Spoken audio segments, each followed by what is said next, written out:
Up at night, yeah. Make all the demons quiet, yeah. We were built to thrive, yeah.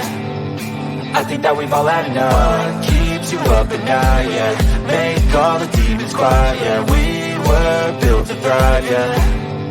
I think that we've all had enough. Yeah, I think that we've all had enough. Sick of dealing with the old plan. They know that we're calling it wrong.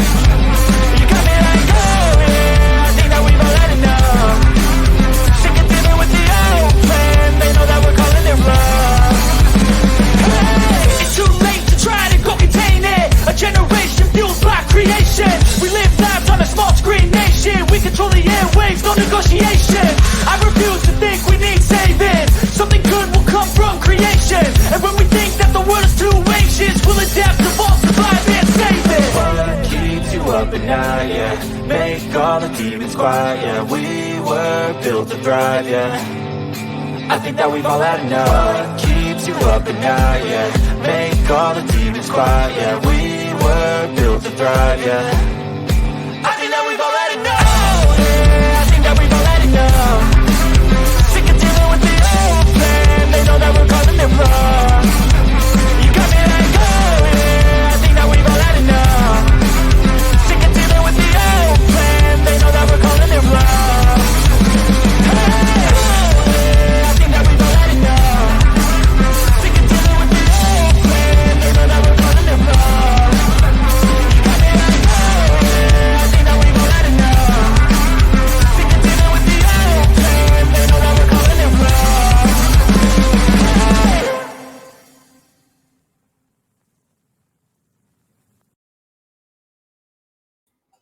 Good evening and welcome to Sovereign Soul Unchained Mind.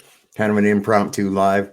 Wasn't exactly sure when I wanted to go on or even what I wanted to talk about, but it's been a hell of a day. I started out with one of my friends and watchers, Austin Murphy, messaged me and said that on Moose's channel they were discussing flat earth and he had said something about me coming on there. So I went and checked out the channel, went on there, had a fantastic discussion with the people there on the concepts of immutable law versus the contract law versus legislation. It segued into some of the illusions that some of us, and well, most of us are actually under. Really great. Then Moose had to cut it loose. And I had to go to the store, so I said, I'll pull up a live afterwards. And I did, and we had an excellent stream. And we had Burn the Corporate Fiction on there. He's getting ready to start his channel up very soon. There's the dog who loves to come in here and drink whenever I decide to go live. If she decides this is when I have to go in here and drink. So that's all right. She's a sweet little thing. Anyway, we had a great discussion on there, burning the corporate fiction. And what we have, or burn the corporate fiction. I'm sorry. I'll put the link down in the chat for his channel. And you can kind of pre-sub. He said he's going to have content out by this weekend. There's Iron Horse. All right, brother. Good to see you here. Yeah, burn the corporate fiction is he was on the show earlier today, and he's getting a little more comfortable with the camera and everything like that. So he said he'll have a video out this by this weekend for his like an introductory, and then he's going to go from there. And so we welcome that. I'll be promoting that here as well. I'm also going to put this in here so that if anybody wants to come up and talk, I mean, we've been all over the place today. Oh, and that ended up that I went on another really cool channel. Let me see if I can get it for you here real quick. The Mellow Dome. I don't know if any of you have ever seen this channel, but the dude is dropping truth bombs everywhere. You have to go over and check this one out. It's really a great channel. And so I was on there on the panel for a while, and we were talking at the second half of the show. And man, getting right back into it. It was almost like there's some kind of an aether of thought that's been permeating recently, where I'll be sitting there talking about one thing, and then I go onto somebody's channel. I'm like, holy shit, they're on the same thing. It's like you could segue from my show to that show to the next one. It was beautiful. It is. So let me see if I can put this up. Oh, you hear that? I'm echoing. So let's see, this one, we want to put that one up into pin message. There, now we're good to go. So yeah, that was really a good time. We had a blast. So let's see, who do I got in here? Got Gray Eagle, everyone from Oklahoma, where the wind goes whipping down the lane, right? Let's see. I'll be listening in the shower, covered in filth here, still cleaning up from the floods. Oh man. And you'll have to come on and let us know when you get out of the shower and everything get cleaned up. Don't rush or anything, but definitely come on up and let us know what's going on. California's all fucked up. My friend Art Akuto lives out there. He's about ready to go. He's like, no, it's time to leave this motherfucker. That's for sure. I got Michelle in here tonight. Always really a great fan.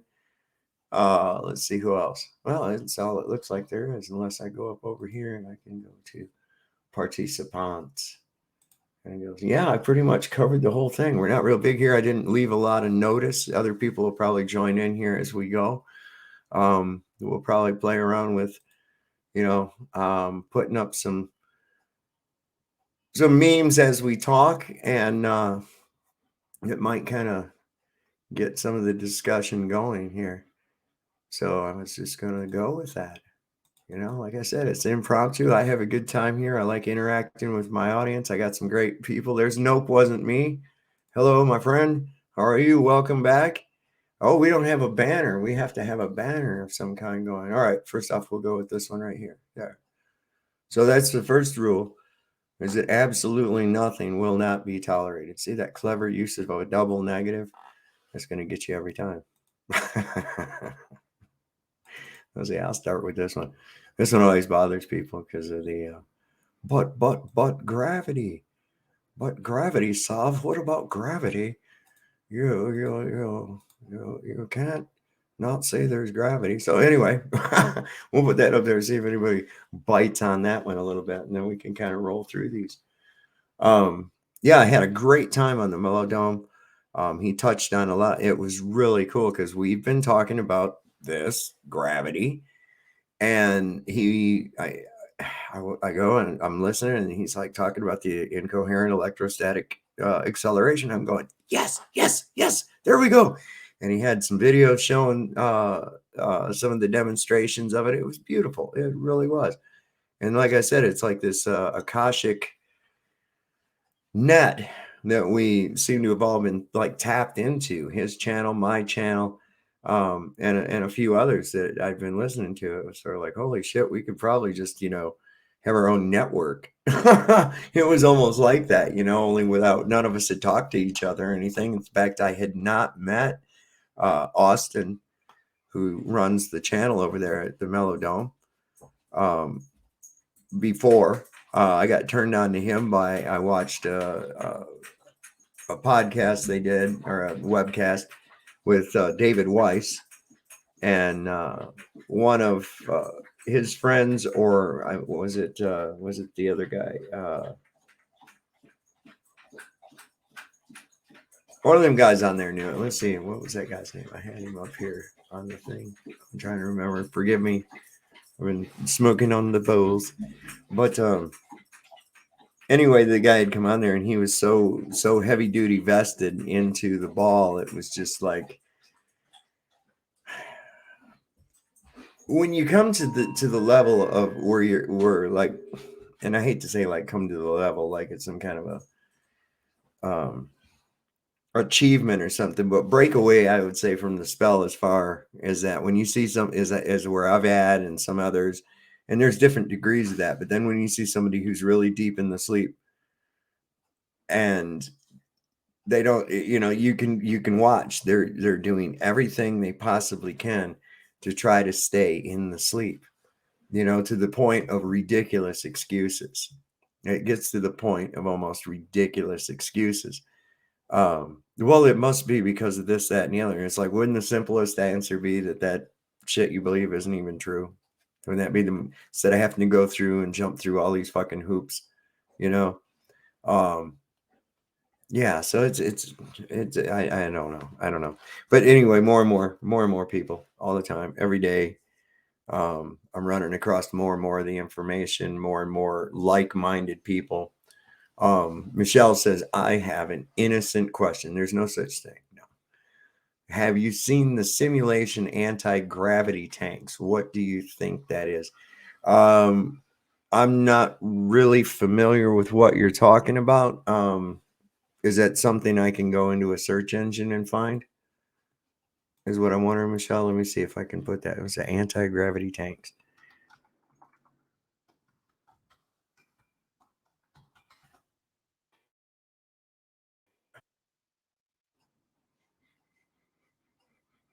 Oh, it's a anti-gravity tank.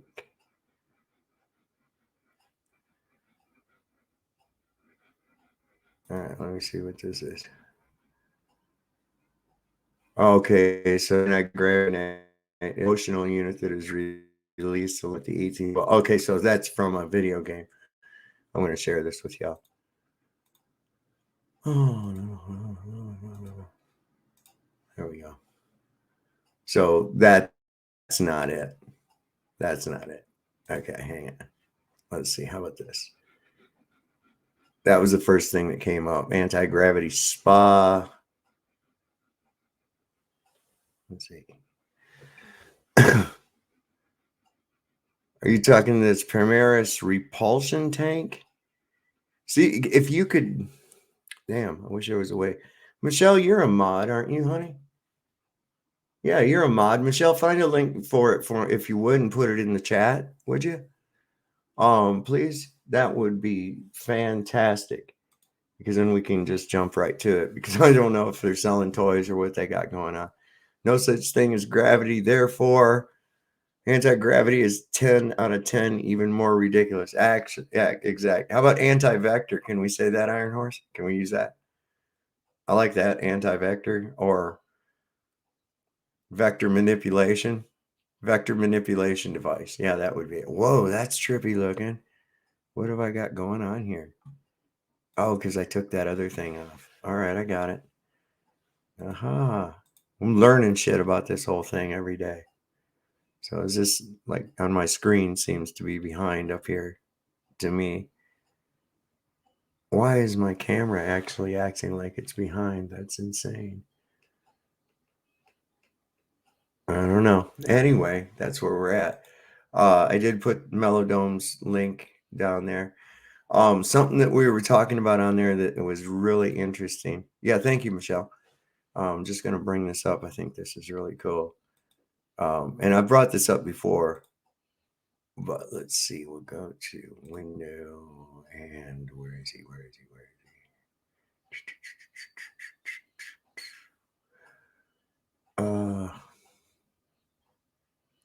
Oh.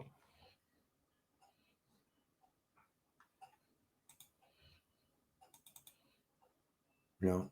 Okay, damn it. Shit. All right, I'm going to move this over here. Maybe it'll let me do it that way. And I can go window, Microsoft Edge. All right, we'll do it this way. Fuck it. This thing. I don't know if you've all ever seen this map here, but this is fantastic. This was from, oh, is it like 1587? I believe that's the date. Yeah, 1587. And the things that are shown on this, now you give it a minute and you'll get a higher resolution. But you find some really interesting things, man. Here in North America, where the fuck are the Great Lakes, right? We come down along here, and this is 50, and it's like, this is supposed to be all wilderness, but I'm seeing named places on here. And when we come down here, look at this here. Okay, now you go further south, and what do we have? There's Antarctica, right? All around Antarctica. What do we got here? They're showing animals and plants and birds. There's none of that shit down there, just those penguins. Or so they tell us. Look at this. They're showing all kinds of flora and fauna. And it ain't just decoration, because if you're indicating that there's land there, and of course, this is a zodiological symbol right here, a constellation symbol. There weren't really, it's not to depict the centaur, I don't believe. But you get in here and you start looking. And when these people were commissioning these maps, look, here's a whole fleet. Here's a whole fleet of ships. What does it say? Armada, something Del Rey Dispeniaga, and then it's, I don't know, I can't really read it sideways from here. It's hard to see. Anyway, apparently a Spanish armada. When you were commissioned to make maps, you know, it wasn't just a willy-nilly thing. I think I'll make a piece of artwork. The whole idea was this is going to be used for warfare, for trade, commerce, all that kind of shit. And if I start telling the rich dude or the baron or the king or whoever it is that's commissioned me and given me a lot of money to be the cartographer, and he says, oh, we need to go here and explore this and check out some of these animals, and he sends a fleet of ships and finds out that there's not shit there, your head's going to get put on a stick. I mean, that's it. You're done. This is also interesting on this map. You can find this at the David Rumsey map collection. I'm going to put the link in the chat, because this is really a cool map collection. This is really cool. When did you lose your wrench? I didn't even know you had a wrench. Hang on, I'll find out. Did you abuse your wrench, Colin? I don't know. Here's a wrench. Wrenches are out. Wrenches are so 2023. It's like the new thing is hammers. So, you know, that's what we got there. So anyway, yeah, that's a really cool. Wait. So did you find that link, Michelle? There's Dreamy Lynn Escape the Chains. Thanks for sharing that, South Soul. Oh, no problem. We got more of this map. This is something else, man. Because this down here, I think, is that Quetzalcoatl? Is that what that represents? There's one of these dudes that you've heard of him in, you know, of course, South American history.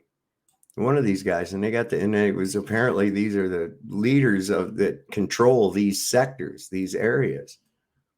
And this is really quite an interesting map. You give it a second after you move it around. And then you can zoom in, and as you see, it's kind of fuzzy at first, but it starts to come in real sharp and clear. I mean, this is as good as having the map there with you and looking at it with a magnifying glass. I have a copy of this that's 30 inches by 30 inches, but I have to have a custom frame made for it because I can't find anything to fit it. You know, you posted it? Let me see. Oh, Michelle.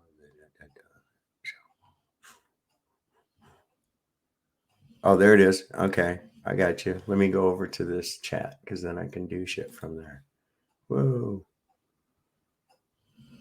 There it is. Is that it? The goose? Let me see. Oh, anti-gravity tanks. So we're like, okay, I see what it is. It's like 0G. Is that what you're talking about then, Michelle? He said that. Is that what you're saying? Looks like that, like Bond? It's 9K. No, that's all right. Gee, I wonder if you could mock up a space station inside of something like that, and you know, I don't know, make it look like you're on a space station. I don't know, just an idea. That's what I'd have. Hang on, let me get. I thought I was sharing shit, and I'm not. I'm a wiener, and I'm completely unprofessional. Hold on. I have to do this. Share screen. And then window. There it is. I found it. There it is. So this thing, what is it? You can book a seat. You can go on this. Who's running this? Who's running this? About us. Zero Gravity Corporation is a privately held space, entertainment, and tourism company whose mission is to make the excitement and adventure of space accessible to the public. The experience offered by Zero G gives individuals the opportunity to experience true weightlessness without going to space. Zero G's attention to detail, excellent service, and quality of experience combined with its exciting history has set a foundation for exhilarating adventure-based tourism. Okay, so it's a modified Boeing 727. An upgrade to the G-Force One's hydraulic system allows our continuous hydraulic pressure during parabolic performance. The modification with the addition of accelerometers in the cockpit were tested by and approved by the FAA. No structural modifications were made to the aircraft's interior or exterior. The interior G-force has been altered to allow maximum floating space. Let's say the floating area. So how long does it last? Did they increase the length of time that you're up there? After 11 years of surmounting meticulous procedures, after 11 years, why don't you just fucking take people into space? That's what you've been telling me since 1969. This is supposed to be regular by now. I want to know how long does it take? Oh, here, contact us. Send us a message. Don't they have like frequently asked questions? Book a seat. Let's see it. Buy a gift card. How much does this thing cost?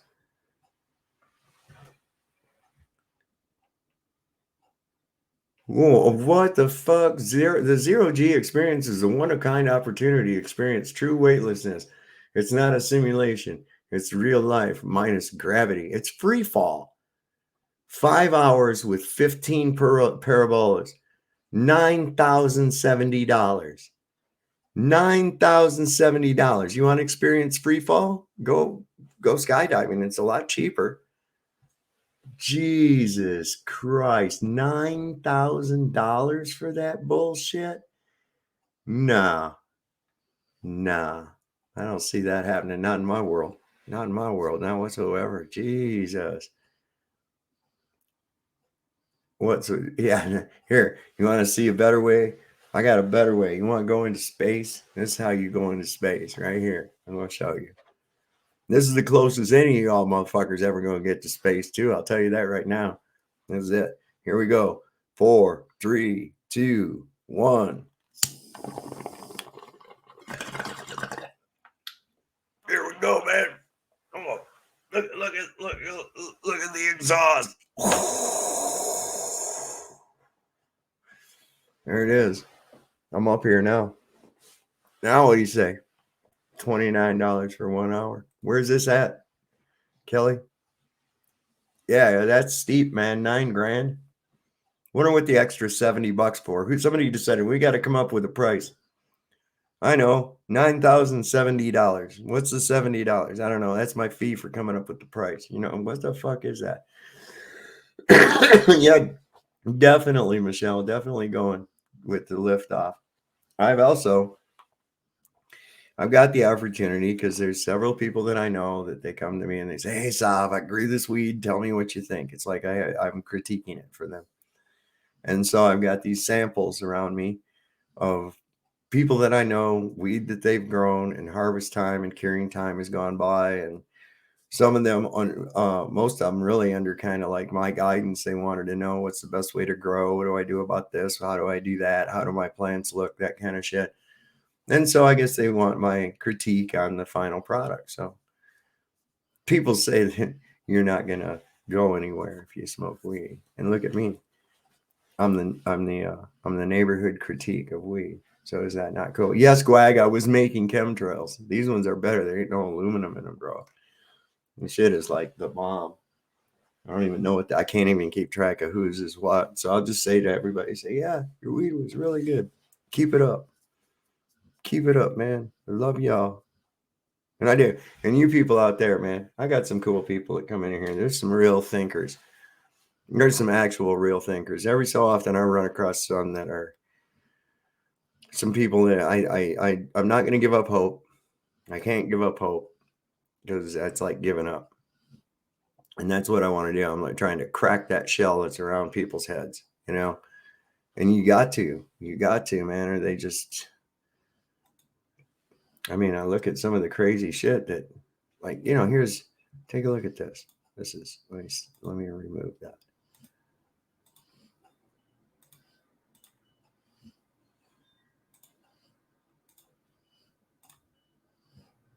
All right.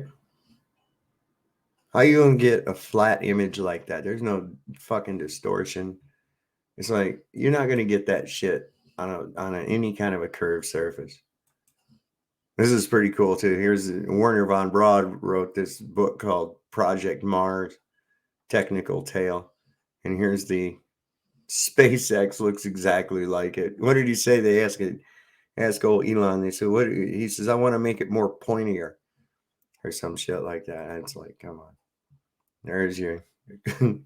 You need to give them some critiques so they keep giving you more. Well, no, that's not what I'm in it for. See, this is one of the things, Colin, that I've always said about marijuana. Marijuana points to who it's for. And if you ever see a marijuana leaf, it points at everybody. So it's not about that. It's like, I don't even think about it. It's just, it's the same with me about like, I don't worry about money. You know, if you can manifest your own poverty by focusing on the idea and the worry that you're not going to have any. You're going to manifest not having any. I just don't fucking worry about it. I always have money, and I do. So there, it just works, you know? Look at here, poor dude. He's still fucked up from that, whatever he's got. I think he's a targeted individual, Tim. I think you're a targeted individual, and that's why those fucking weird lights always follow you around and shit, man. Him and Sarah have like so many pictures of crazy shit in the fucking sky. Unreal. Unreal. Yeah, it's yeah, I know a lot of pretty laid back people. And amongst those people, you know, just through listening to some things I've said and things I talk about, it's like they've come onto it and they're like, holy shit, I can't believe I've been fooled all these times, you know? And so it's when I run across hardcore individuals that are highly indoctrinated, it like hits me because I'm not used to it. You know, it's like, well, oh yeah, most of the people I talk to aren't there. You know, they've come from there. And what do we got, TJ? What are you saying, bro? What are you guys saying, brother? Where is he at? He says, I do again for a few minutes. Yeah, right. Okay. Well, thanks, Tim. You have a good night, brother. You have a good night. Look at there. Now it made it to my phone. It took a long time just to get here. It took a long time here. What Scotty says, what? He says, water's the dead giveaway that we're not on the globe. Yeah, man. That one and having an atmosphere next to a fucking vacuum with no containment, that's not possible anywhere, anytime, for any reason. And so those are like two killers without even having to go into, well, if you calculate this and you do that, and it's like, motherfucker, you can't have that. I don't give a fuck what you calculate. You can't have that. You have to demonstrably show me that you can have that. You have to have a repeatable experiment that says and proves that. And telling me it's too big, I just say that's what she said, you know? That's not good enough. That's not good enough. Hey, there we go, Deborah Clark. What's happening, girl? What's up, girlfriend? So anyway, like I said, I put the link up pinned it to the chat. I was gonna let this just be completely chat driven. Being on other shows and shit, I didn't really have time to touch base with my own viewer base, and so that's why I'm here and just kind of let everybody ask whatever they want, get into whatever they want. What grinds your gears? What's going on in the world? What do y'all think about all these fucking athletes falling over dead? What do y'all think about these children having heart attacks? What's going on, man? There's a lot of weird things happening in our world today. Did you all hear that Jordan Peterson has been sentenced by the Canadian government to go through re-education, else he loses his psychiatry license? This is no shit. It's in the news. Look, it happened, man. Fidel Castro's son. And there again, see, Cuba starts with a C, Canada starts with a C. Coincidence? Yeah, probably. So, what I'm getting at, yeah, Dreamy Lynn, that's correct. Yeah, Jordan Peterson has been sentenced to re-education, bro. That's yeah. I thought it was a fake shit too, and I went, what? This is actually happening, man. This is happening in our world. And if you look, Canada's a little further ahead in the tyranny scale than we are. They already had their weak firearm laws, and then Castro came through and took all the fucking firearms. Now they can just run carte blanche. Watch what happens. Watch what happens. It's going to happen here if we give it to them. And the way we give it to them is they get us to believe that it's a safe thing. You know, they get you to go, oh, these things are so dangerous. We got to give them up. We got to, because look at our children, our children, our children. That's what they always hit you with the emotion. They always hit you with the emotion. You have to give up liberty. There's Dreamy. What's up, girl? Hello. How you doing tonight, sweetie? I'm doing all right. All right. What do you think about all these people fucking keeling over dead, man? What's up with that? I've lost everyone that I've known personally that's gotten the vaccine. They're no longer here. You're shitting me. No joke. I'm still Wow. here. I didn't get the vaccine. I didn't wear a mask. I didn't do nothing. God. Yeah. Yeah. People are, and they're going to they're really doing their best to try to keep it covered, and say, oh, well, that's a coincidence. I And there's a guy who meanwhile going, oh, help, I'm having a coincidence. So the numbers, of course, are bigger. I think I shared it. I don't know if if you was in the thing, I shared it in the chat from the Rumble link to that thing about 1,000 athletes. Yes. I see a lot of people sharing that right now. And that's only up that's like till June of this last year. That's 6-month-old data. Right. So where have we gone in another half a year, another 6 months since that was published, Right. And it's pathetic, but how'd they get it? They made everybody scared. Right. They made everybody scared. They put everybody in a state of fear. And the next thing you know, oh, help us, save us. Okay, well, we got this warp speed thing. Let's do that. And did you catch what my son said about your DNA? Because he said Yes. the exact same thing I've been saying.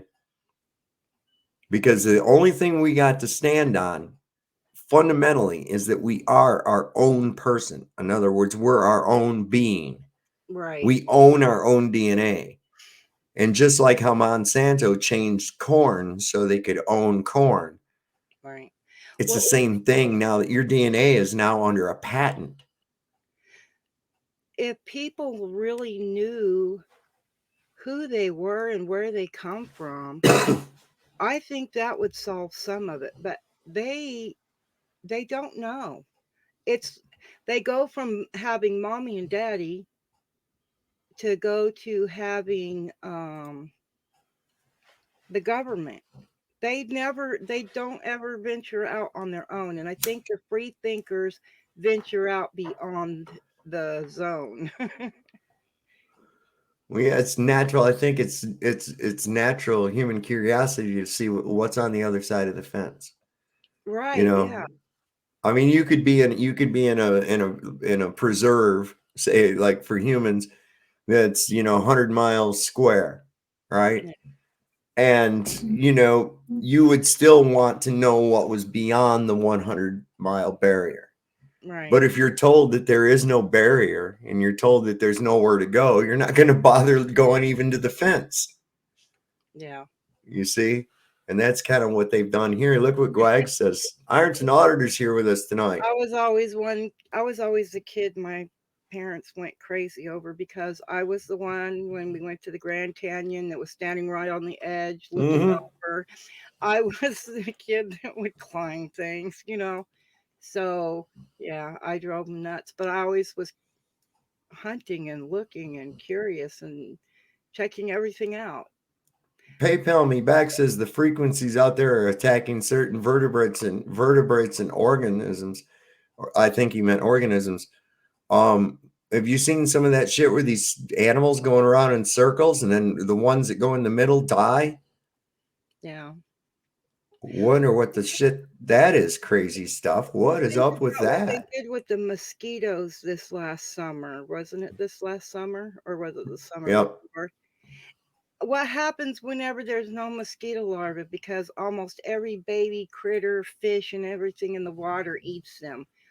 You can't destroy your ecosystem and then expect to have food. Hmm. Well, it's been a definite, deliberate attack on the food supply. Let me just take a minute here. I got Ironton Auditor came in here and he hasn't been able to get a word in. What's up, babe? Oh, same old stuff. How y'all doing this evening? Sorry I'm a bit late. That's all right. That's all right. It was just kind of an impromptu thing. I've been on other shows like all day long here today. I was having some interesting conversation right before I got here. What would that have pertained to? Well, Anything a lot of anything different germane? subjects.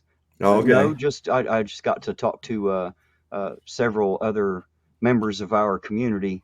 Uh, in a backstage somewhere where we didn't have to be on panel. It was just nice getting to know each other. It's kind of cool. Don't Yeah, I happen like very often for me. Usually it's just reading chat and talking to names in a chat. Like I don't get much personal interaction with them. So it's really cool when it happens. well, I found a really cool channel. You're gonna have to check him out, Mellow. And I was on his show earlier for the second half of it. He's like a younger me. I mean, it's almost like I found a kindred spirit. You know how I have all those crazy little things, curios and shit like that, right? Right. Same thing, man. And it was Awesome. what was so weird is because I went off my show and what we were talking about, and then I popped on his thing and was watching it, and I was like, "Holy shit!" You could have segued right from my show to his because he's like into the same zone, the same shit. So when he opened it up, I went on there. I said, "Dude, I gotta tell you, you're a kindred spirit. This is great." I found out about him because he did a panel show with David Weiss from the Flat Earth. Everybody calls him Flat Earth Dave. He did the Flat Earth app that I have on my phone, and that's how I first got onto him. But I didn't know a whole lot about him, and then I started watching his show, and I'm sitting there going, "This dude's sitting here torquing a bong."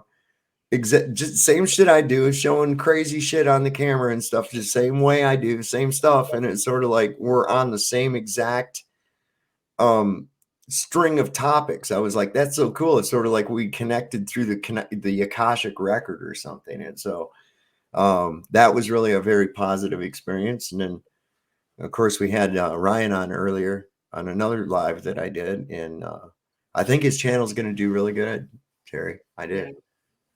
Do you have his link up for the other guy that you had? Yeah, I put them in the chat. I'll put them again here in just a minute. Let me welcome Deborah. How are you doing tonight, sweetie? Hello, Oh, not Deborah. bad. Hi, auditor. I always follow yours because I like to watch the cop stuff. It's kind of neat. Well, thank you. I appreciate it. You're welcome. No, I was when you were talking about the jab and stuff. I wanted to get in there. I had a very interesting experience a while back. I went and had my first jab because my doctor suggested it, and I fell for it. And when I had it done, I experienced something. I was supposed to pick up my son from work, and I ended up blanking out, and I was still driving, and I live in Wisconsin, and at the time I lived in Milwaukee, and I ended up clear over up north near close to Lambeau Stadium, about 30 miles beyond that, Green Bay. Didn't know where I was. I was in my pajamas. I had my dog with me. I was in my slippers. Didn't have my ID, nothing. I knocked at this door, and little old couple, they brought me in out of the cold. I didn't know where I was. I really didn't. They said I was fine.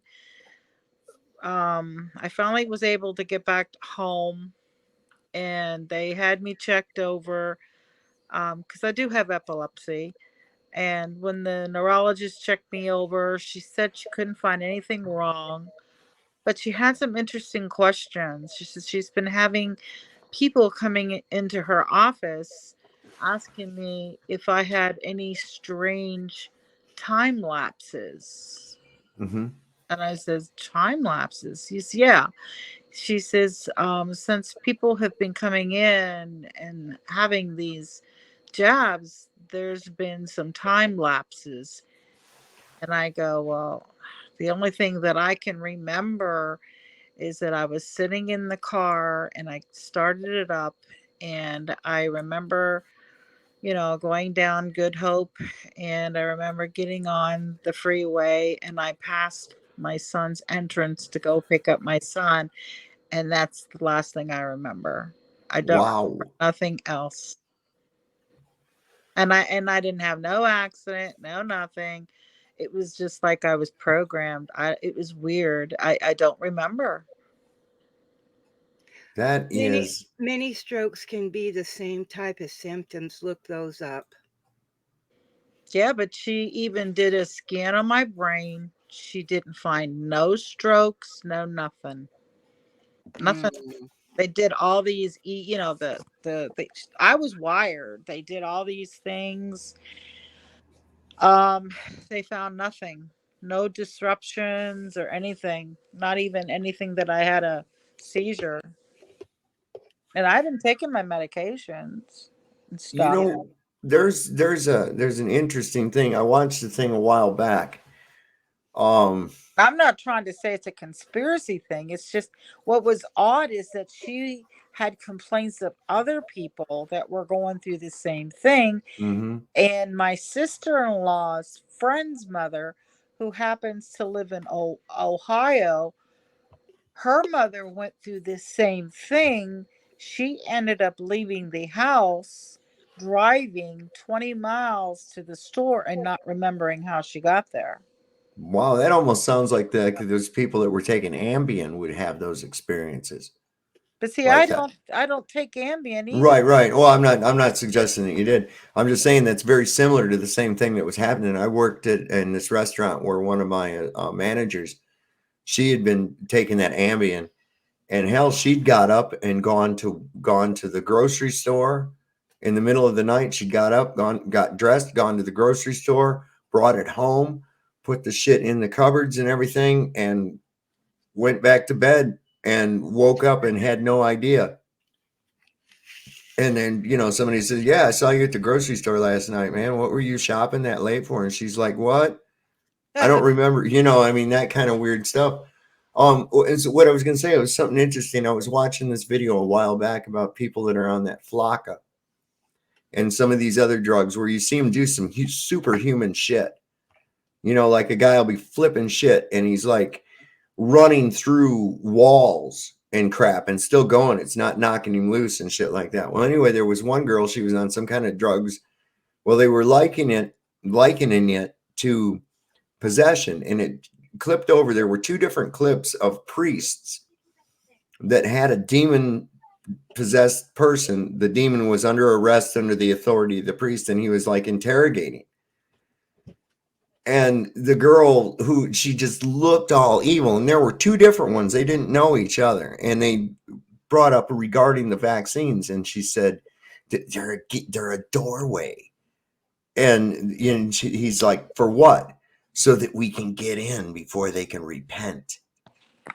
And both of these girls said pretty much the same thing. And they're like, "Well, what?" They said, this vaccine is safe. "What do you mean?" And she goes, "Are you saying the doctors?" She says, "They worked for us." And every time she used the S, it had a serpenty sound to it. Yeah. And I found that very interesting.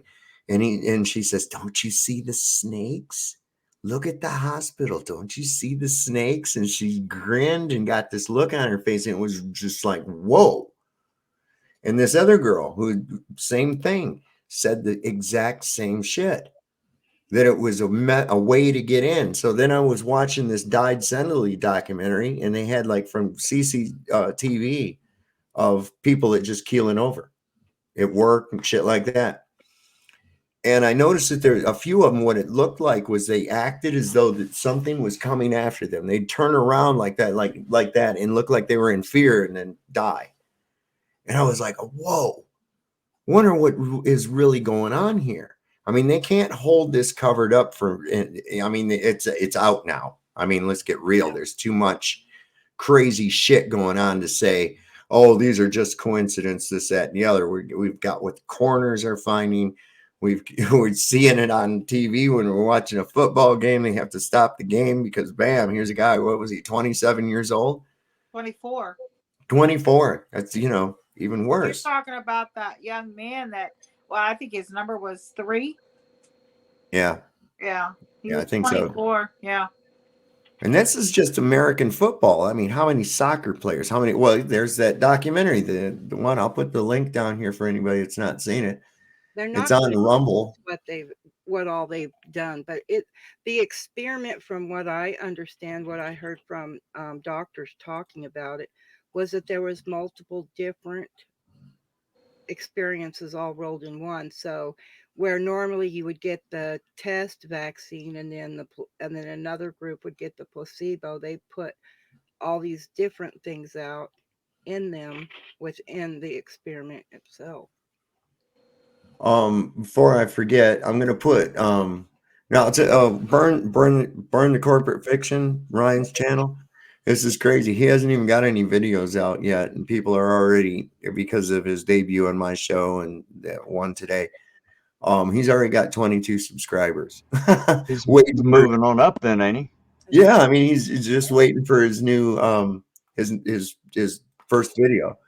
Wow. So there's some anticipation of that. And I'm putting the link down here right now. So if anybody wants to go over there and hit the like and the little bell so you'll know when he does put it up, I think you'll find it. And it might be shit that's not even up your alley, but at least give it a look see, And the other one that I was talking about was oh shit, did I close him up? I did. Let me bring him back up. Melodome. I would say, so go ahead and go on. I'll put that in the chat. So anyway, as you were saying, there we go. Copy link. I'm going to paste, and there we go. Boom. There it is, and that's Melodome. He's a great channel. Renee knows about Melodome. He's pretty cool, man. So who'd I just lose? Deborah. Deborah. I lost Deborah. Sorry, Deborah. If that was just a mistake or something, go ahead and come back up. If not, that's all right. How are you doing, Dreamy? By the way, Yeah, I'm doing pretty good. it's good to see you, or good to speak to you. As well as I can see you, I suppose. Yeah.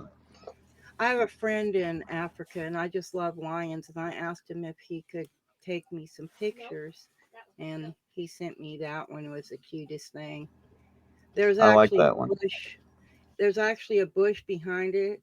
It's real sunny everywhere else, so that there's this big bush, and it was kind of still green during that time, and he's just laying in the grass sleeping.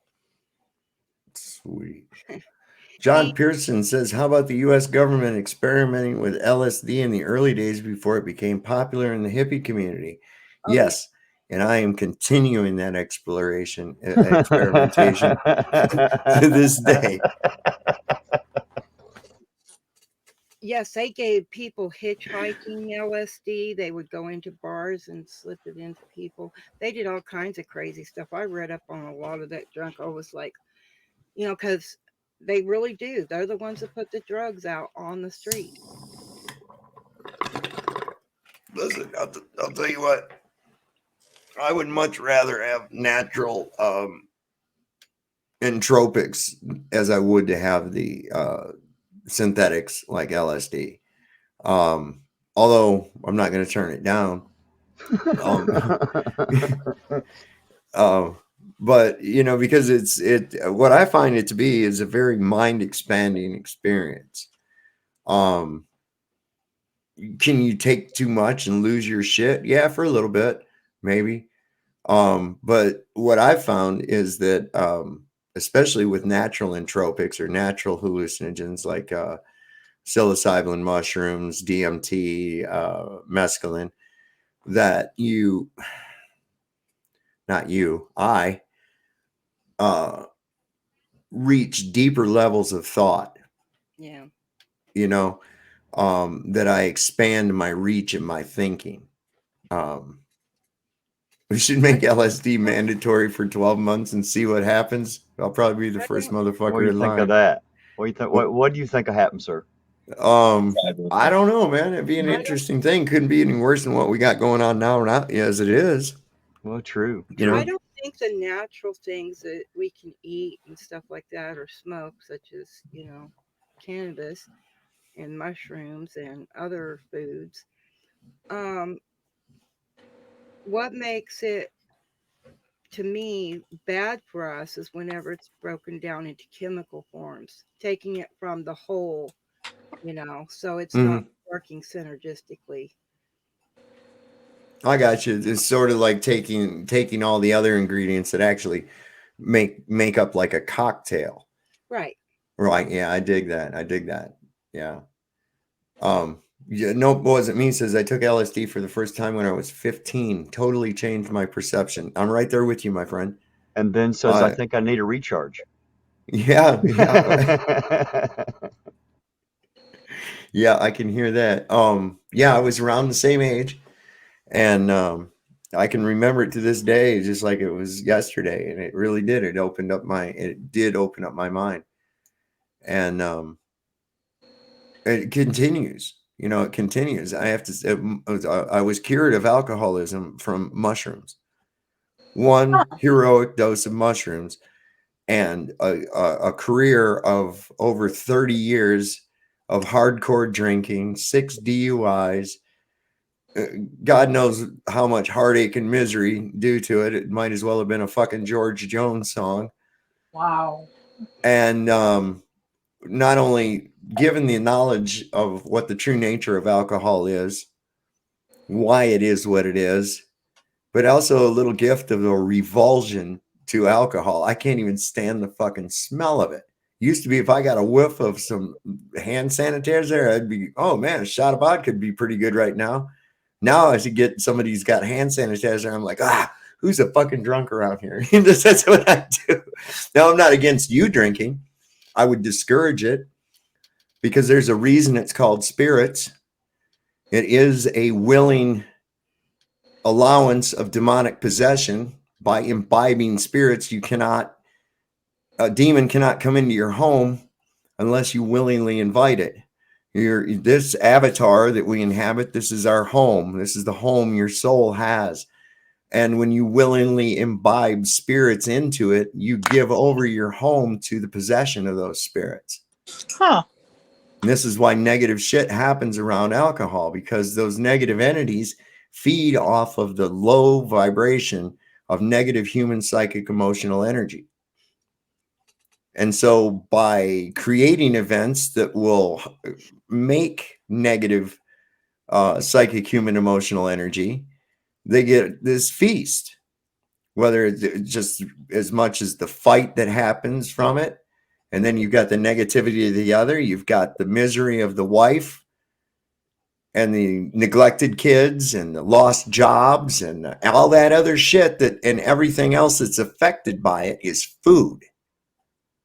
Until they use the alcoholic up, Al Ghul, alcohol, Al Ghul, the flesh eating spirit, until they use it up and they move on to another willing participant. Doesn't happen to everybody, but those that have a stronger spiritual connection seem to be the ones that tend to be more at risk in my view, in my opinion, what I've seen over my time. So yeah, they can be very useful because that you could go a lifetime and never get that information. That right there came to me in an instant, along with tons of other information all at once. It just was incredible. Never experienced anything like that before. I find it interesting to be sober in a room full of drunks and actually listen to them actually all be honest as hell with each other. Mm-hmm. Mm-hmm. No joke. They start talking the truth. And I think they just feel like whenever they're sober that nobody's hearing them. This is my new friend Harmon. Harmon, I met over on another stream today, Melodome. and yep, over on the Melodome. And it's good to see you over here, Harmon. How are you tonight? Yeah, we had that little Charles Manson connection there. Yeah. It was really interesting. We were within a Yeah. few minutes. I didn't get to bring it up to the back there because I already had hung up.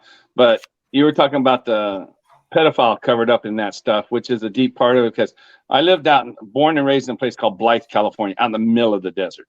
I Mhm. mean, our closest high school we play is 100 miles away. So and when I in the 60s, they found several communities, whatever you want to call them, living out in the desert, and all had cages with children in them. And I can believe that. And then when you were telling me about that, I guess it must have been all over the desert at that time. Well, what I had found out when I was looking into China Lake Naval Air Weapons Station, that it involved a couple of mill areas, small town areas with an airstrip where they would bring them in from, primarily out of Oregon and Washington State. And this is just where they were, like, one of their routes to get them into the base. But this was all underground. See, most of China Lake Naval Air Weapons Station is underground. If Austin Murphy, he knows about that. He lives right out by it. Manson, if you look at where the not the Spawn Ranch, the Barker Ranch, where they were arrested at, which is up in the it's right there on Panamint Valley Road in Death Valley, and you go off this road that goes up. It's Goler Wash, and you have to drive up the wash to get to this place. And there's a little house and everything there. Well, you're only like just within a couple of miles of the fence line to the base. That base is huge. I know there's a big no-fly zone over a huge area for commercial airlines. I mean, not commercial airlines, for private pilots. Like listen, and you try to look on Google Earth, you'll see big areas of it blurred out. Yep, big areas of it. So it encompasses part of the Coso Mountain, or not the Coso Mountains, but the Panamint Mountain Range, which is interesting because there again, the Paiutes have a lot of legends. It's their history of giants, and I've talked to them. And when they talk about this shit, it's not like they're telling you a story. It's their history. They take it serious. Oh, it's been handed down just a couple, maybe 3 generations. It was back. Yeah. So he was this guy, he was putting my solar panels in. He was a Native American. He had his own business. And I was talking to him and I was asking him about the Panamint Mountains. And he goes, oh, and he says, there's a city in there, you know? And I said, what? And he goes, yeah. He says, the city of the giants. He said, but they've been sealed in there. They can't come out now. And I'm like, what are you talking about? Well, sure as hell, if you go down to a resort area in Death Valley called, is it Furnace Creek? It might be the other one. I'm trying to remember. But anyway, you can look from that vantage point up at the Panamint Mountain, and you'll see there's a cave that's blocked off with a steel door, and you can't get to it. Just like the domes they build. Yeah, man. Just like that. That's exactly it, isn't it? Yeah, listen, there's a lot of shit about that, man, going all the way into where Darwin's at. Darwin was a mining community, and it's right there. In fact, they get their water from on the base. The base encompasses another old ghost town that the only thing left of it is the well. And that's where they get their water from. And my friend that lives there, he was in charge of the water. And so he could go on to the base, but you had to let the base know because it's right near the bomb. You have to ride a motorcycle or drive through the bombing range to get to the water well. I remember once we were on the Yuma bombing range area, and we got a flat tire on the road, it's old 95. And as soon as we pulled over, it wasn't within 5 minutes, the helicopters landed there wanting to know what we pulled over for. So I'm sure they have the same where that bombing range is. You touch it and they're out at you, right? Mm-hmm. Listen, that place is so huge. You wouldn't believe how big China Lake Naval Air Weapons Station is. It is massive. Well, I It seen it is, on the map on the fly zones. It's blacked out, so that must be. I didn't know it was the military base, but I knew it was a no-fly zone. yeah, man. You go on Google Earth and look, and you can still find a lot of really creepy, crazy shit on that base. Anyway, I was going to tell you right quick about the athletes falling down and actresses and stuff. There's this channel. It's very hard to get. It's on BitChute. It's called Check Your Six, CHECKUR6. And if you type it in, it won't come up. I've searched for it and done everything else. I just get links to it. Like when you said you saw those 1,000 athletes dying and stuff like that, 90% chance it came from him, and you get a link to his channel. I put in the chat, I put the channel's name and stuff like that, so someone could probably copy and paste that. Frank, this guy's name is Frank Plogman. That did the athletes? No, the guy who published this video that we're talking about. On the athlete ones? Yeah. Oh, yeah. Well, this guy, I think this guy's the one they copy a lot of them off of. He's been doing it for over 2 years. Like he has one right here. It says Young Hearts Part 29, where he goes by the month. He shows you every article. He shows you every newspaper, and he shows you their date and their birth and when they died on his channel. And he does it every month. He'll keep parts. Young Hearts Part 29. Then he'll have sometimes in between where he has what is it about the actors. Here's one that says screen actors dying, falling ill, and collapsing. 82 in 2022 to October 25th. So 82 of them, he has records of them going out. So it's a real good channel to keep up with what's really going on. Well, you're going to see an increase in this, I'm afraid. He's like I say, he's already got part 26. You go back 20, he gone 28. Go back 28 months. That's how long he's been doing this monthly. You heard Dreamy. You heard Dreamy when she just said a little bit ago. She goes, everybody that she knows is gone now. Well, I've had 10 people at least from my little town. I don't know if you know where Blythe is or not, but I've had 10 people die of that. At least I know. Well, I think the leading cause of death in Alberta this last year was unknown causes. Yeah, I know. I got a good friend in Surrey, Canada, and the number one cause in Canada is unknown causes now. It's not going to get much better and see, this is one of the reasons we're not seeing the level of censorship on the subject as we did before. That should tell you all something right there. We hit our target. It's too late. It doesn't matter now. Well, it's just a cover the story. only thing they got is like, oh, we're sorry. Can we all just get along? They're going to blame us, though. You watch. They'll blame the unvaxxed somehow. Yeah. That's been the story that it's our fault. I mean, they have to, right? Yeah, but at this point, I don't think people are buying it. Well, my family does not. Like I told you earlier on the other show, my family, they're so whatever they say, believe. I mean, they believe it 100% no matter what. Yeah, Well, I have a listener the that's first day that they said that we were under a mandate, we all just went to the park. Well, heck, it was only like 9:30 in the morning, and somebody else had already moved all the barriers, so we just drove in and had a great day. Well, what was that at? That was generally our whole area. People were doing that. Where's this at? They didn't enforce it. I'm in Washington. Okay. The state, not the DC. Right, I figured when you said that. Yeah.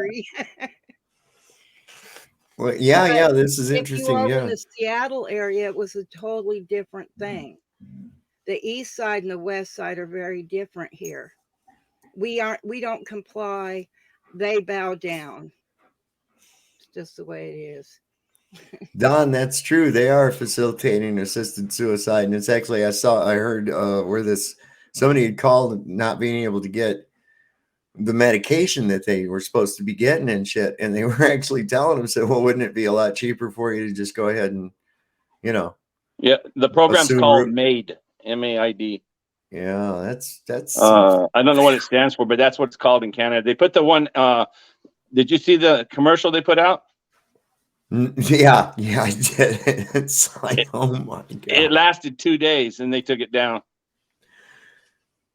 Oh my God, you get laughed at because you mentioned giants? Are you shitting me? Anybody that in this day and age now thinks that there's no such thing as giants, they've not been paying attention, man. I think because the Giants triggers to like comic book world and stuff to them. You Yeah, know, well, large people. How about large, big people? how about think about this? If you get into the apocryphic texts, for those of you that subscribe to the Abrahamic religions and believe in the creation story of the Garden of Eden, can anybody here tell me how big was Adam? 60 cubits. That's almost 100 feet tall. Right. I never saw that in there, but No, it's not in the canonized. It's in the apocryphic texts. Right. Like, you know how there's Enoch and those books are still revered by the church. However, they're not put out really generally for, they just stay with the Bible that we give you.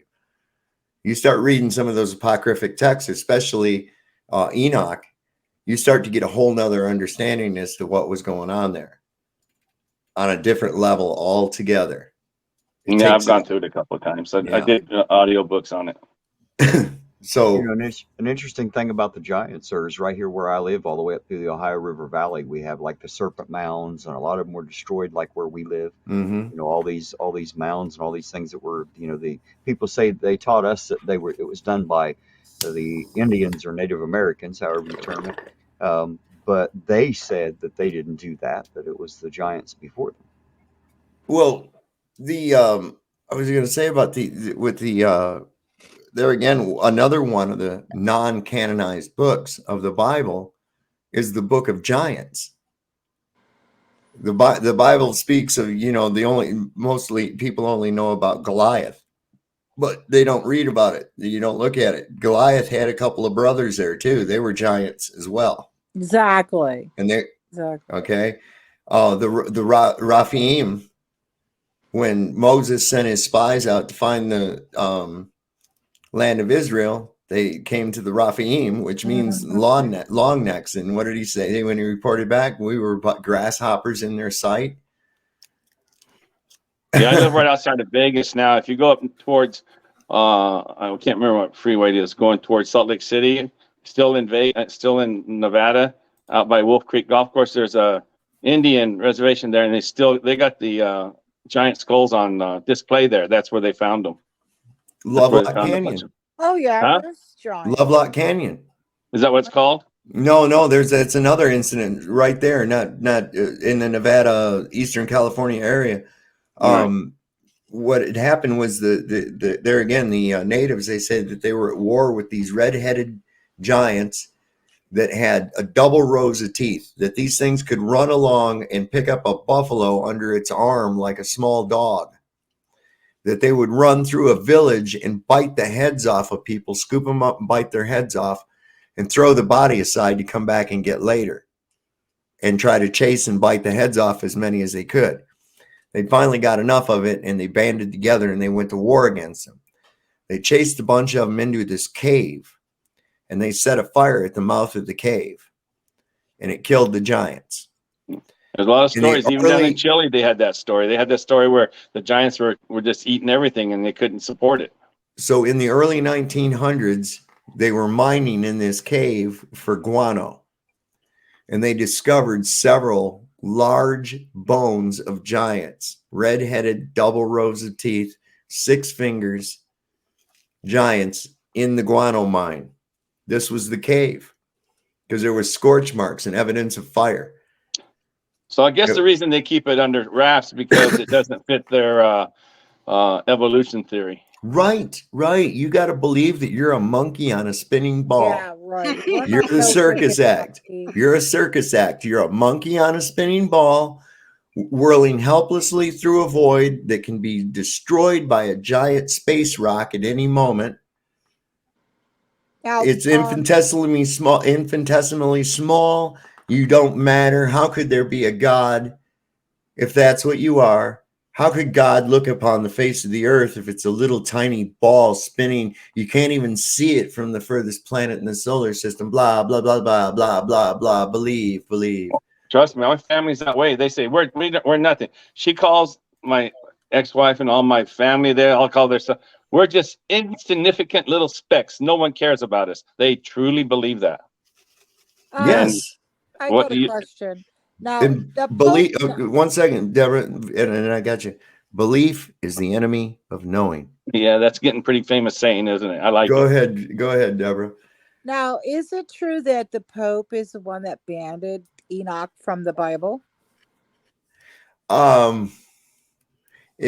A pope, some kind of a leader. I don't know who banned it. It wasn't included. It wasn't that it was banned. It was that it wasn't included. It wasn't canonized in the official book that was put together by the Council in Nicaea. Yeah, then I say about 300. They said they Yeah, went through and decided 347. which books go in, which ones don't. Right. And it's like the Senate and the Congress. They vote on it, you know.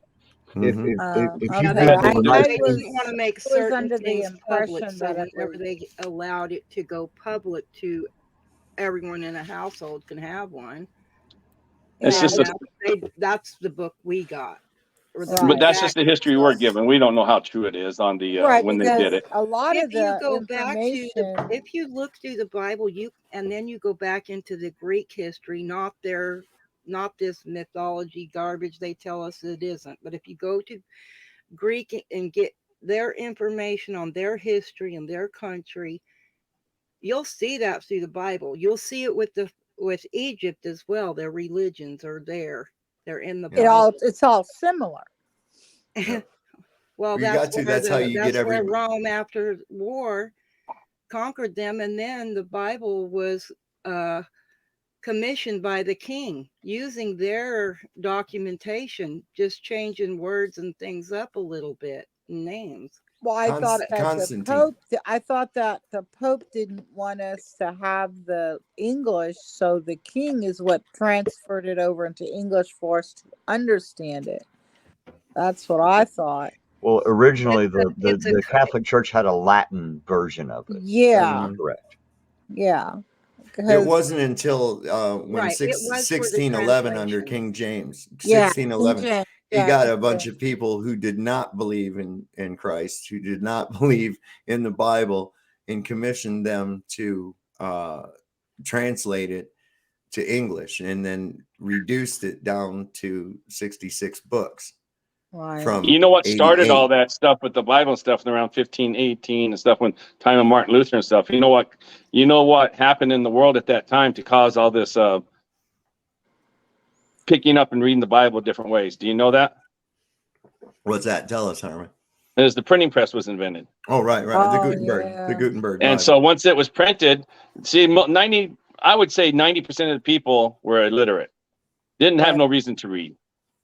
Right? That's true, There were yeah. no books. The only ones that had books were rich people, and you were valued by that in your libraries and stuff. This is just a story I've been reading. And so when they first printed it, Martin Luther, the reformer, and all that came out. And so what's the first thing they printed when the printing press was done was the Bible. Mhm. So they did it in the other languages, and King James did his in his version and stuff like that. Then it just, whoever knows what happened after that. Well, So see what basically- was going on when Luther started with the Reformation is that it was illegal for anybody to read the Bible except for Oh. clergy. Okay. Okay. And old Luther, he was clergy, and he's reading it and he's listening to what they're talking about from the pulpit. And basically what they were doing with this was the Pope was selling get out of hell free cards, Right. so that, and the money was to go to the restoration of the Sistine Chapel. Okay. And they were called indulgences. So these rich people that were very decadent, they knew they were very sinful people.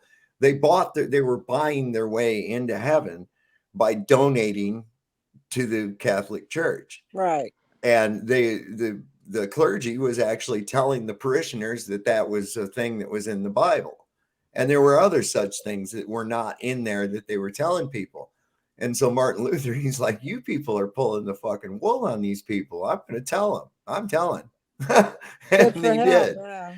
And he did. And from what the story says, that he was even going to be persecuted by the church, except for the Prince of Germany took him under his wing and protected him, and that's where it started and got his protection.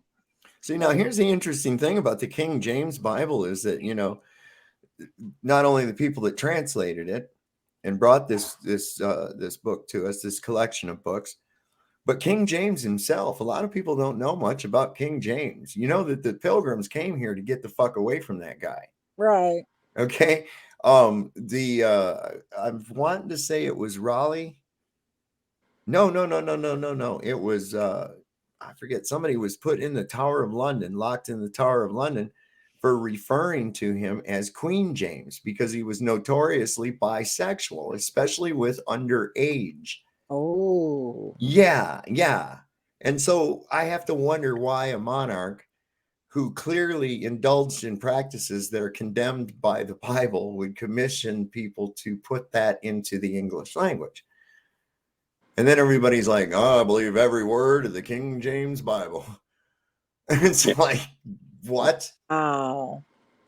Yeah. And it's the same as Constantine when he took over supposedly be the Pope. He was a sun worshiper. He just adopted it because that was the way the people were going with Christianity. So that's how from what I've read, that's how so much sun worshiping doctrines got put into the Bible. Well, The churches are in place to control the people. That's why they get called flocks. Those good shepherds, those priests and preachers and pastors or whatever the hell you want to call them. Because while they're teaching you to love and all this other crap, they're scaring the hell out of you if you freaking sin. You know, so you have to really take it as a whole and look at it a lot differently because they use fear or whatever, cast you out of the fold and all that garbage. I went through that. That was great. You know, I mean, well, you got my time. But that's what I noticed. They use threat. They just like the government. They use fear tactics. They use threats. They use your money. They are a form of government. They absolutely are. Freaking leech. Yeah. But that Bible, it's a double-edged sword. You will find both sides in it, and a lot of information that is super powerful, like Daniel, how the king's men decided to go over here and conspire against Daniel, you know, the king's friend. Mm-hmm. And then they turn around and they get the king to stamp a new decree that everybody must bow down and worship him because now he's God, right? Mm-hmm. And then Daniel gets thrown in the lion's den. He didn't care. Oh, here's Archangel for Truth is up in right here. now. How many people out here? So Dave, how much? Take that I thought you finished. I apologize. Oh, that's okay. I'm just wondering That's how right. many Who people are was really it? out there that's willing to make that kind of stand, a Daniel kind of stand. Oh no, not many. Exactly. What was you getting ready to say, Harmon? Well, I was gonna say, how much of the sun worshiping is there still that you can name in the Christian religion that they worship, thinking that they're worshiping the Son of God instead of the sun? Okay, well, the most obvious, of course, is the religious day being changed from the Sabbath to Sunday. Okay. The observance of the winter solstice and the rebirth of the sun at Christmas. Okay. Easter marking the equinox. The sunrise, the Easter sunrise. Yeah. I mean, look, it's everywhere. Okay, I didn't know. I don't know your channel, so yeah, you're up on that. Easter sunrise. I always get the Christians on that. I go, what are you worshiping? Right. Worshiping well, the sun. don't you know, Harmon? That's where Jesus jumped up out of the grave and magically turned into a rabbit and started laying eggs all over the place, and that was that's one mixed up rabbit, isn't it? Yeah, right. I mean, might as well be that fucking silly. Well, I like the chocolate eggs. I don't mind him laying the chocolate eggs. You guys watch the words. You have to watch the words. There's different parts in the Bible where they use the word Jesus, and then another part they use the word Christ. Those are two different people. Yeah. Well, Christ just merely means anointed. I thought they were the same person. Well, I always take it to the same person too. I'll tell you what, if any of you ever went to church, contact your I the do go to the head of them, the conference, and ask them for the book of doctrines for that particular church. They exist. I know they exist, but I guarantee you they'll deny they exist. That book has everything in it of what they actually do, and it has nothing to do with what they teach you sitting in those pews. Nothing. That's more. I'll It's tell more you, you sun. know what? More sun symbolism, Don. I'm gonna blow y'all's mind real quick. Watch I here. want some more. I'm gonna blow your mind. Here we go. All right. So Creating chemtrails again, sir. oh, I am. So here's what we got. God resides within the temple. Within the temple. The temple must be built in silence. No axe, nor hammer, nor chisel shall be heard in the house as the temple is built. And upon the opening of the 7 seals, you will enter the temple through the right-hand door, and there you will meet God. Your mind. Okay, so what did I just describe there? Meditation. Yes. Meditation. There must be silence. The temple is built. The opening of the 7 chakras, all the way to the crown chakra. You enter through the right-hand door. That's the creative side of your mind. That's your right hemisphere. Cast your net to the right. Okay. So we get into this idea, who is Jesus? Who is the Christ? The Christ is the Messiah. Messiah. Where does that word come from? It comes from Mesa. What's a Mesa? Mesa is what the Egyptians called the crocodile. The oil from the crocodile was used to anoint. Now, what happens during meditation? In a serpentine, reptilian fashion, the oil travels up your spine. The oil travels up your spine to The your Christos. pineal gland. Yes. Yes. The So anointing. there it is. So now let's go across. We're going to go a few thousand miles into the Buddhist areas of the world to the Krishna. To the Krishna. Who's the Krishna? It sounds a lot like the Christ. That's a similar word. But what was the Krishna? The Krishna was born of a virgin, and immediately upon his birth, he took 7 steps. 7 steps. And upon each step, a lotus blossom appeared. And when the 7th step lotus blossom appeared, he turned and he spoke and he said, I am the God of this world. The lotus blossom is what they use in the East to symbolize your chakra points. This is what each step represented. And there, I am the God of this world. It's the same story. Don't believe in me and you shall know everlasting life. Believe as I do. Believe as I am. Believe the same. Believe me. Listen to what I'm telling you, and you shall never know death. And that's true, because then you realize that, oh yeah, death's an illusion. I'm not really here.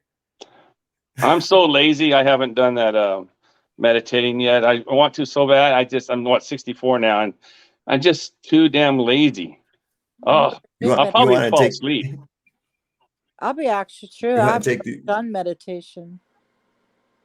Or you could get some DMT and take the express route. It's up to you. I don't know if that's that one. I'm not going to agree with you on that one. But I know there's a lot. I'm the outcast of the Melodome. They like me, but they know I'm the only one there that's never gotten high or drank or anything. Oh, okay. And so, but they like me because of that. Isn't that cool? What are you, some kind of a square? Huh? Yeah, there you go. Will you peer pressure this motherfucker into smoking a bowl here tonight? What? Oh, don't worry about it. I'm 67. I got high for the first time yesterday. All right. Good for Yeah. you, sweetheart. Good. A couple of guys tried talking me taking shrooms, and they Oh, really did on the they? Melodome. This guy, I let him talk for like 10 minutes. He just described everything. Oh, And I said, I still ain't gonna do it, dude. I said, well, it helped my pain in my shoulder. I got to admit that. Oh yeah, man. It's remarkable stuff, man. Oh, It's check this out, Dave. When it first came out, I was getting the stuff. I always had a football injury in my back. It's muscle spasms and stuff like that. But the CBDC oil came out in patches back in 2016 when they first allowed it to start ordering off the internet. Okay, this is before cannabis was legal, but the CBDC patches, you know what I'm talking about? Right. And I bought those and I put them on my back. I bought them from a called BIGI, the company, and I was like a miracle. I was like, the guy above me was only 24 years old. I gave it to him. He was walking around, put his crutches away in one day. After 1 year, I ordered another batch. Of course, I had a few more batches. And then all of a sudden, it started blistering my back, like huge blisters. Oh, wow. So I called the company, get a hold of them. They said, yeah, we were told we had to change the formula. Everybody that was doing it had to change the formula by the government. And I go, why? Because it worked, and now it didn't. So right when the pandemic started in about June of 2020, I went and tried. I said, well, let me try it again. Maybe they're good. So I went to another store and got them. Same thing, blistered my back. So whatever was in the original medicine, it was pure. It was pure and good before it's tainted by the government's formula. Right, right. Do you agree with that? Anytime they get a hold of it, that's what I was worried about with the fucking legalization. Now you've got the big fucking tobacco companies. You got big tobacco's going to be in it. The pharmaceuticals didn't like it. Exactly. And so this is what I'm thinking. The only reason. What's that? Go ahead, Deborah. Just buy the buds, and if you know somebody that's growing it, especially the ones that are high in CBD, if you can get just their cuttings off of that and turn it into butter, or you can use actual butter, or you can use put it on a big Band-Aid and put it on my back. And then you could put that on a gauze pad and then put that on your back, because that would be better for it in the long run. This is what I was thinking, that the only reason my big thing was telling everybody, because I come from a big family of pot smokers, so they grew the weed and everything. Even got put in jail for 99 years over in Arizona, but that's another story. But so I'm not against it. I've just never done it. Just didn't want to. And I'm saying the reason they legalized it is because now it's this hybrid stuff. What's this 50 strains of marijuana? What the heck is that? That's not natural. And so I'm thinking the only reason they put it true. up. That's I got to stop you there. Okay, stop me if I'm wrong. True. That's not true, because the different strains come from taking different phenotypes from of plants that have different characteristics and crossing them together. Right, making them stronger, right? Well, no, not necessarily making them stronger, just giving them the ability to produce more. Yeah, I guess you could say making them stronger.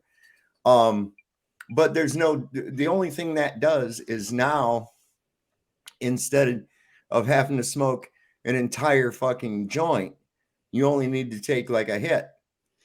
You're never going to smoke more weed than you can handle, ever. Well, you can't OD on it. So I know that, but I'm just saying, I don't think this marijuana that they're selling in stores, now correct me because I'm not into it, right, is not the natural herb that comes right from the plant that came from the ground that Mother Nature started. In fact, the stuff I'm smoking right now, I can guarantee you, is all organically grown. Everything, right down to the fertilizers, no chemical fertilizers. It's not hybrid at all. It's not crossbred. It's a hybrid. Well, yeah, it is crossbred. Well, then it isn't natural. Well, yes, it is. Because all I did was put one type of a male within proximity of another type of a female. If they can breed together, that's nature. I didn't force that. I didn't chemically alter that at all. It's just like the date trees and male and female trees. You just put them close to each other. Okay, so what happens, like if a collie gets knocked up from a German Shepherd? Okay, that's still a natural dog. Good analogy, right? How about a horse and a donkey? They're sterile. Their offspring are sterile, though. Well, now you're getting into the whole thing of autoflower, where they cross the marijuana plant with a ruteralis, which grows in northern is that what I'm talking about? That's not good. What? No, it's not bad. It's not bad. No, because all you're doing is look. You're wanting to get the maximum that you can from the plant. Nobody grows marijuana. Okay, God grows marijuana. Right. You are just the best environmental engineers you can be for that plant. That's what you do. So if I want to create another strain, I inadvertently created another strain, and it was fucking boffo. I didn't know how it was going to turn out because it was an accident.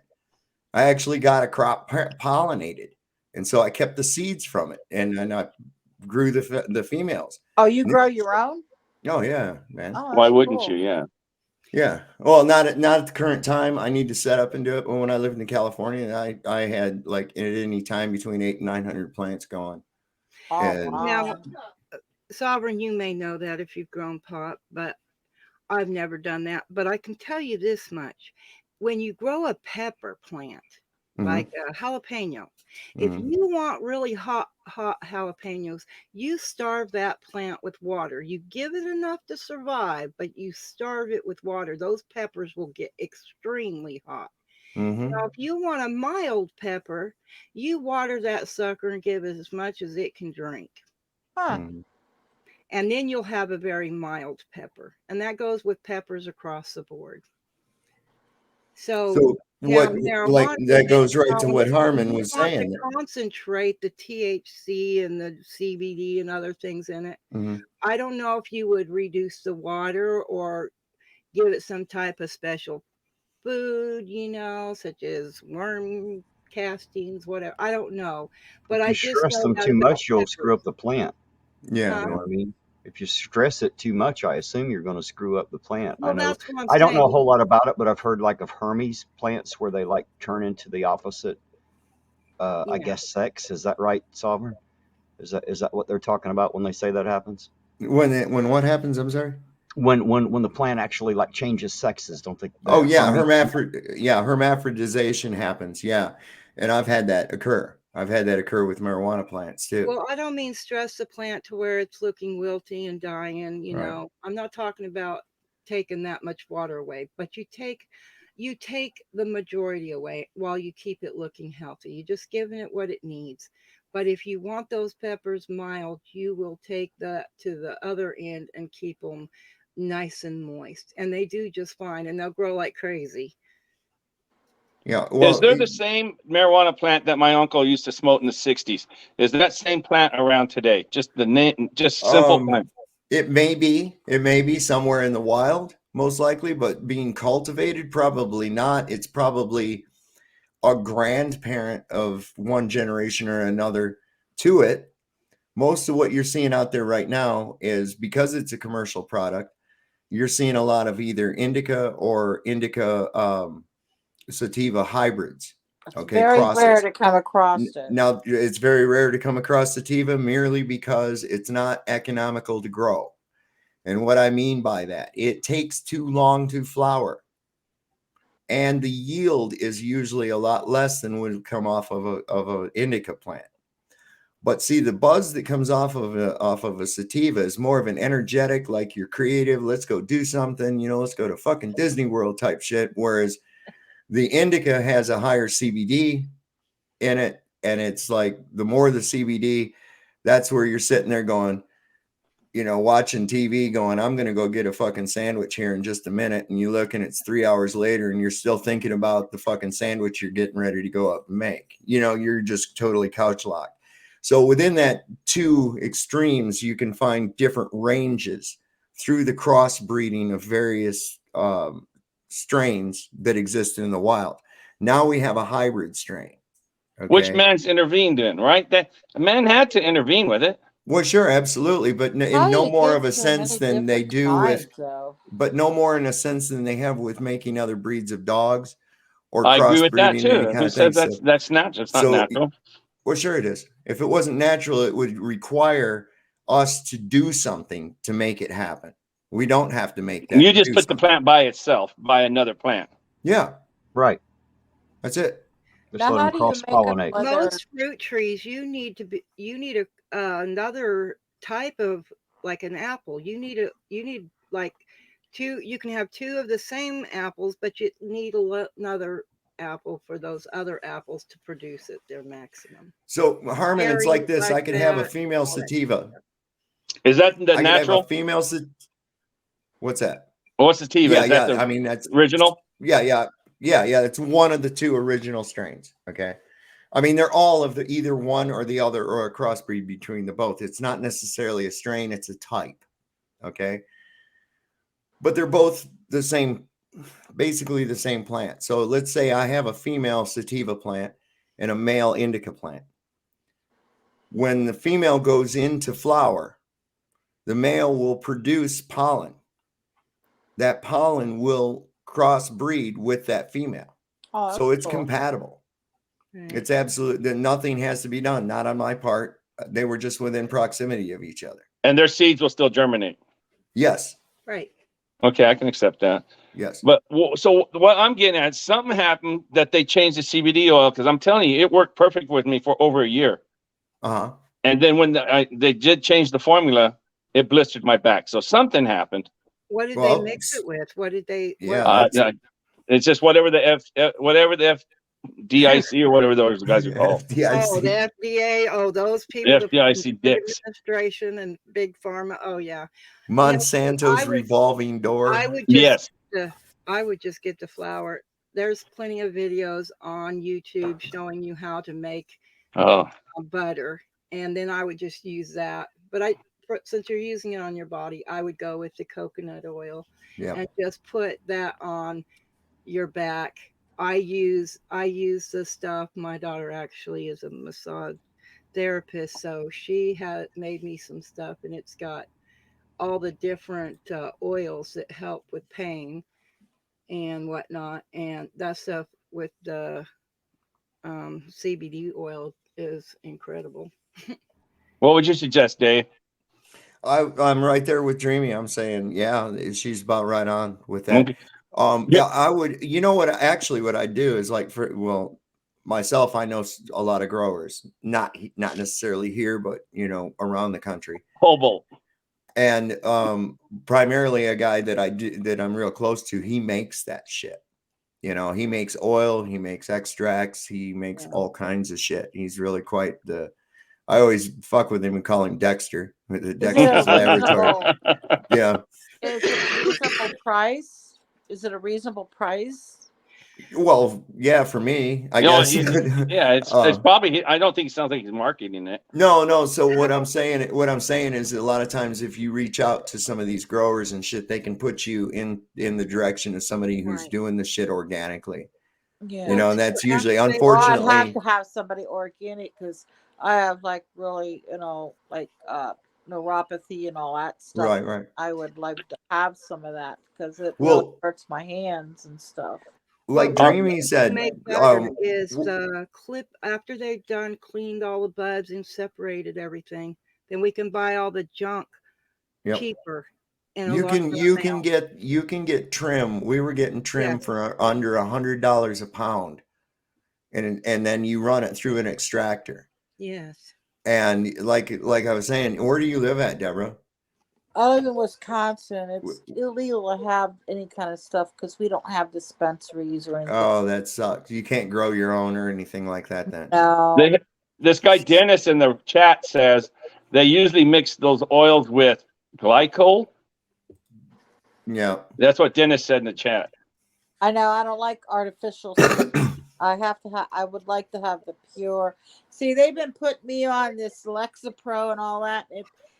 I don't like the medications, like pharmaceuticals, because it's been really messing with my kidneys and stuff and my liver, and I'd rather have the stuff that I need for my neuropathy, because I have like neuropathy and carpal tunnel on my wrists and my hands, and I have a hard time holding things sometimes. So that's why I always put everything down and leave it on speaker or something like I'm doing now. And, it'd be nice if I had something for pain. Look up essential oils for use for pain. Oregano oil is one of them. I'll tell you find another. some very interesting and very good stuff to take care of you. Hey, if you ever get a toothache, clove oil. Yes, You can use clove oil. Let me when my grandson was teething, we made a mixture of wild, organic, unfiltered honey with some clove oil. Oh, really? Yeah, and when he would be, fussing about his teeth, we'd take a little bit, put it on a swab or on your finger, and put it on his gums, right? And it helped it right out. And he got to where, you know, he knew what the shit was and where it was, and he'd just come and get you and point to the stuff, you know, and then point to his mouth. And I was like, that little bugger, he knows exactly what's going on. So, and that shit worked great. It worked I got a good great. one for you, Dave. What's that? You guys are all into the marijuana stuff. I asked you a little history. Do you know when it was outlawed? In Oh, the 60s. no, it was before that, because you remember old Marijuana Mitchum. It was Anslinger. It was in 32, okay? Yeah, yeah. But do you know the reason why? He said he smoked weed and turned into a bat. Do you know that? He was the Who said that? Anslinger.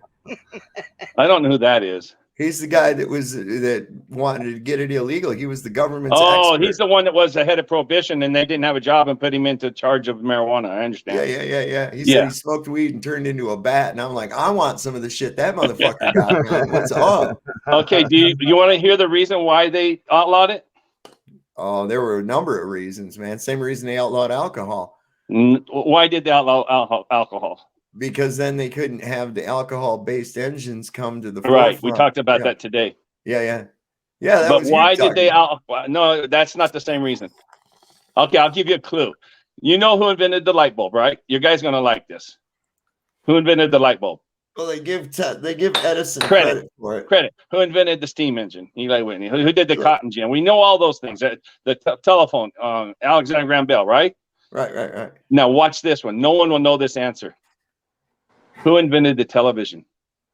Oh, no shit. That is a Satan. good goddamn question right there. I like that one. It was Satan. Okay. So there was a guy named Farnsworth getting credit for it. There's almost the same story in Scotland, but the story I followed, and this leads to marijuana, okay? In the 1908 and somewhere on that area, this guy named Farnsworth had invented what he called the television and was working with it. And the guy from RCA, they had the patent wars back then, was what we're told, and he stole his patent. Well, he was one of the big Mason boys or whatever, and he took it and gave it to the government.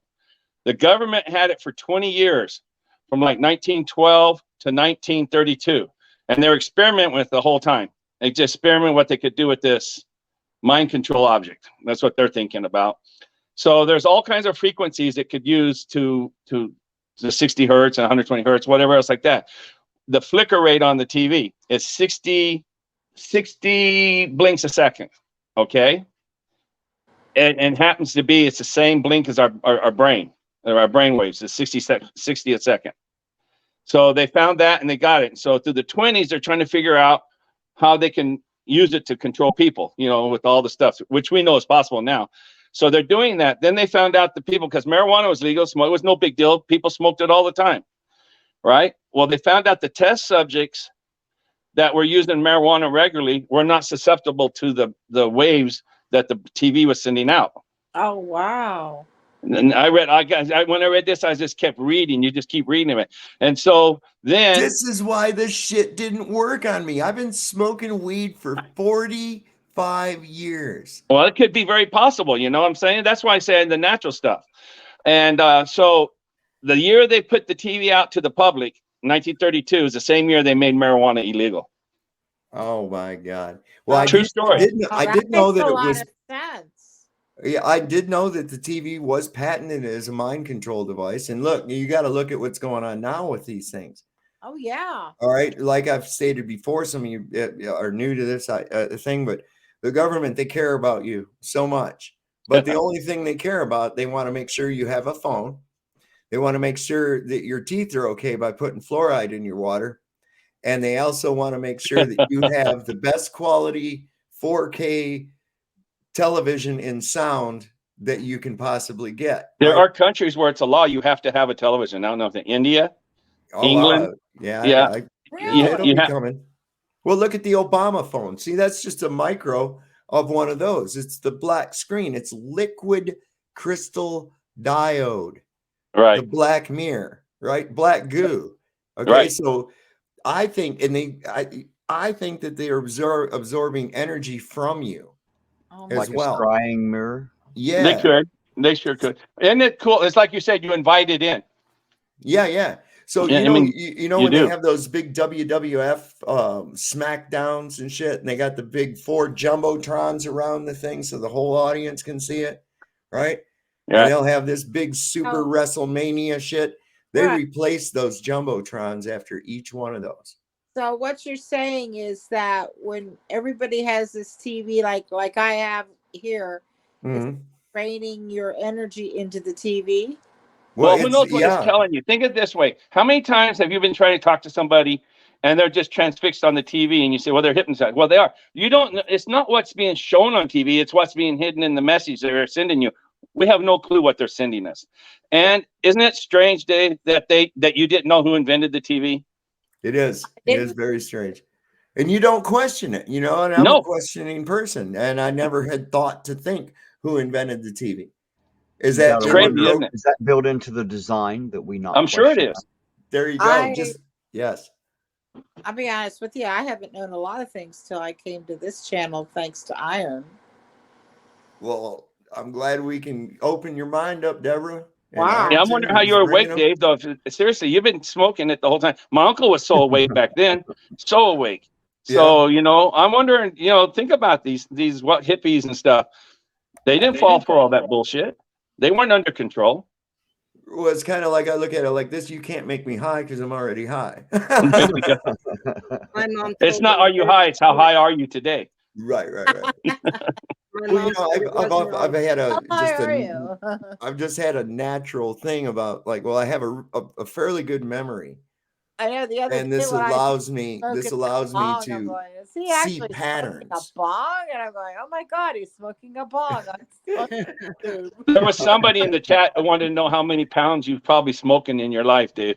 A Oh metric shit my, ton. A metric yeah, shit ton. I promise you it equals that. yeah, yeah, absolutely. My mom told I me tried that to think that out 60. one time, and I was like, oh shit, could you imagine sitting on a pile of weed of every bit of weed that I've smoked in 45 years? That's unfathomable. It That was by really is. Archangel 4. He said that. I smoked every day as a baby, he says. Well, that's probably why insane. you're That's awake. me. Honestly, I'm more awake than that average person. It's very possible. Well, it's also, I don't know. I've had this thing where my memory goes all the way back. I don't have that period of amnesia that most people have they don't remember much before they were 4 or 5. Yeah, I you're saying you remember, remembered when you were 2 and 3 when you started to crawl. yeah, I remember the room I was in when I was born, for crying out loud. I described it to my mom and dad, and I'd never been there. I'd never heard about it or anything else like that. And I told my mom, I was like, I think I remember being born, man. She goes, really? Tell me what was going on. And I got down to the detail. And when I Wow. mentioned that I saw Dr. Smith on the fucking TV playing, that was on the TV in the room when I was being born. Lost in Space premiered that night. Oh It's my so funny. Your God. mom probably told your dad, I told you not to have me in the room when we're having sex when he's a kid. Well, see, I was born in a private hospital.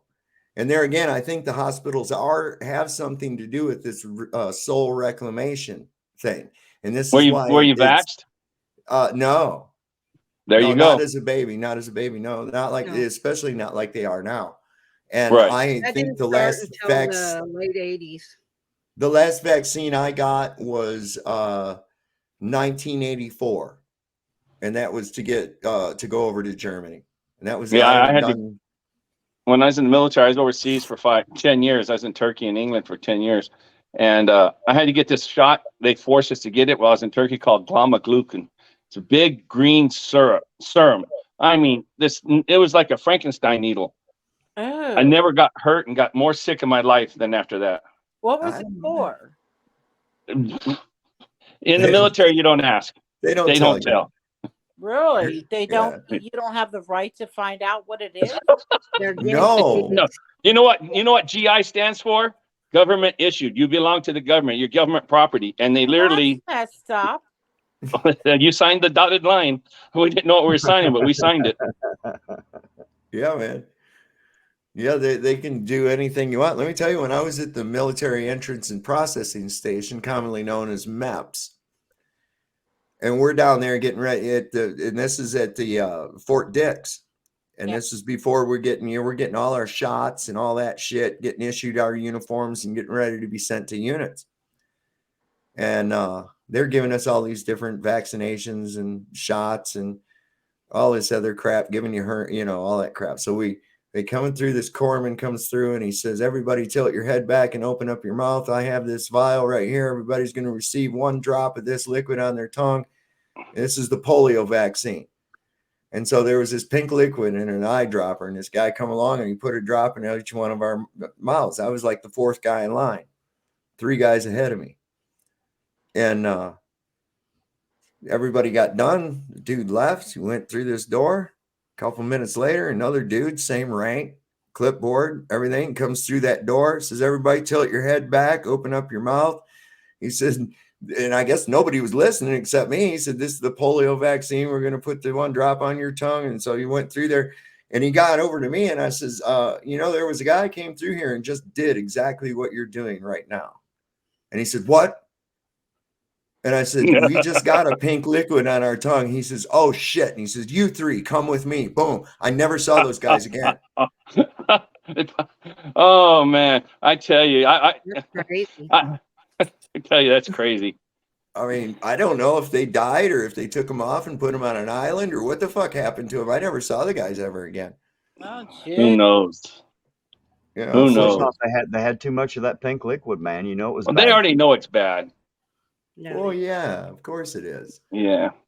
It's I remember- why do you think they have to put you in a hermetically sealed vault if they bury you? How come we can spread shit from animals all over God's green earth? Nobody thinks anything of it, but you find a human turd someplace and they're going to call the goddamn hazmat. It's because you're fucking toxic waste, bro. The fluoride is a toxic waste from the aluminum manufacturing. We burn gasoline, which is a toxic waste that's derived from the kerosene production. All of it. It's just, and so we end up being the recipients and the receptacles for all this goddamn toxic shit. And then when we die, we're more toxic than anything else. Yeah, we are. all Absolutely. this carbon and junk going in the air is also cleaned by the trees, but we have to look at how much of the world is just barren now. And they want us to lower the carbon, but you can add carbon, the CO2 to a fish aquarium, it'll grow beautiful plants. You can add it to a greenhouse, your plants will grow beautiful and lush. Well, that's So the that trick, is the Dreamy. problem. Dreamy, that's the trick. The earth needs carbon. Plants Yes, it does. thrive, and they're very vague when they use the term carbon, right? Carbon and carbon dioxide are not the same thing. So when they say that they want to reduce the carbon, your That's the dead carbon, leaves. You were the carbon. you're the carbon. Exactly. You think they're talking about carbon dioxide, but carbon and carbon dioxide are not the same thing. And They are really play on that words. right. So when they say they want to reduce the carbon, I and then remember Bill Gates says if we do a good enough job in reproductive health and vaccines, we can reduce that number, which is us, by a factor of such and such percent. Now, wait a second. If that shit is supposed to be for the benefit, how are you reducing the population through it? Because we are the carbon that they want to reduce in that equation. Yeah. yes. And he said we need to take this almost down to 0.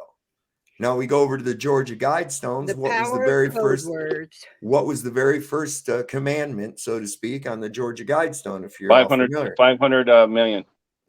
maintain a population of no more than 500 million in perpetual harmony with nature. With nature. And then it has since been blown up, which I think was them blowing up their own thing.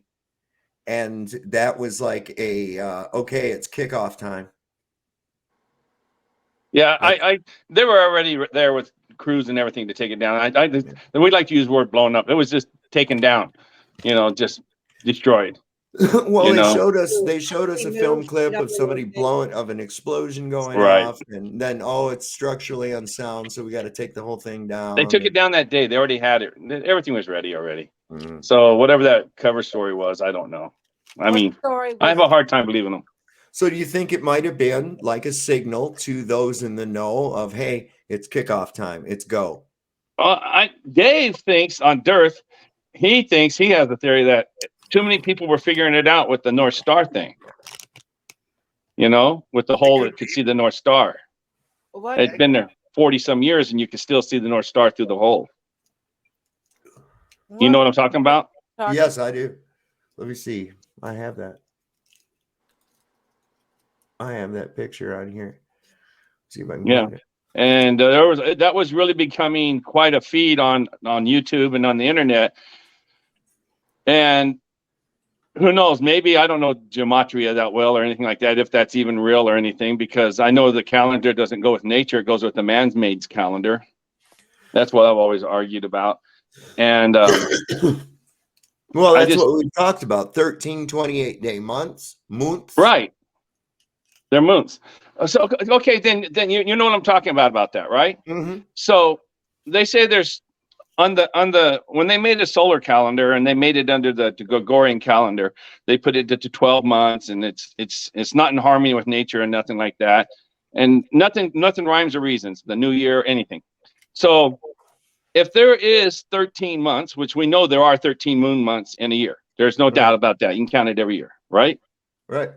So it's cyclical, like clockwork. 100%. It's just every 18 years and 2 days, the moon repeats everything it did before.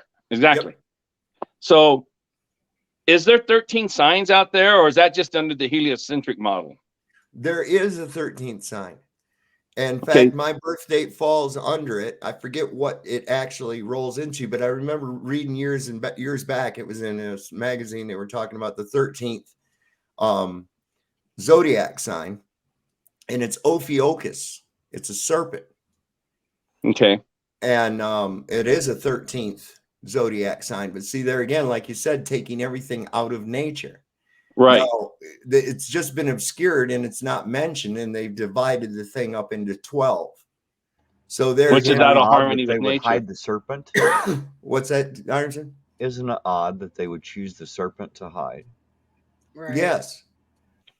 Well, it depends on if it fits in there. You got to remember everything with the zodiac and everything that they have set up, and their gematria is set on sun worshiping. So all those dates and stuff, they fall in there. What I'd like to find out, Dave, if you get the natural month, you get the natural year, let's say it started April 1st with the first new moon, and go from there and make the dates all the way back to there. I wonder what those dates would fall on their special dates when they do with the sun calendar. So that's a good question. You know, it'd be something to sit down and actually work out. I think that'd be quite a deal, I think. But I mean, think about it. If they really know what's really going on, would they base it off the sun calendar, the dates, or are those dates following on certain dates of the actual natural world? Exactly. Yeah. Well, there again, it's just the day that they're picking for the same event. You see, I think we're the only ones that use the Western calendar, aren't we? Well, I hear that the Chinese just adopted it. Just recently adopted the Gregorian calendar. Yeah. But see, there's a whole 1,000 years. Mexico. There's a whole 1,000 years added to our timeline. Like what it seems like, doesn't it? Well, apparently, nothing during that time. The Dark Ages. No, Archangel. I don't need. No, I said the Dark Ages. They call it. Oh, yeah, I know. I'm responding. I'm responding to Archangel for truth on here. He asked if I'd tried the CBD toothpaste. It'll heal those bleeding gums. I don't have any teeth, so I don't need to brush them. That's pretty cute. No worry. No bleeding gums either, man. So that's what I was just wondering about the nature. Okay, so many people. I've been in the flat Earth or whatever for quite a few years, since 2016, right? And everybody always said they always try to figure out why they did it. They hide God to do this and like this. And I've just finally came out with they're just hiding nature. They took us away from nature. That's what I look at. I don't want no one to agree with me. I think everything's nature.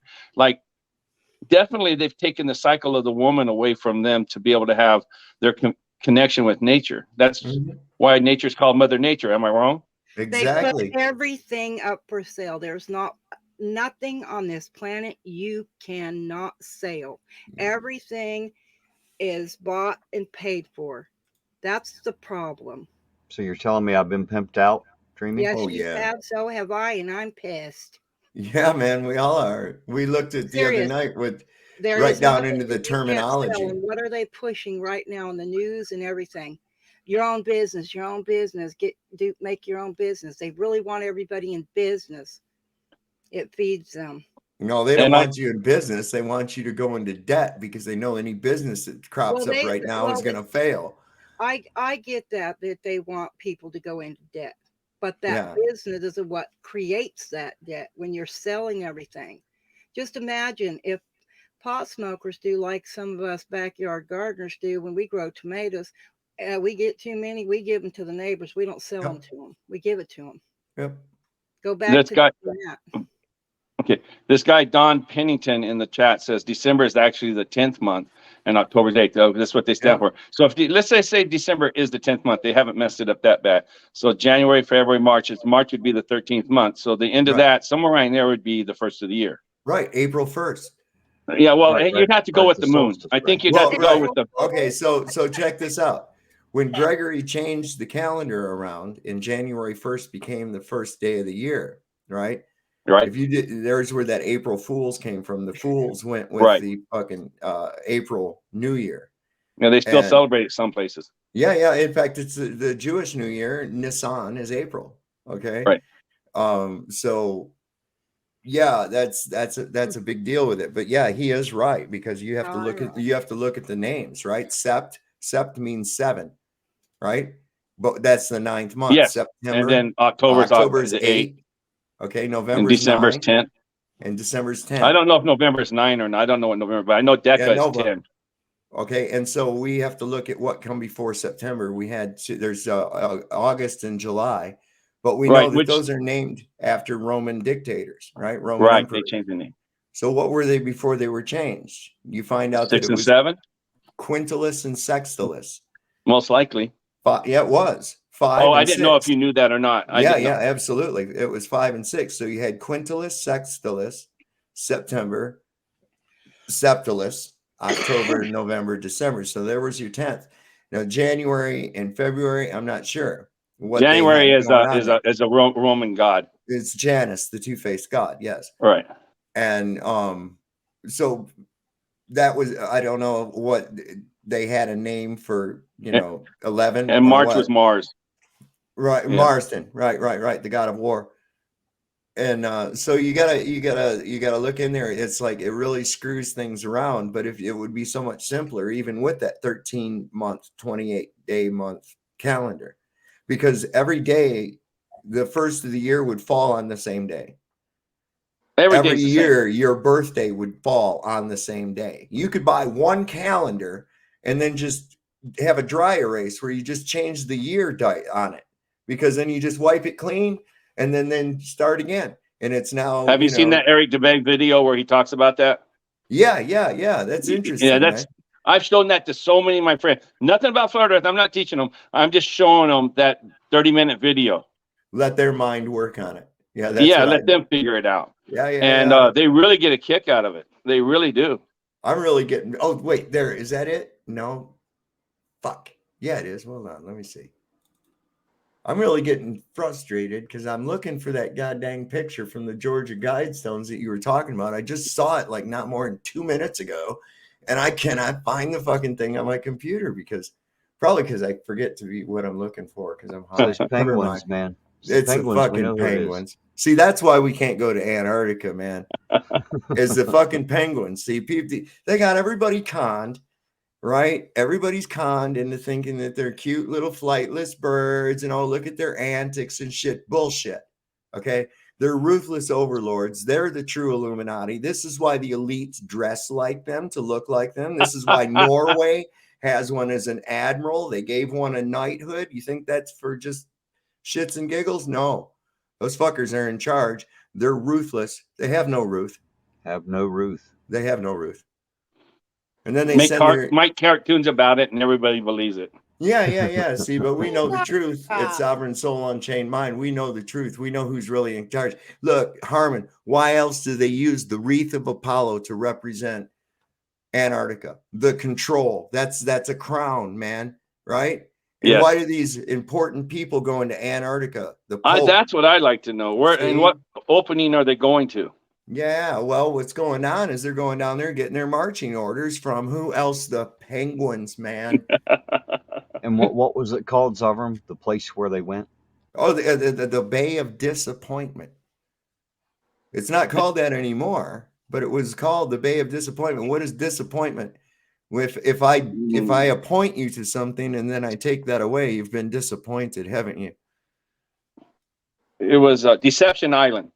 Yeah, they have that too. Yes. Yeah, Deception Island. That's where they would go to. Is their the actual tour took them to Deception Island. Ain't that something? Ain't that something? And they go, nobody yeah. sees that. Look, I'm on a barber pole. Take a picture of me upside down. Ha, ha, ha, At ha. Deception Island. Yes. I know. Well, that's the thing. And this is what pisses me off, is because these fucking demons prey on the gullibility and the trust of people. And I think that's one of the evilest things you can do. That's like tricking an animal into a trap. You know what I mean?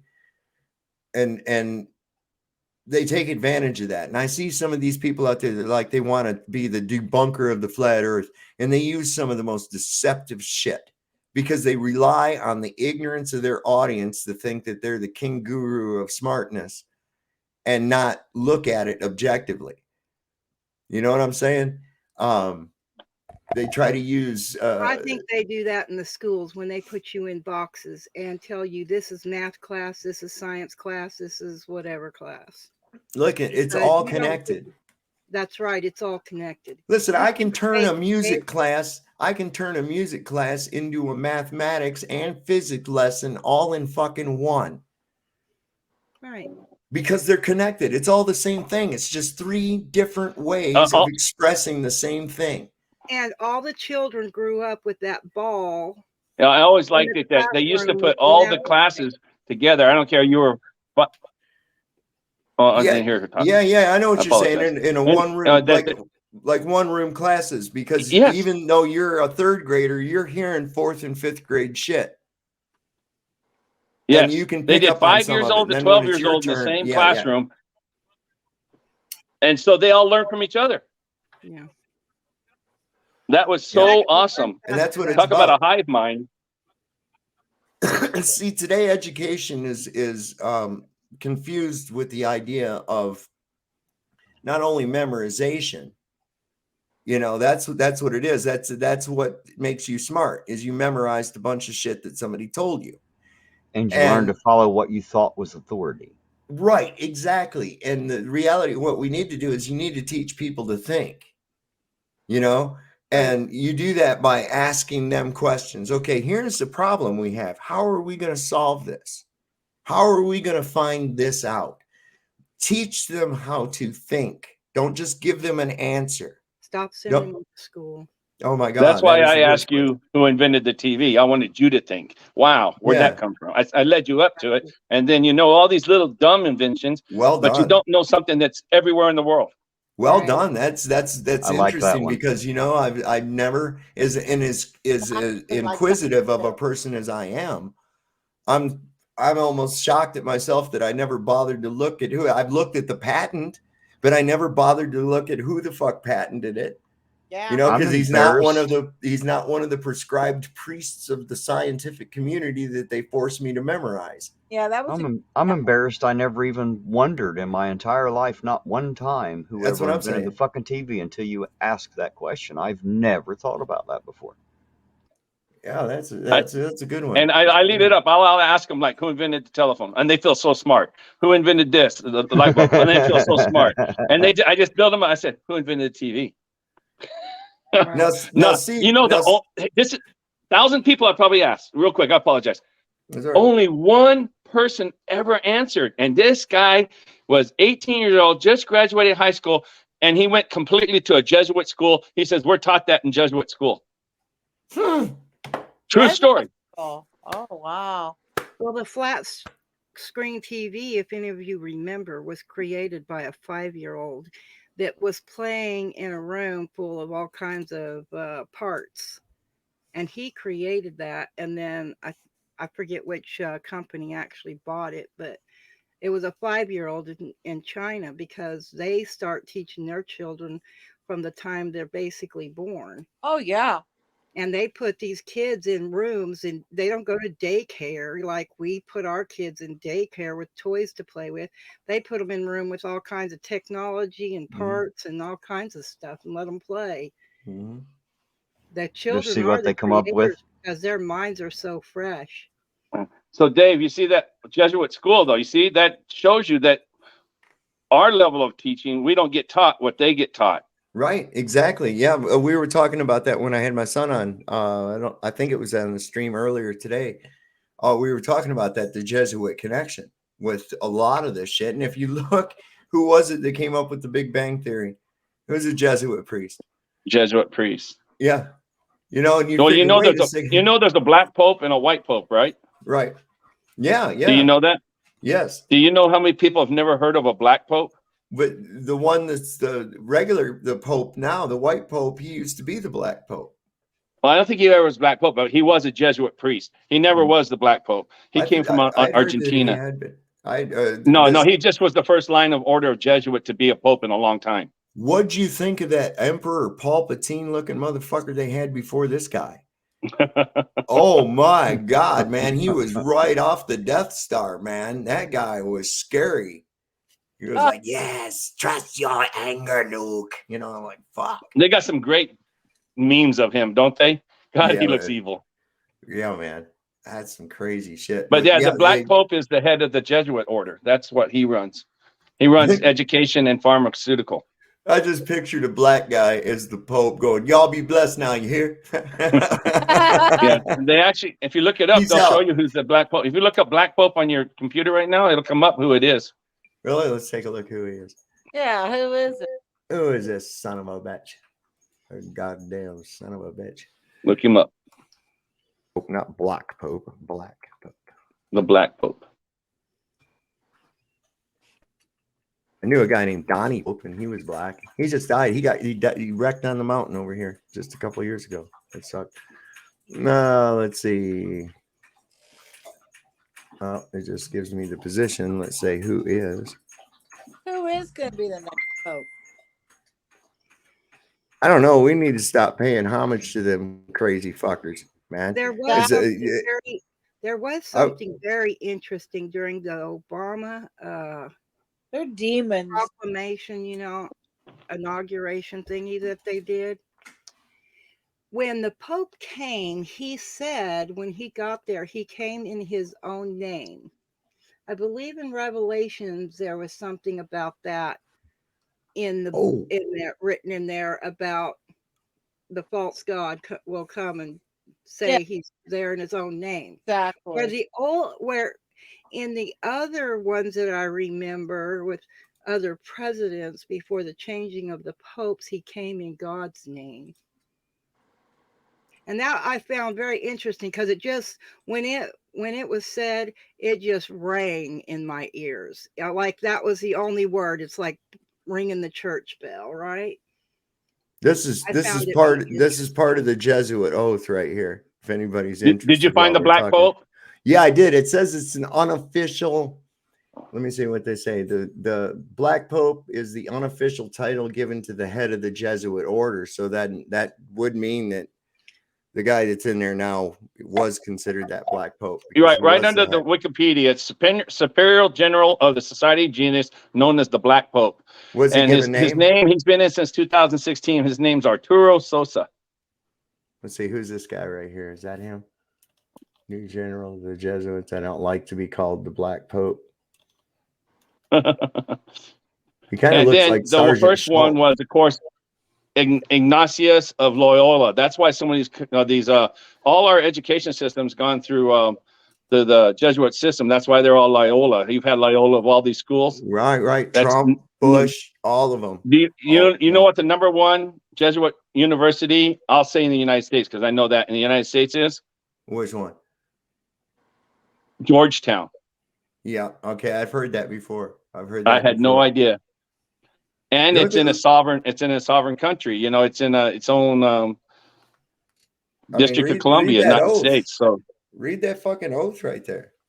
okay, Now this is just part of it. It says, I Read it. furthermore promise and declare that I will, when opportunity present, make and wage relentless war, secretly or openly, against all heretics, Protestants and liberals, as I am directed to do, to extirpate and exterminate them from the face of the whole earth, and that I will spare neither age, sex, or condition, and that I will hang, waste, boil, flay, strangle, and bury alive these infamous heretics, rip up the stomachs and wombs of their women, and crush their infants' heads against the walls, in order to annihilate forever their exacerbable race. Oh. That when the same cannot be done openly, I will secretly use the poisoned cup, the strangulation cord, the steel of the poniard, or the leaden bullet, regardless of the honor, rank, dignity, or authority of the person or persons, whatever may be their condition in life,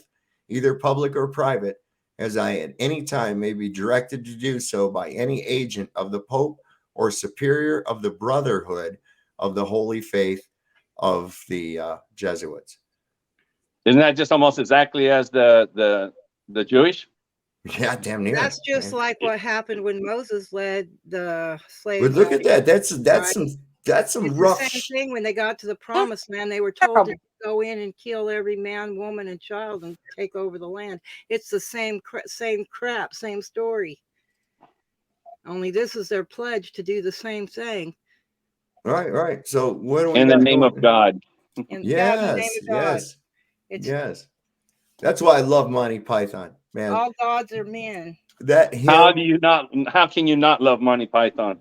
Oh my God, that hymn that they do in The Meaning of Life, where he's, oh God, please don't burn us or put us in your pots, and all this. God, man.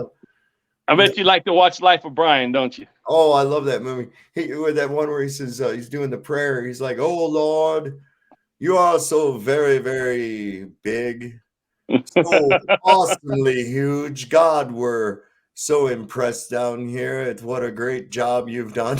It's like holy shit, man.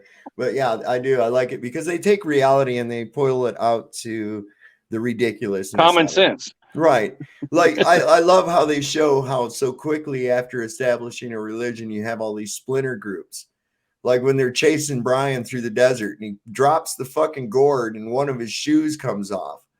And they're saying, oh, he has left his shoe. It is a sign. It means we must go shoeless. And so that group says, and then the other half are like, no, we must follow the gourd. So we automatically got two groups, right off the start. And this guy's running away because they think he's the Messiah, Oh, that is funny. Yeah, it is a great. It just shows you how we are. It really is. And it brings up to how ridiculous we are. That skit about the guy in this that wants to be called Loretta. That's beautiful. I got to watch the Life of Brian again today. I'm gonna watch it when we hang up. he says, oh, I want to be called Loretta. And he says, why do you want to be called Loretta? And he says, because I want to be a woman. And he says, well, how are you going to be a woman? Why do you want to be a woman? He says, so I can have babies. And he's like, well, how are you going to have babies? You don't have a womb. And the guy's getting all upset. And he says, where are you going to gestate the baby? In a box? And so the guy's all crying about it. And the woman, of course, she comes to his rescue and says, well, why don't we just agree that it's his right to have babies, even though he can't have babies? And I'm like, God damn, we're there. We're right This is there. from the 70s, too. Yes. That's from the 70s. That shit is fucking hilarious. How far ahead was Monty Python on this stuff? Right. They were so far ahead. Dennis, the constitutional peasant from the Holy Grail. That one is beautiful. That was, well, how'd you get to be king? And he starts telling his tale. He says, you don't have a government based on watery tarts distributing swords out of a pond. Wasn't that you talking about the line and the borders, just an imaginary line? Yeah. Yeah, I agree with that. I always tell everybody, where do you live? I said, I live here. They said, just because you make a line. I live right on the border of Nevada now and Arizona. Uh-huh. And so I go, okay, I step across this line. Am I in Arizona now? Now I'm in Nevada. I'm just here. You know, I hate that thing of imaginary lines. I hate it. Well, here's like a cool. I used to bring this up to people. Okay, so let's suppose you're like right on a state line. You're right next to a state line, and on one side, say it's Arizona, marijuana is illegal, Right. but in the other side, in Nevada, it's legal, right? So Exactly. you step over into Arizona, but you hold your hand with a joint in it over the line into Arizona, right? Yeah. Or into Nevada. And in Nevada, I Okay. know. So you've got the joint in Nevada, but you're standing in Arizona, right? So you're not breaking the law. So then when you want to hit the joint, you just take a step toward the joint back into Nevada, take a drag off of it, hold it, hit it, and then step back, leaving the joint in place into Arizona. Now, do you see that if I take the simple act of forgetting to leave the joint on the other side of that imaginary line, I now become a criminal? Right? Yeah. Which And who is knows, why the guy which that is put why the you have sign to up know might where have- those imaginary lines are. You have to know where these are so that you're not guilty, you know. Well, that's what I was going to, Terry. What if the motherfucker put the sign up? It was a Friday and he'd been drinking.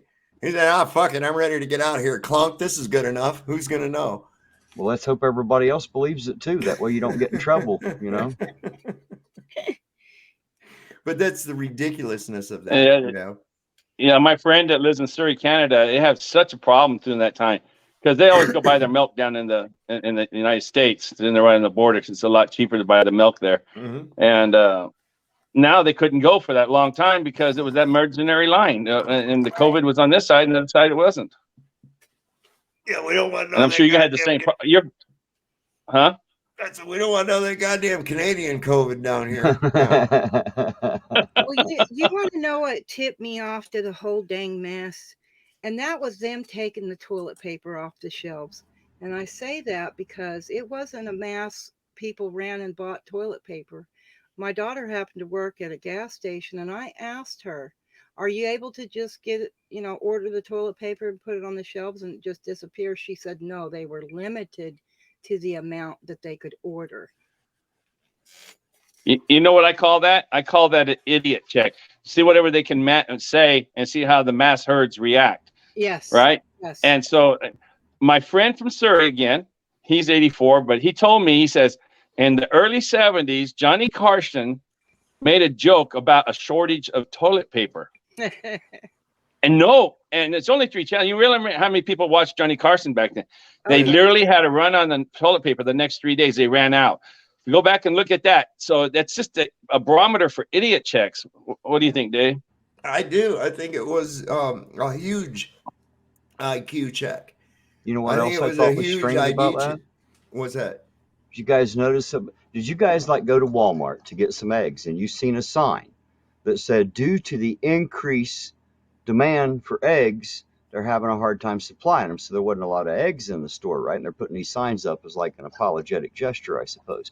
Now, my question is, how do we have a larger demand for eggs? Is it because people quit eating in restaurants, now they're eating at home? Aren't the same people eating eggs yesterday that they did today and tomorrow, and the people that don't eat them won't eat them? How do we get in a sudden increased demand when we can't find toilet paper for eggs? It was they've been hitting. They destroyed millions of chickens. They're hitting millions the egg of chickens. processing plant. Yes. And that's what the caused biggest the the biggest egg producer in the U.S. Caught fire and burned up here just a couple of weeks ago. Yeah. They've been hitting our farms. They've been hitting our farms. They've been hitting our food processing plants. Yeah. We've had over 200 Soylent food processing Green plants. Yeah, that's what it's going to end up. Well, you already got Soylent Green, I'm afraid. If you eat fast food, we'll be eating our Soylent Green. We'll own nothing, and we will be happy, sir. I heard him say. They told us we'll be happy. Don't worry. Cricket My paste. area is all about agriculture, and our feed store burnt down, and 2 different of the processing plants. Like Dave said, 200 places at least we know of have burned. Yep. Yes. So This is something you And guys the might not know. My friends are thousands of cattle that were scorched to in death Kansas. last summer. Oh yeah, there were Yeah. just thousands of them that like died. Yes. Fell over. Did you know in 2000, May 2000, I got this date down, May 22nd in 2000, they made an emergency order, because I always watch when something happens. So I always look towards Congress. So what law are they passing? What are they distracting us from? And in the May 22nd, 220, they passed a law that the FD, what is that stuff that checks it, and you have to do the ingredients. No longer do you have to put the exact ingredients that are on the label. You can look up the law, the May 22nd, 2020, on labeling that. So when you're reading the packages, they said no longer that they have to be exact. They can modify it without changing the label. Mm-hmm. They've been setting So it. Listen, the demons have Who been says setting they this weren't doing joke. that anyway? no, Do we they have any always proof were. that's They already always been were. done? No, I agree with you. Because it's on the label doesn't mean it's so. I agree with you. But now they so openly about it, they just throw it in our face.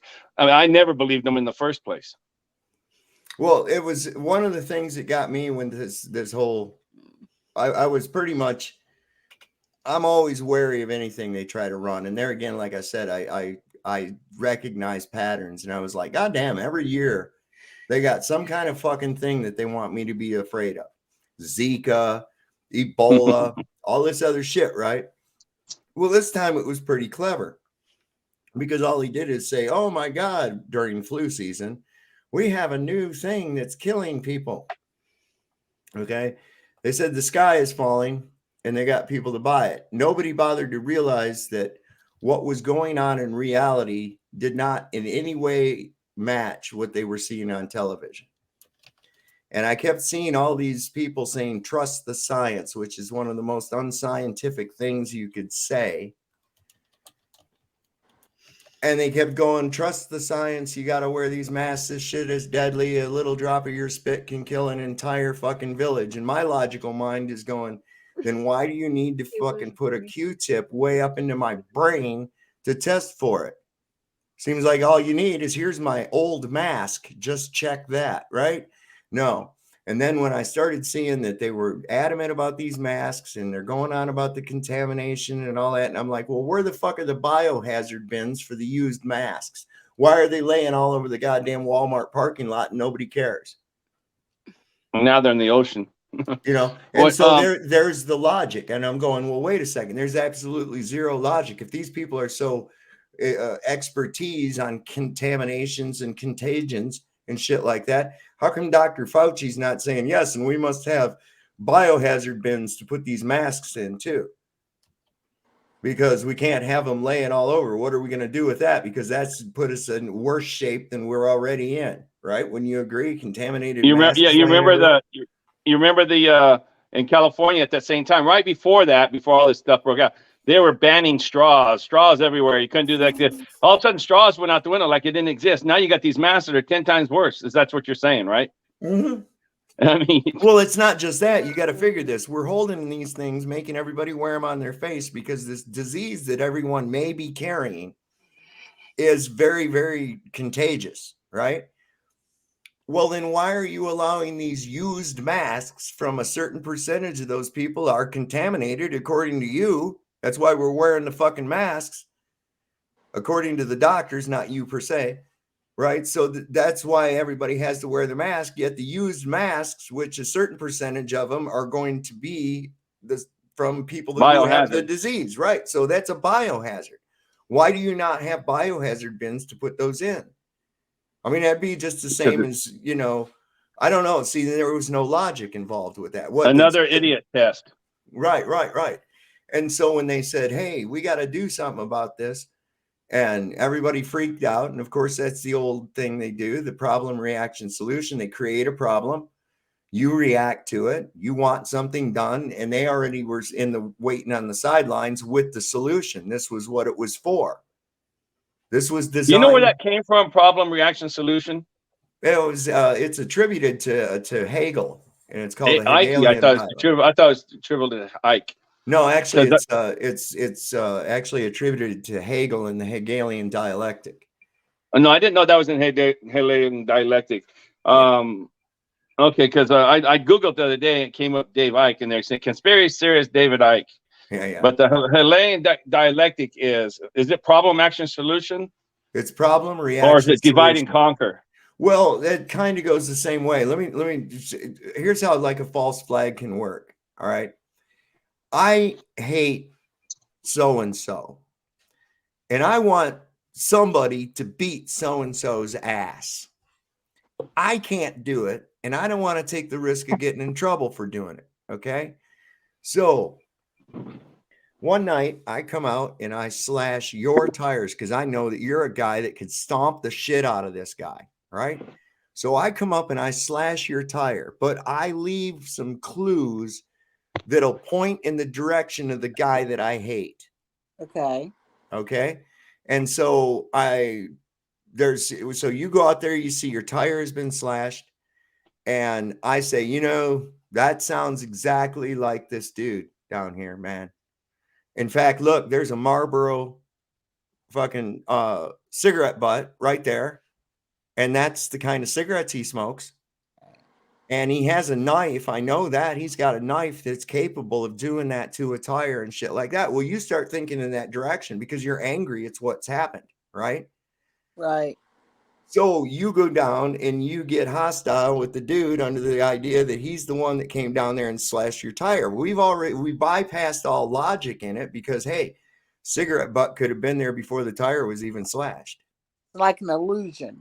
You see, so what you're doing, that's called a false flag. Oh, okay. Okay, that's a false flag. So it comes from the old sailing days. They would hoist the flag like a pirate ship would hoist up a flag of a nation and look to be friendly until they got within proximity of it. And then they would drop that and raise the Jolly Roger, and it was too late. Okay. They came under the auspice of a false flag. You thought they were someone else, but it turned out to be this way. That's kind of what we're talking about here. And so when you've already got the perpetrator, I've given you the perpetrator, my goal is accomplished and my hands are clean because all I had to do is set up the illusion that this guy did a wrong to you by me doing it myself. Or if I wanted everybody else to hate somebody or to be down on them or exact violence on it, I could fake an attack on myself and make it look like somebody did it in order to get them in trouble. That's done too. You find in the case of 9/11, for instance. Yeah. So those are different things. And what you do is through fear, you get people scrambling, do something. So you convinced everybody that there was going to die from this disease, man. We got to do something. What do we do? So, yeah, on the problem, reaction, solution, from what I understand also that they already know what they want. They already got the solution. They have to create the problem and reaction because they want you to get to the solution. That's and that's exactly what the guy already knew. He didn't like that guy. He wanted get his ass kicked. So he created the problem and reaction. So the solution was he got his ass kicked. Right. So yeah, right? Exactly. And that's what he did. You did it. Because I was unable to do it. How am I going to get this guy? I don't like him and I want him out of here. What am I going to do to get that to happen? Right. That's good. Here's one question I always ask chats I get into.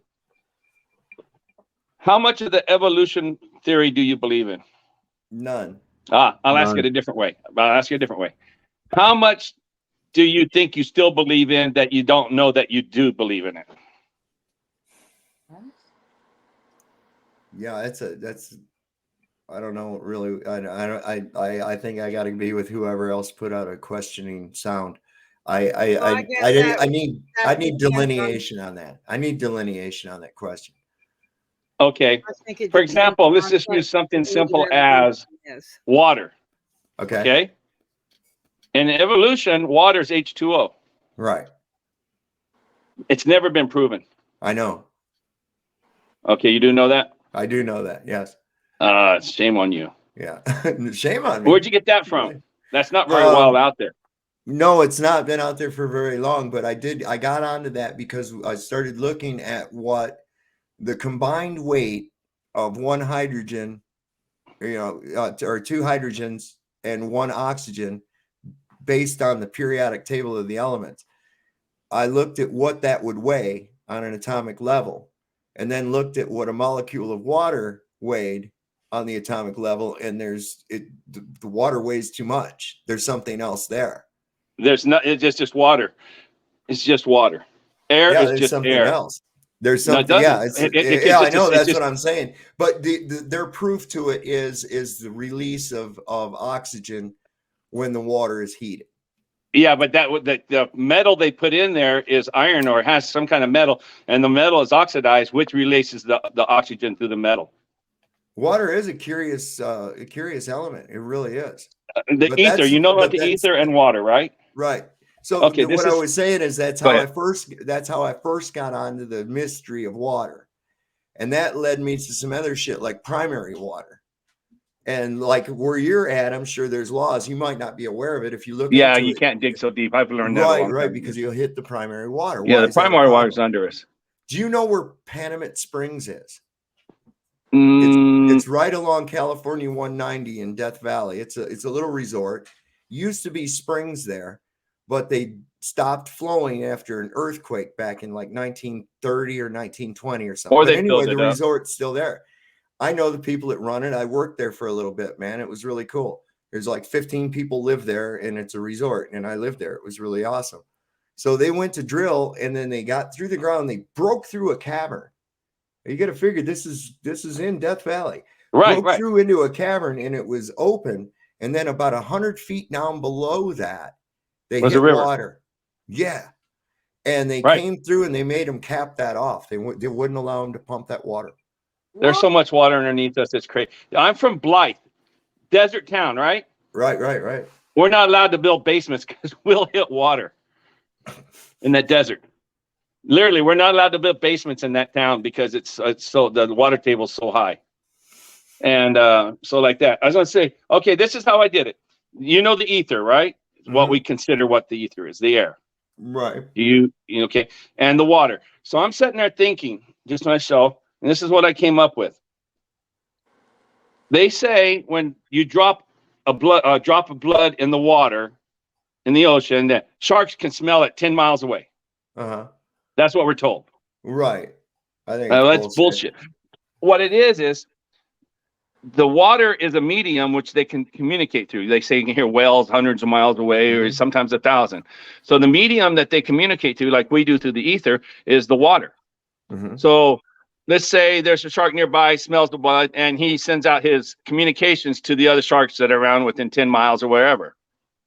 And so I'm thinking, okay. And what made me start thinking this? I was golfing, and I was 150 yards out, and my friend was 150 yards out, and he hits a beautiful shot over the ducks that are in between us, like about 100 yards away. And they don't even flinch. I get up there, and I hit my normally shank ball, and I hit towards the ducks. And before they even get there, they're flying away because they know it's coming. So they've communicated.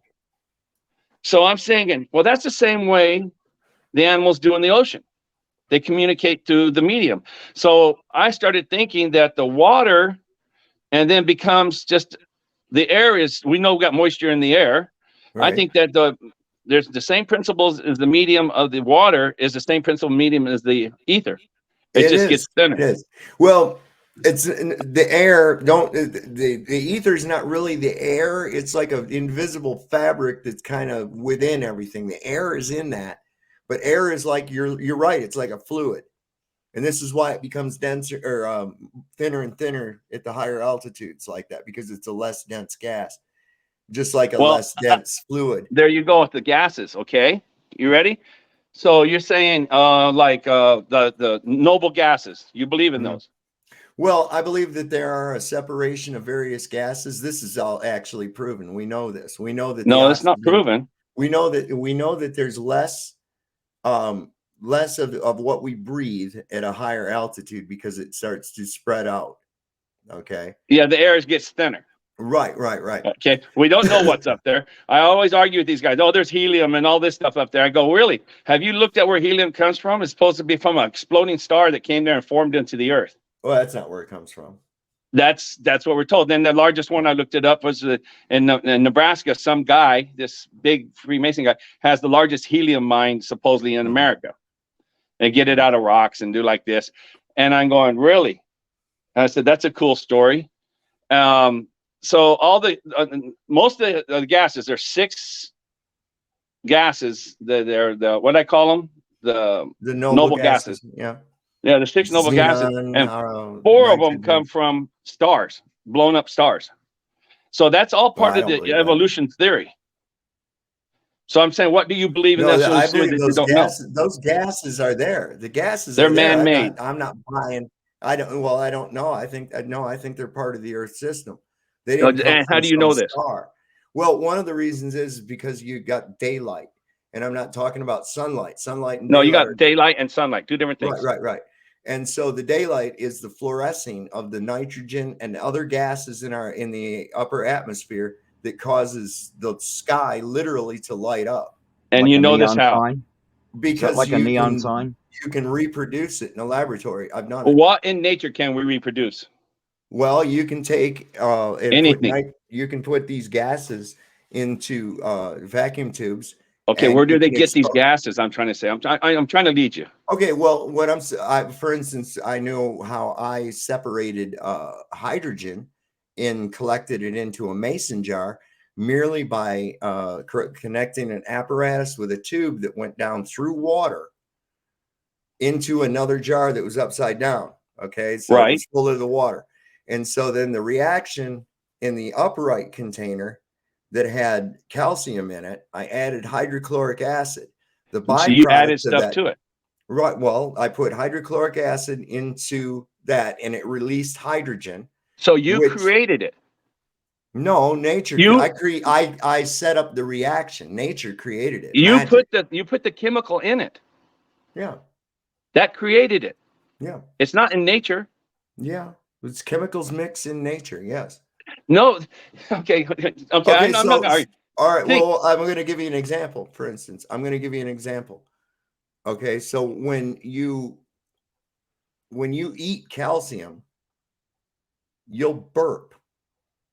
And the reason being is because the hydrochloric acid in your stomach is reacting with that calcium and releasing that hydrogen in the form of a gas. And It's what was just- what's the hydrogen in? It's in your hydrochloric acid, which is in your stomach acid. Which was okay. Yeah. Okay, I'll let that one go on that one. Man, the neons and the xeons and all the radons you get, if it's in a jar, in a container, wherever you get it, it's all been put there by man. Man, you can't go Well, yeah, go I get me a cup understand of that. helium. What Huh? the coffee in this cup was put in here by me, but the Right, coffee but you made itself that. was It's not grown. natural. But the coffee was grown in Brazil off of a plant. Still All I man did- processed it and you made it. All I did was crush it up and run hot water through it, and I got this elixir that came from it. Right. And that's still man-made then. When you made it, when you did it, it's not from nature. You actually added water to it. Everything's from nature in it, I agree with you. Right, But right, you right. created it. Right. Actually, yes. Well, he just turned it I into had to coffee, think. but it's still a natural plant product. I'm not It's saying it isn't, but it's Yeah. not in its natural state. It's not not in its No. chemical form. It's man's either. fabrication. Everything man makes is from nature is fabricated. Okay. So when you eat an apple, it's no longer in its natural. No, you Yes. haven't done anything to the apple. You bit it. You bit the Yeah, damn but you thing, bite the chewed apple. it It's up the and apple. It's before swallowed the it. process. Before you Oh, drank that okay, coffee, wait. you All did right. stuff to it. So you would consider if I was to cut the apple and apply heat to it and then eat it, then now it's Not I've natural. done it's unnatural or it's Well, it's not in man-made? its natural state, that's for sure. Wouldn't a natural state be the result of a fire in the apple forest doing the That's same what man thing? fabricated and did it. You sat there, you took the apple off the tree Right. and you cooked it. But it does happen in nature, and I'm sure But that the but it's results of still that in are its often You've eaten by you've the had a flora. cooked apple in nature, Oh, I haven't, but I'm sure animals have those that have come off of a but burnt you know tree what or I'm something. saying. Yeah, I've been but- nature and I've eaten Neon gases. Real where quick, are you I gonna can get tell neon you gas something. from? Real Where you gonna quick, get I neon can gas tell you from? something about that. We had an apple tree in my yard when I was a kid, right? Crab apples. And they would fall up onto the roof, and some of them would go into the gutter or stay up in the grooves on the roof. And they would sit in the sun. And of course, natural fruit has a yeast on the outside of it. and these things would be fermenting in the sun. And we had a squirrel. Right. This squirrel was a fucking alcoholic. This squirrel, I'm not shitting you. He would get up there and eat those apples. And this poor little fucker, I don't know how many times I picked him up, passed out on the lawn. He'd get up on the roof and fall off. He'd try to run up a tree and run into it. He'd fall out of trees. I've had to go out a couple of times and pick him up and set him up in the crook of a tree so something didn't fuck with him. And then later I look and he's gone. You see him the next day and there he is going after those apples. Summertime, that fucker just stayed drunk, man. It was insane. I don't know how we got to this from the sunset, Oh, I know. sunrising, We were steam, talking neon about the grass, cooking. gases. We were talking about the cooking apples, and that brought that back in my Right. memory. I thought it was funny. Anyway, so the gases, the neon gas, where's that come from? I haven't the slightest idea. I'm sure. So you procure it believe that it's from- neon gas and making this stuff in the sky? Well, this is where I've told. I mean, I've not. Do you know that it's not? I do. How? Have you Because been it's up there and man-made, it's measured it? fabricated. Yeah, but wait, you can- went up there and measured it? Yeah, I mean, you're No, applying- okay, I'm just okay, I applying can't this- prove it I'm no more than applying- you can prove it's not. You're right. I'm You're 100% right. Okay, so I'm applying the same standard. That's all. Same logic, okay? But you do know where you got the neon gas from on Earth when they make it. Man makes the neon gas. Okay. They don't go outside and say, okay, I'm going to give me a cup of neon gas. So Here, I got it right in now. other words, they can put the elements together that make neon gas, but those elements that they put together to make the neon gas still came from the environment, right? But it's fabricated. It's not natural. It's what man put it together to make. Right. It's like you build a house, you build anything. You know, you've used nature on the stuff you made it out of, but it's not. It's fabricated by man. There's Right. no neon gas out there and go get a cup of neon gas. You have to pressurize it. You have to do whatever Well, man does to put it in a can, so and it has to be in a. Huh?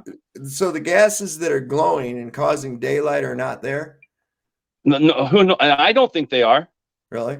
Yeah, I mean, the thing is, man cannot recreate nature. He cannot. Right. He can't even make a seed. He can't make a tree. He can't make anything. Right. You know, he can make nothing in nature. He cannot reproduce nature.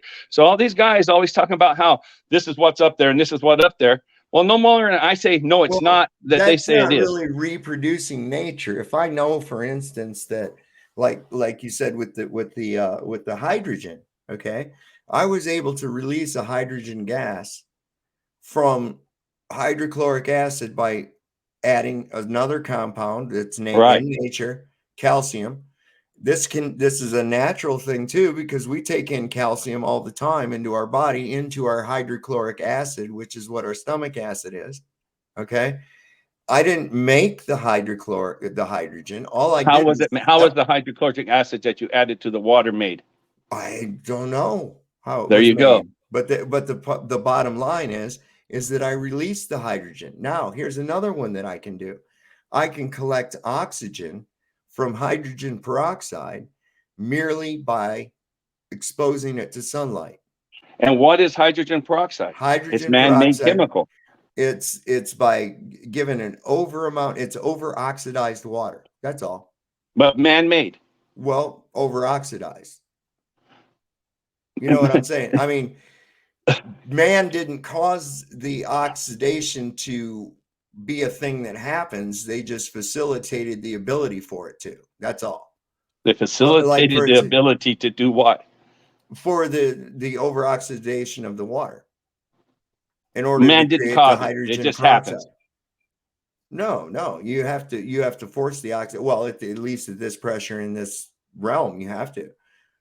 But I mean, it'd be like now we've done what? If you put salt and pepper on an egg, now it's no longer eggs. No, that's not what you're saying. You're saying you've added something man-made to this project that you put the hose in one water into the other water, and you said it releases oxygen. How come there's Hydrochloric not- acid isn't made. You produce it in your stomach. You produce I don't know that part. hydrochloric. Yeah, that's what your. I know that digestive suppose that's what juices are. this dissolves us. Hydrochloric acid is your digestive juices, man. Right. And so calcium is another natural product. And all I've done is combine these two natural elements that you do combine in nature. And instead of allowing the hydrogen to just escape into the atmosphere, I've decided to collect it. There's That's these all. two guys in England named Peter and Pete Channel. Peter and Pete. Peter and Pete. Scientists, laboratory guys. They're brothers, and they've been in the flat Earth since 2015 and stuff. Yeah. The people with all this other stuff, they don't give them much credit or due. If I was you, you would be really interesting checking their channel out, Peter and Pete. All right. Well, I have to put that on the thing. Let me write that down. They've been there since 2000, and they're the ones I'm trying to say what they say. You know how hard that is to try to do it when you're not well versed. Yeah. Right. Well, let me tell you, welcome Tina Slay. I don't know, Harmon, if you've ever met Tina. Everyone else on the panel knows her. Tina Harmon's with us tonight. How are you, sweetheart? Hi, Tina. I'm fine. I have to laugh, and I have to tell you why I came up here, because I'm going to make a bold announcement. I need everybody to get their damn popcorn going. Oh no. I'm ready. I just read the video.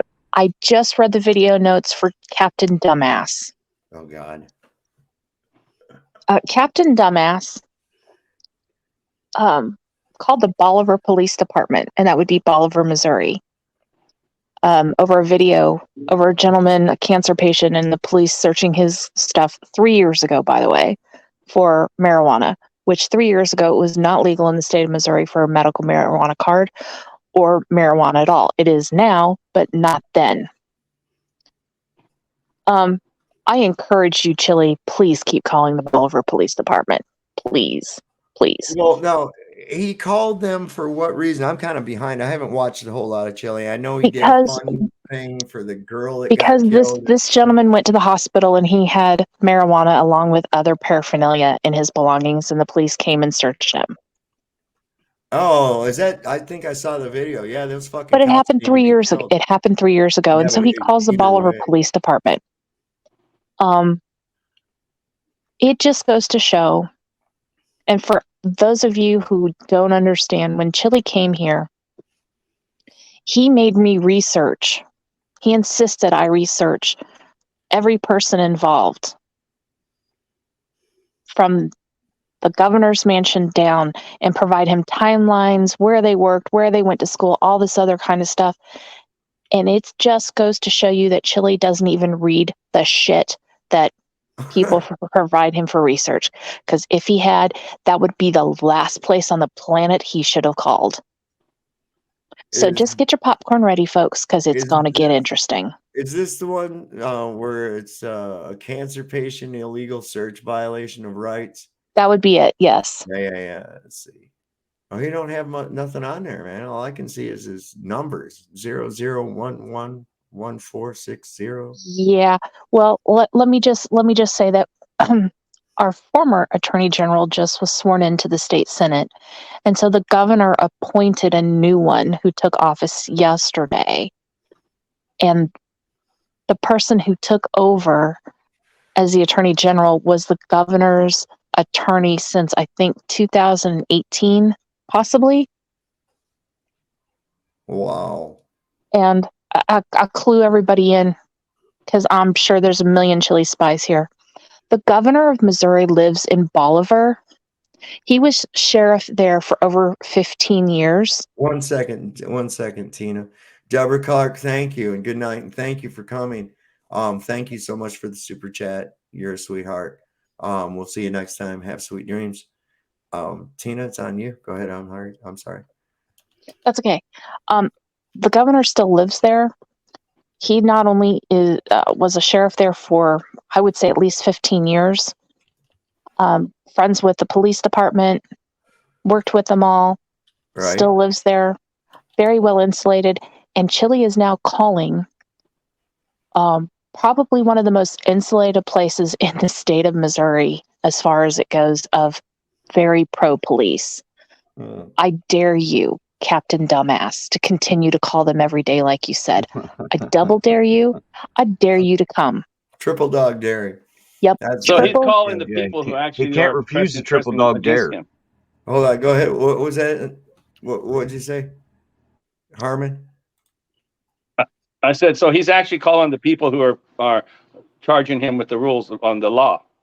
Well, he's calling the people that say you're guilty. It has nothing to do with him personally. Right. He saw a video that happened over 3 years ago, and he called to file a complaint or Okay, I got berate that the part. police department over an incident that has nothing to do with him at all. But he happens I missed that to part. but he happens to be calling a town where the governor has a farm, is very well protected, and for God's sake, his personal attorney is now the attorney general of the state of Missouri. I'm going to call them in the morning and explain to them exactly who Chili is. Oh, I'm sure they figured it out by now and looked Oh, into no. I'm going to call the attorney general's office. I'm not calling Bolivar. I'll just call the new AG's office. it. And I'm going to explain to him exactly who he is, that he goes around practicing law without a license and advising other people to let him file lawsuits for him, and we'll see how far he gets. Yeah, I don't think he's not going to give it. Listen, this guy is a problem. He's just going to be a problem. He's I mean, like watching auditing How My America. Balls. I mean, Yeah. look, it's a 3-year-old. Harmon's, just so you know, this is a thing that happened. The video was about, and I saw what it was about, and it was reprehensible. What these cops did was horrible, and it was all started with a fucking security guard. A cancer, I think he was stage 4, a cancer patient. He had, I believe, pancreatic cancer, and he had cannabis products that were part of his regimen of life, and he wasn't using them. But the security guard went and called the police. They went through his belongings. They went through all his shit. They took his stuff, and the guy was dying. And it was like the shit that they went over was, I mean, it was just, it really Outrageous. enraged me. Yeah, it was outrageous. Actually, the truth of the story is he was smoking it in the hospital room. Well, I don't believe that, because that right off the bat, they're not going to let you smoke anything in a hospital. And Well, that's what brought his security to his attention, is because he was vape. caught smoking in the room. He might have used a vape, but I guarantee you wasn't trying to smoke. So that's, I mean, we've known about this. But we were just talking about that they go to those lengths over this substance, and who would give a shit anyways? What's wrong with, sir? You can't do that in here. Right. There you go. Problem solved. And we were just talking about that because of something Harmon laid us on with the TV, right? That they found out that people that smoked weed aren't as easily hypnotized by the TV and shit. And I think that's one of the key things of why they don't want it, why they're so harsh down on the shit. You know? Not only that, but Chili's going, as we all know, was going about it the wrong way. The security guards are only following the policy of the hospital. Well, the police that are only doctor following, came in there and said, just leave him the fuck alone. and, I mean, there was no and the reason police for and the any of police that. have to go by the laws in which the lawmakers of our state have passed. Yeah. Good thing they don't have a law where you got to walk around with a dildo sticking out of your ass, or what would we be having there? I mean, come on. But he's going about it wrong by calling the police department Oh, yeah. and berating them instead of calling the legislatures Right. and doing something about it. Right. You know, Well, you're not going to be able to do anything about that. Chili's just an ass, anyways. Oh, I know. regardless of Is who Chili you one of are. your followers? No, let me give No. you a brief rundown of what we got on this guy. This is how I even got my YouTube channel started. I hadn't made a video in like 6 years. This guy comes rolling down the pike. I catch him on YouTube. He's talking about constitutional law and shit. Okay. And this is where I met Harmon. We were on, was it Paul Enslaved? No, we were on Melodome. That's right. And so we kind of like are on the same page with a lot of this shit, right? And so I was watching this guy who was touted to be that. Well, then I started finding there was flaws and shit that he said, and I ended up in touch with him, and he talks about how he can be in court. He loves court. He knows the Constitution. He's been studying it 20 years and all this shit. And he got charged with a fucking trespassing charge in Ironton, Ohio. And instead of going to court, he goes on a live stream the night before, talks outrageous shit about the judge, and then skips town and doesn't go to court. So I told him, I said, dude, you look like a fraud. You're a puss. It was a simple misdemeanor. He hit me back with a torrent of text messages telling how he wanted to come and forcibly sodomize me with homosexual pornographic pictures to go along with it. So I made a video. I says, people need to understand you ain't what you cracked up to be. So I put this video up. So you found a 5150. Oh, big time. So Yeah. this guy, he's always how I doing met something Sovereign. fucking stupid. He's always, I mean, he's comical and he thinks he's big shit and he's just comical to see what he's doing. And I'm just looking at this thing here. And this is on there's a Facebook page, dude. There is a Facebook page. I'm going to pull this up. This is insane. And it's called "I've Been Blocked by Chili DeCastro," because he blocks anybody that disagrees with him, right? He blocks everybody. And you can see here now he is suing. Oh, that's a video about it. But you can see that he's suing Google. He's actually going to try to sue Google. This is him over here in the right with the glory hole position. No wonder Tina's so frustrated with him. Oh, yeah, he's terrible. I mean, and this is just, there's a whole Facebook page devoted to him. And there's a couple actually about how bad people hate him. Chili, Carmen, I have a different. I have blocked. Yeah, I was going to mean, say my grief with him is much deeper than that. Oh yeah. I'm not. I mean, I'm just trying to get. I'm just trying to give myself down that. We're kind of talking about some like science stuff, and so without getting too much into Chili, that's pretty much where he comes from, Harmon. Tina has some personal grief with him. Once you hear that, her son was murdered by the DEA. No doubt. And there's a huge cover up involved, and she can tell that story. You can go and look on her channel. She's got the whole story about it. It's some reprehensible shit. Well, this guy came out of the woodwork and went to where Tina lives and lived on their fucking couch until they had to throw him out. And he exploited the death of her son for his own gain. For profit. The scammer. And for profit. And he still is. Yeah. And he's still doing it. Total con man. Yeah, big time. And when people have gotten and looked into his background and what he's done, you can see he's just a series of one grift after another. At one point, he was dressed up like a superhero going around trying to grift money for diabetes research or some shit. And he was the super necessary human. Another time he was doing promos for MMA. I mean, this guy's just a fucking piece of dirt, And so there's a whole community on YouTube that just makes a lot of views off of fucking with this guy and making fun of his videos. It's funny as shit. So I have to admit, I got on that. That's how I got my thing. I got myself up to where I could get a reach and then steered my channel over to what I want to talk about, what I want, message I want to get out. But we visit Chili and we look at Chili's weirdness and his stupid shit. And I just had to share Sovereign because I think it's funny as hell. Oh, it is. It's going to be one of those F around and find out moments for him. Well, let me ask you something, Tina. What do you think about Frauditor Troll trying to narc out Brooklyn audits and get his channel shut down because in the thing when he was fighting back and forth verbally with the police, he said the word faggot. But only moments before that, Frauditor Troll misgendered Brooklyn audits by referring to him as Karen and kept referring to him as she. And in fact, the guy wasn't even using that as a hate. It was just sort of like, you goddamn faggot, that kind of thing. And he was talking to the police. So he went and reported it to YouTube to try to get him shut down. I don't watch Frauditor Troll. It's not on my list of ones I'm subscribed to. However, my question then would be to Frauditor Troll, have you tried to take down Merb's channel for using the same terminology, and Merb is part of the LGBTQ community? Right.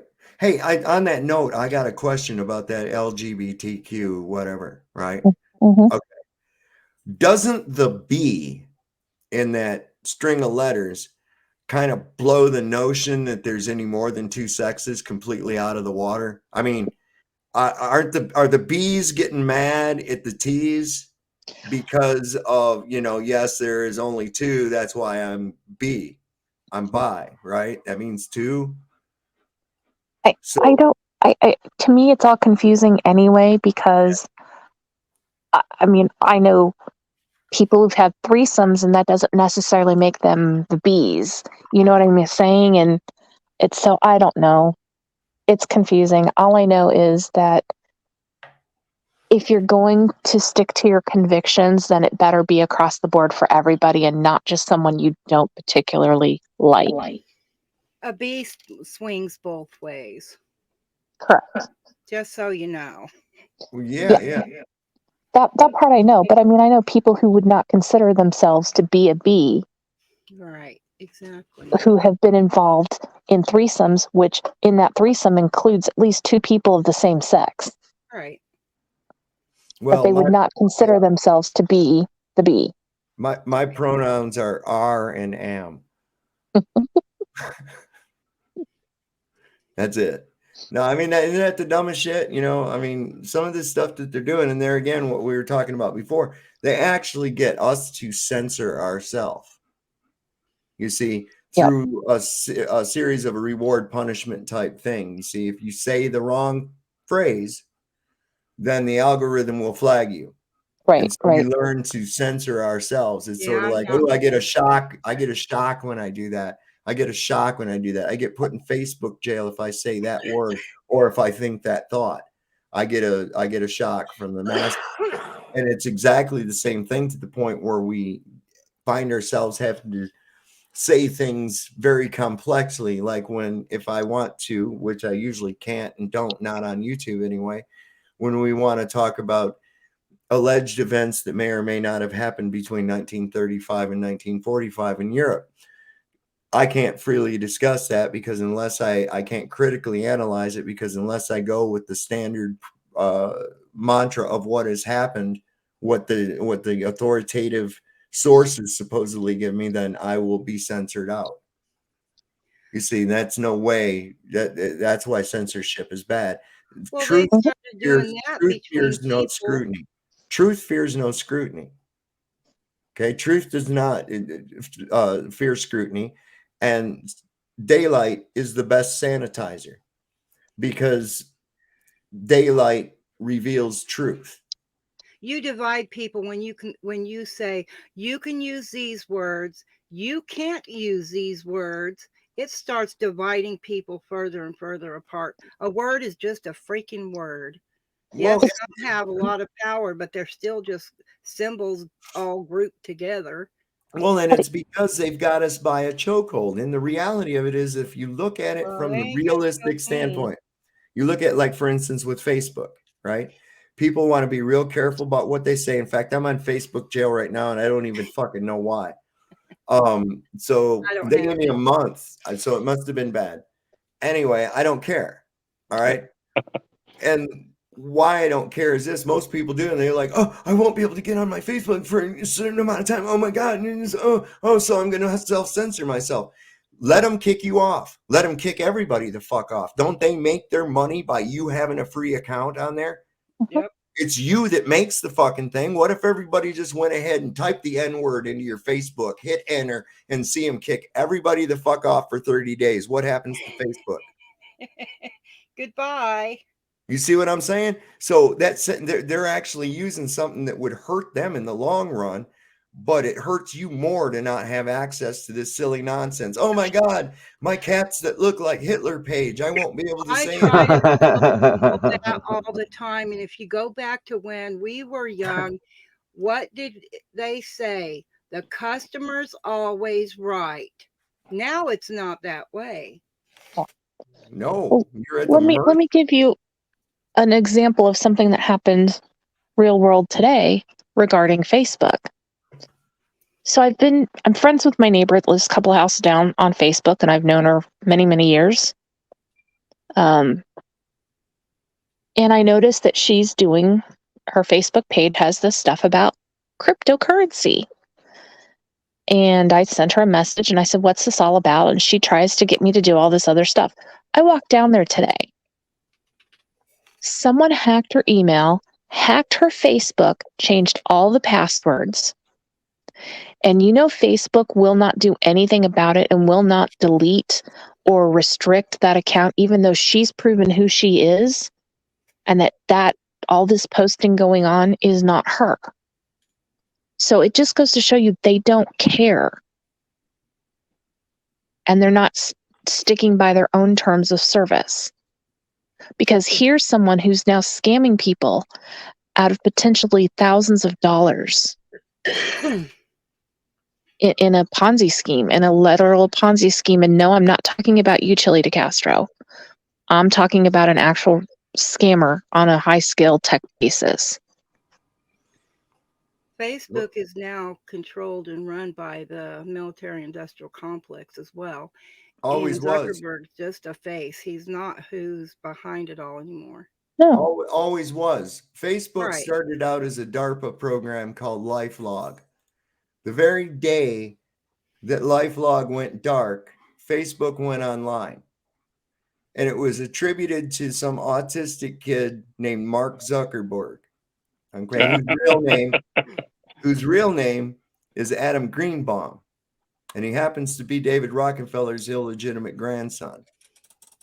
His name Zuckerberg actually literally means sugar mountain, because Facebook is a sugar mountain of information. If I tied you up in a chair and put a light over your head and started interrogating you, you would resist my questioning. However, if I make it fun, you'll reveal everything about you. You'll Right. put pictures of what you had for dinner, where you're at, who you're with. I can build up an entire profile on you just by making it fun for you to give me all of your personal information. Oh, here's a picture when Aunt Bessie came to our house for Christmas. Look at that shit that guy's got in his house. See, he's got that and this, how that, deep it goes? You know that 23andMe? Yeah. It ain't no DNA check. It's your profile of online data they go off of. Yeah, it's cataloging. It's all that 23andMe, when they come back and tell you who you are and stuff, ain't had nothing to do with your blood. It has to do with your digital life. Well, Harmon, here's a question I've posed to my audience before, just a couple of them to make you wonder. All right, you look through the newspaper, and every day in every newspaper around the nation and around the world for that matter, we have a section in there that's called the obituaries. And that lists all the people that died, like that day, sometimes in bigger places and sometimes just that week. Usually it's just that week, but that's still all those obituaries and all those newspapers of all those people around the world. That's a lot of people that die every day, every week, right? Now, a certain number of those people are cremated. The rest of them are buried. Now, my question is, don't you think we would see new cemeteries springing up in places? And wouldn't you think that there might be a really huge real estate market in selling plots of land to, so you can have a cemetery and plot it out for everybody else? But you never see that. Very seldom do you see a new cemetery, brand new. I'm the first guy being buried in it. Yay. So I'm wondering. They did at my hometown. We grew up. They built it across the road, bought a field, and had to extend our cemetery. Yeah. In Blythe. I wonder. Because it was all full. I mean, it wasn't a very big cemetery, so that's probably why. Yeah. But where did they all go? Right. Where did they all go? Right. So then like another one. Potter's Island. It's like another one that I wonder too is like, you got to figure the Red Cross and other places do blood drives all day, every day, all around the world. It's people donating gallons, hundreds of millions of gallons of fucking blood every day, all around the world. And I know that there's a surplus of blood because they don't use as much blood as they take in actual surgeries and shit. Of course, yes, I know they need certain types right. more than others and everything else like that. But nevertheless, this is a commodity, if you will, that expires. In other words, it has a shelf life. Dude, it has a shelf life. Exactly. Right. So this means that there are hundreds of thousands, maybe millions of gallons of blood that needs to be disposed of worldwide all over the Daily. place. Daily. So where is it going? What do they do with it? Have you Are they ever putting met Are they anybody putting in that, food? I don't know. Have you ever met anybody that worked for a blood disposal company? Have you ever seen a tanker truck that may be full of blood going someplace to dispose of it or something? Where the fuck is that shit going? It's a biohazard. Right. So I got this thing. I'm thinking, I think Soylent Green. I think vampires are real, Oh, vampires are real. but not so much in the classic movie sense, but more in the Queen Elizabeth, Prince Philip sense. You know what I mean? Well, do you know you can buy young blood online? Yeah. So did you ever see the movies, the trilogy of Blade? Yes. Okay. You remember in that was the thing. They didn't like that guy and his people hunting because it was bringing attention to the vampires. He was supposed to be getting it from the blood bank like everyone else was doing, right? Right. And I was like, oh, fuck. No shit. So I was like, the truth in movies, lies in the news. yeah. So I just started wondering. They make you wonder, where's the blood going? What are they doing with the bodies? And you got to consider how long does a grave stay there in a lot of cases, because, if you die, they put you in the ground, they put up a little monumental rock, and your kids will probably come and visit often, maybe. Your grandkids may come if you knew them, but not as often. The great grandkids are never going to come. Maybe somebody will come on a genealogical search or something. But after that, nobody gives a fuck, right? So Right. wouldn't it be easy to just go ahead and clear it off and put brand new plot? Here we go. Well, a lot more people are also being cremated. Yeah, I took that And into so account. I took that into account when I thought about this, and I was like, put 'em in still their though, it's homes. still a lot of fucking people, man. Yeah. Anyway, I got to get late for me. Soylent Green. I'm telling you, Soylent Green. Watch that movie. Please remember Pete and Pete. I'm really serious. You will like that. In here, yeah. Peter and Pete. Peter and Pete. Yeah, I picked up the thing and I hit a bookmark on their little thing. Okay. Tab up there. So that will answer a lot of the questions. Mhm. And then you'll say, okay, that's where you ask me, where does it come from? Where did the oxygen come from? Where did it come from? And they show you where it came from. Yeah. And they show you these experiments. All the educational system shows you how they're just pseudoscience, and they break it down and show you where it comes from. What I have that guy trying to tell me last night? He's trying to tell me that there's hydrogen seeping out of the atmosphere into space, but very slowly. And I'm like, oh, give me so How there's slow? There's a slow leak. So you're telling me the atmosphere has a slow fucking leak? That's like the ISS having the slow leak. Remember that time? Yes. And a 747 at 35,000 feet, you put a little hole like that in the side, that fucking thing depressurizes like immediately. You imagine if you had a little hole in a submarine. Yes. Done. You're done. You're not going to go out there and put some duct tape on it like that Russian astronaut did on the ISS. Bubble gum. You just pack the hole full of bubble gum, man. Is that what he did? I thought he put duct tape on it. I think you can only do that under the sink whenever there gets a hole in there. See, that's real world. We're talking about space, baby. I did fix it with bubble gum. Ironton auditors, right? They used a piece of gum until they could get it fixed. And that's why I say they laugh at you. They laugh at you because, what's one of the things most commonly done with gum? We call it what kind of gum? Bubble gum, right? Why? Because when you put a little bit in our mouth and blow a little bit of pressure and it makes what? A fucking bubble. But you're going to put it over that and you're not going to get a bubble. It's going to seal the fucking hole right up, right? Yeah. Cool. Yeah, it's just... I mean, blow a bubble out the side. Yeah, right. You see Bubblicious commercial before the astronaut gets sucked out and turned to soup. I golf with about 8 people about 4 times a week, and those guys, I tell you, dumb as a rock. I said, you guys are more worried of how many dimples are on a golf ball than what's going on around you, and it's true. They are that bad. Give them bread and circus, and they shall never revolt. I use that on them all the time. I'll sit there and try to talk something other than golf, like what's going on, like the planes flying over. I said, how come today those trails are staying all across the sky, and some days they only last 10 seconds? I don't know. They want to. I'm worried about my next golf shot. Yeah, I don't care how my balls is on. Right. See, one of the things you notice is they will put out a word like chemtrails, right? Oh, But that isn't when you research that, you get all this BS and junk that, just doesn't really tell you the truth. these But guys when won't you go research look up shit. weather modification It's and start scary. digging into it that way, then you learn more of what they're doing and who's in control of it. Yeah. Those are drones. Most of those you see putting those fucking chemtrails are drones. They're not even any pilots in the damn thing.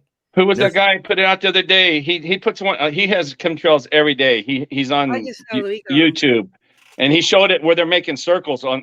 He had it where they're all making circles the other day. Did you see him? yeah. Oh yeah, I they make photographed. X's across our skies. They make these little dot where they turn it off and turn it on. I And every time photographed they do circles that out. here, really super heavily through the Midwest and down south, they get tornadoes like crazy. I can predict them every damn time now. I've been watching so long. Out in California, I would see them doing circles sometimes over us, where I Yep. lived in Cali. Right there, I was right at the foot of the Sierras, the eastern side of the Sierras, and right at the edge of of the Mojave Desert. It definitely has to be. It definitely has to be the drones. No plane can make that tight a circle. I know, it's perfect. It's almost computer perfect too. It's Yeah. amazing. It's amazing. Yeah. All right, I'm gonna let you go. Thanks for letting me talk tonight, and you guys Right take on, care. Harmon. You take Hey, care, bro. Harmon, have a Thanks good for night, coming man. on. Thanks for being here. Glad You're to have welcome. you, man. Glad to Bye. have you. Yeah, that was nice. Harmon adds to the Where did discussion. where did you meet him, sir? I met him over at the Melodome. Melodome, I'm going to put his channel in the chat again.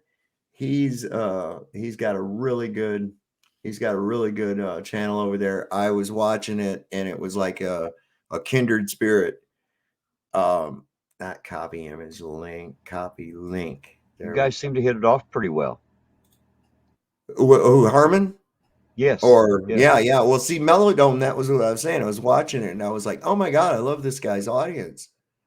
I was looking at what they're saying, and it was really crazy because what he was talking about on there was segued right from what we were talking about on my channel just a little while before that.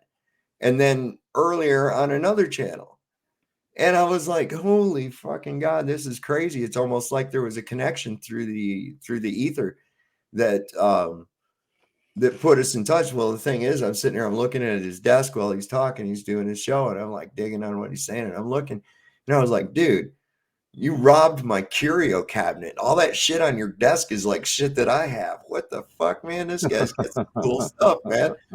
So I had to tell him that. I was like, oh my God, this is, this was meant to come on. So he, I was watching his thing and I put a few comments in like, this is an awesome audience.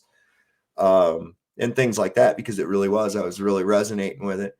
And then he says, oh, we'll put the link in to come up. And I was like, oh, shit. So I came in here and fired up the computer and waited for that link. I said, I just want to tell him, man, I like the shit on his desk. And it turned into another hour on his show. We were talking about all kinds of shit. And I was like, this is great. This is great. Look at Jonathan's comment, sir. Cheating on Terry. No. We're just it's like reaching out and fun. This the first time Birds I saw of a feather, Melodrome, man. Birds of a feather will flock together one way or another. Well, David Weiss has been going on. I mean, he's been doing a lot of videos, a lot of shows with people, a lot of podcast things with people that are, hardcore glober. They want to bring on the flat earth guy. Okay, it's part of my show. Let's make fun. And the next thing you know, he's like blasting the globe out of the water. And he's been doing a lot of videos doing that recently. And one of them was he was on the Melodome. And I was like, oh, this is awesome, man. This is really great. And it was really a great show because there was a guy there that was really could not let go of his ideas. He really couldn't. He was grasping at anything he possibly could to make the ball be real. And he was starting to get frustrated.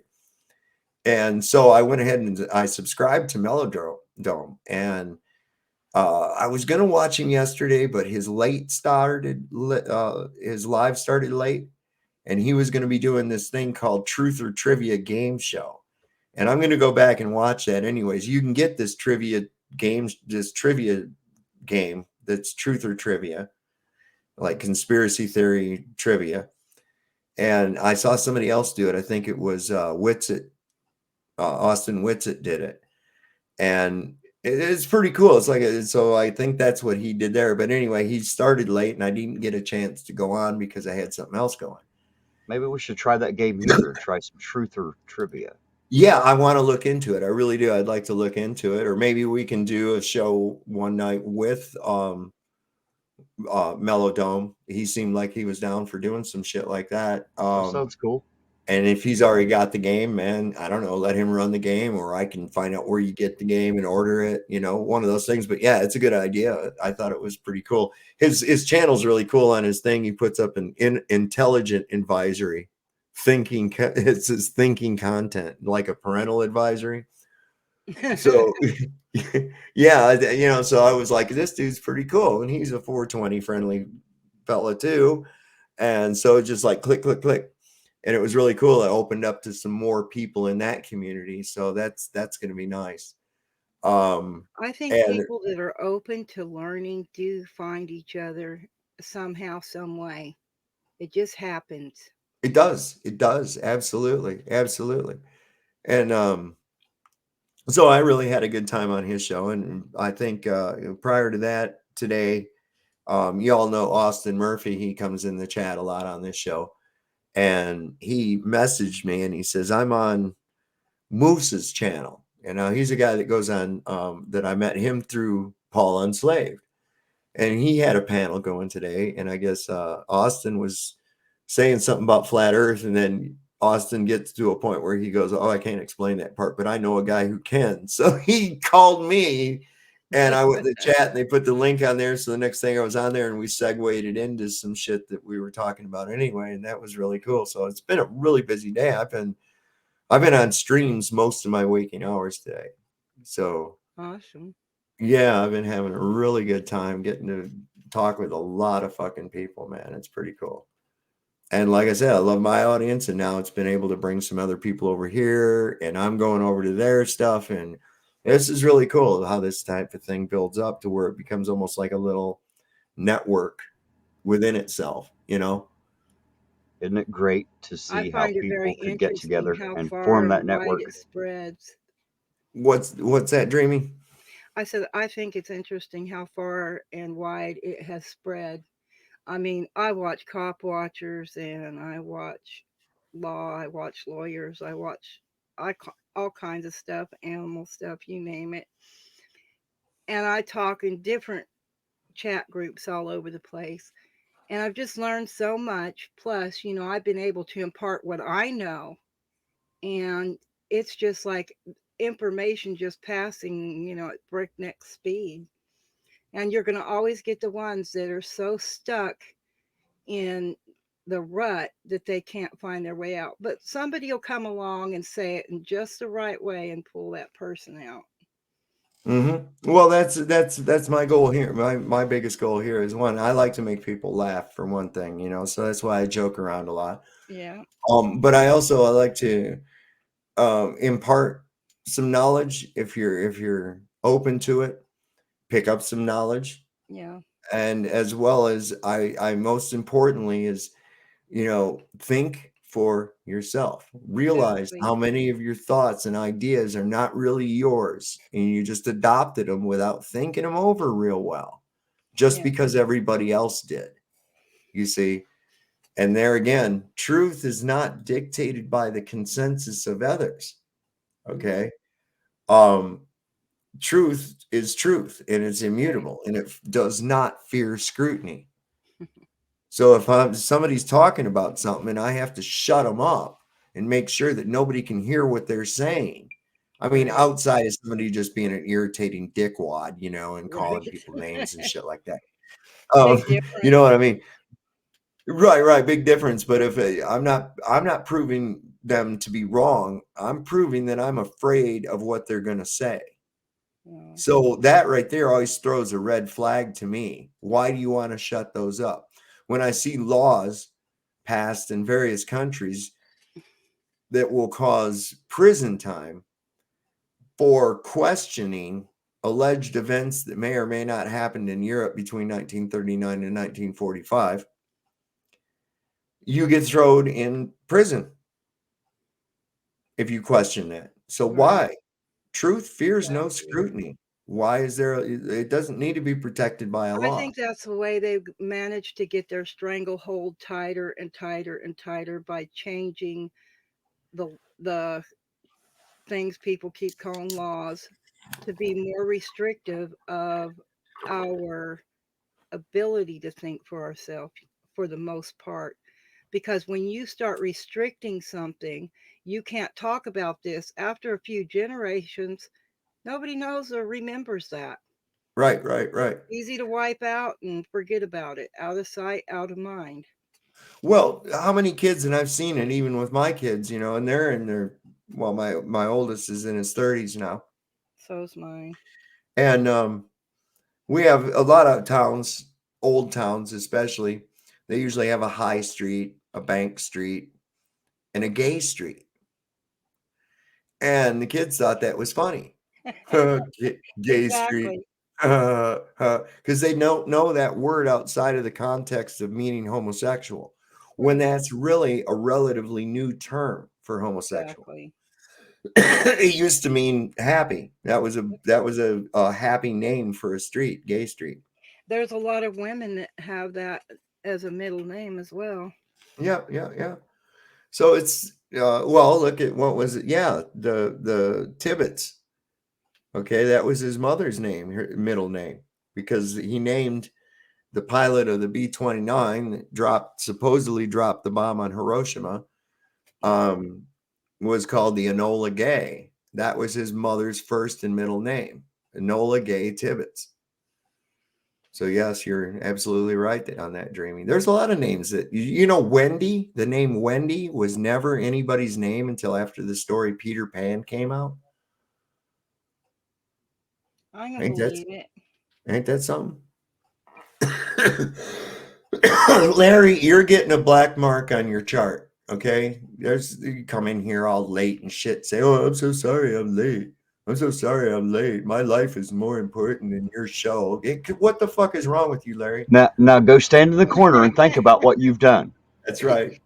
Shame, shame. I'm gonna fuck with that boy. He says he's always. You should be. Flog yourself. Punch yourself in the eye. Feel very guilty for a week or two. That's right. That's right. Everybody's really It is good to see you, Larry. Everybody's looking at you with some scorn right now. Oh, the weed got me. Yeah, I know about that one, man. And don't worry, we have a person out there in the chat taking names tonight. We won't forget. It's not that I've been wanting to do a lot of lives or anything like that today or be on other panels. It's just that I'm so fucking high I can't get out of this chair. I've been look at behind me. Look what I've done. There's clouds everywhere, all over the place. I've been chemtrailing the shit out of y'all today. Larry said the weed got him too. That's what Yeah, man. got me. He said. You see that big all that? Sovereign, you just have this need to learn and to talk to other people that know some of the stuff you know, because you have stuff to share and you have stuff to learn, and you're almost like, it feels like a rush, huh? Like you're in a hurry to find it all. Listen, when I was over there, and that was what was so cool on Melodome, because most of the time, like not so much tonight, but a lot of times I see in my chat, I get some fucking hateful opposition, especially when it comes to anything regarding flat Earth. And so I'm over there and I'm looking at the audience. They're going, "Yeah, man, that's exactly right." And then they got this too. And I'm like, "Oh my God, man, where are you people?" You're the duck who finally found his pond, huh? Well, it's kind of like, I'm like, "Oh my God, so you guys are all over here. I got it." All right. Kind of like that. But, so I didn't see any of the, like what we get, the standard Aaron Queen type shit. We have a motley crew here and a few other channels, man. It is a mix match. It's like a bag of mixed cats. You never know quite what you're going to get sometimes from one night to another. Right. Well, like Cranker Craig, Or Cranky Frank. Shaky James. Shaky James, that's right. Crank Oh, or fucker. crank. I can't remember. What Auburn, a when you were dumbass going, name. Who would come up? go ahead. Go ahead, Dreamy. Okay. When you were going to school, did anyone try to label you as having any type of learning disability? No, No. no. Okay, because see, I'm dyslexic, and there was one time that I had a chat online, and everyone in the room was dyslexic. We all talked about the, very interesting subjects, and we went through them very quickly from one to the next to the next. And we also talked about the differences that we had. Like me, mine is numbers and motor skills, and there was no one in the room with the motor skills dyslexia like me. Like I cannot drive a stick shift. I can, but it takes so much freaking concentration. It's not safe, in my I could opinion. dig that. Well, So, no, if anything, what it was is no, what they wanted to do is they wanted to put me in like higher education at an early age and shit. And I was oh, like, that's no, a I don't weird. want that. I don't want that. Because I'll tell you what, I didn't want to have to fuck with that shit in the first place, right? Right, And the stuff that they were teaching me was fucking easy. I didn't have to pay attention. right. I could sit there and daydream all fucking day long. Come time to take the test, I'm acing that thing, right? My biggest problem was what they would call behavior. And I don't know how many times I've heard, you have a real problem with authority, Mr. Kane. Yes, I do. I do. I know that Absolutely. feeling. I I heard those do. words. I do not like some other motherfucker telling me what to do, especially when they're an ignorant fuck like you, man. And that's where my brain was at. And I'm like, oh my God, these people, this is not a place for smart people at all. And, it was like, of course I don't like authority. Of course I not only I don't even recognize your authority. Where the fuck you get I authority guarantee on me, right? I guarantee if they would have put you in a program like I went through, which was called a PACE program, that means you go as fast Oh, or I don't as want to be fast as you programmed. want. I don't want to be programmed. Well, I'm just saying, you would have learned much quicker. Yeah. Plus, Well, I I already found that I learned totally different things from learning that than traditional school. you want to know what I learned in school? Not a fucking thing. Everything they tried to tell me, I already You learn to goddamn knew. read. I already knew. No, I knew how to read before I went to school. I knew how to read before I went to school. My parents taught me, man. I wanted to know. I Cool. got tired of having to ask my mom or dad to read me a fucking story. So I said, show me how that works, man. Show me. Show And me so the magic, Mom. Show me the yeah, magic. man. Show me the magic. So they did. They did. I said, okay, you want to learn how to read? Let's see how you do. Okay. And they did. They went right through it phonetically with me. And next thing I know, I've got a World Book Encyclopedia edition, 1969, as a Christmas gift. I'm just barely 5 years old. Well, I hated school, but So yeah, the thing is, you can't have any pudding if you don't eat your meat. Yeah, exactly. And so like but I when am you said, glad for the experiences that I had because they taught me a lot, and the fact that I guess because like when you say um when you're if you teach somebody to think, then they will learn things. And like right, when we were exactly. in school, we had to do a book report and we had like these 10 questions or whatever. And like one of the ones was how would you have ended this story? And you have to write a page on how you would have ended that damn book. So we had to think about things. My children, when they were in freaking school, it was read a book and answer 10 questions, multiple choice. Well, No thinking in You know that. what I think about thinking? I think that most people out there think that they are thinking individuals. However, I would challenge them to think about their average day and see that what they really think about is how they feel and they yeah, react to emotional stimulus all day. That's Mm-hmm. really what's going on. No one really sits down and enters the realm of thought, because when it comes time for that, you're bored. So you go find something else to do, or something to watch, something to read, always in download mode. But there's never really any active, just thought. Right. Well, you know, they did want to put me in some kind of like a faster tracker, like what you're talking about, and I was like, "Fuck no!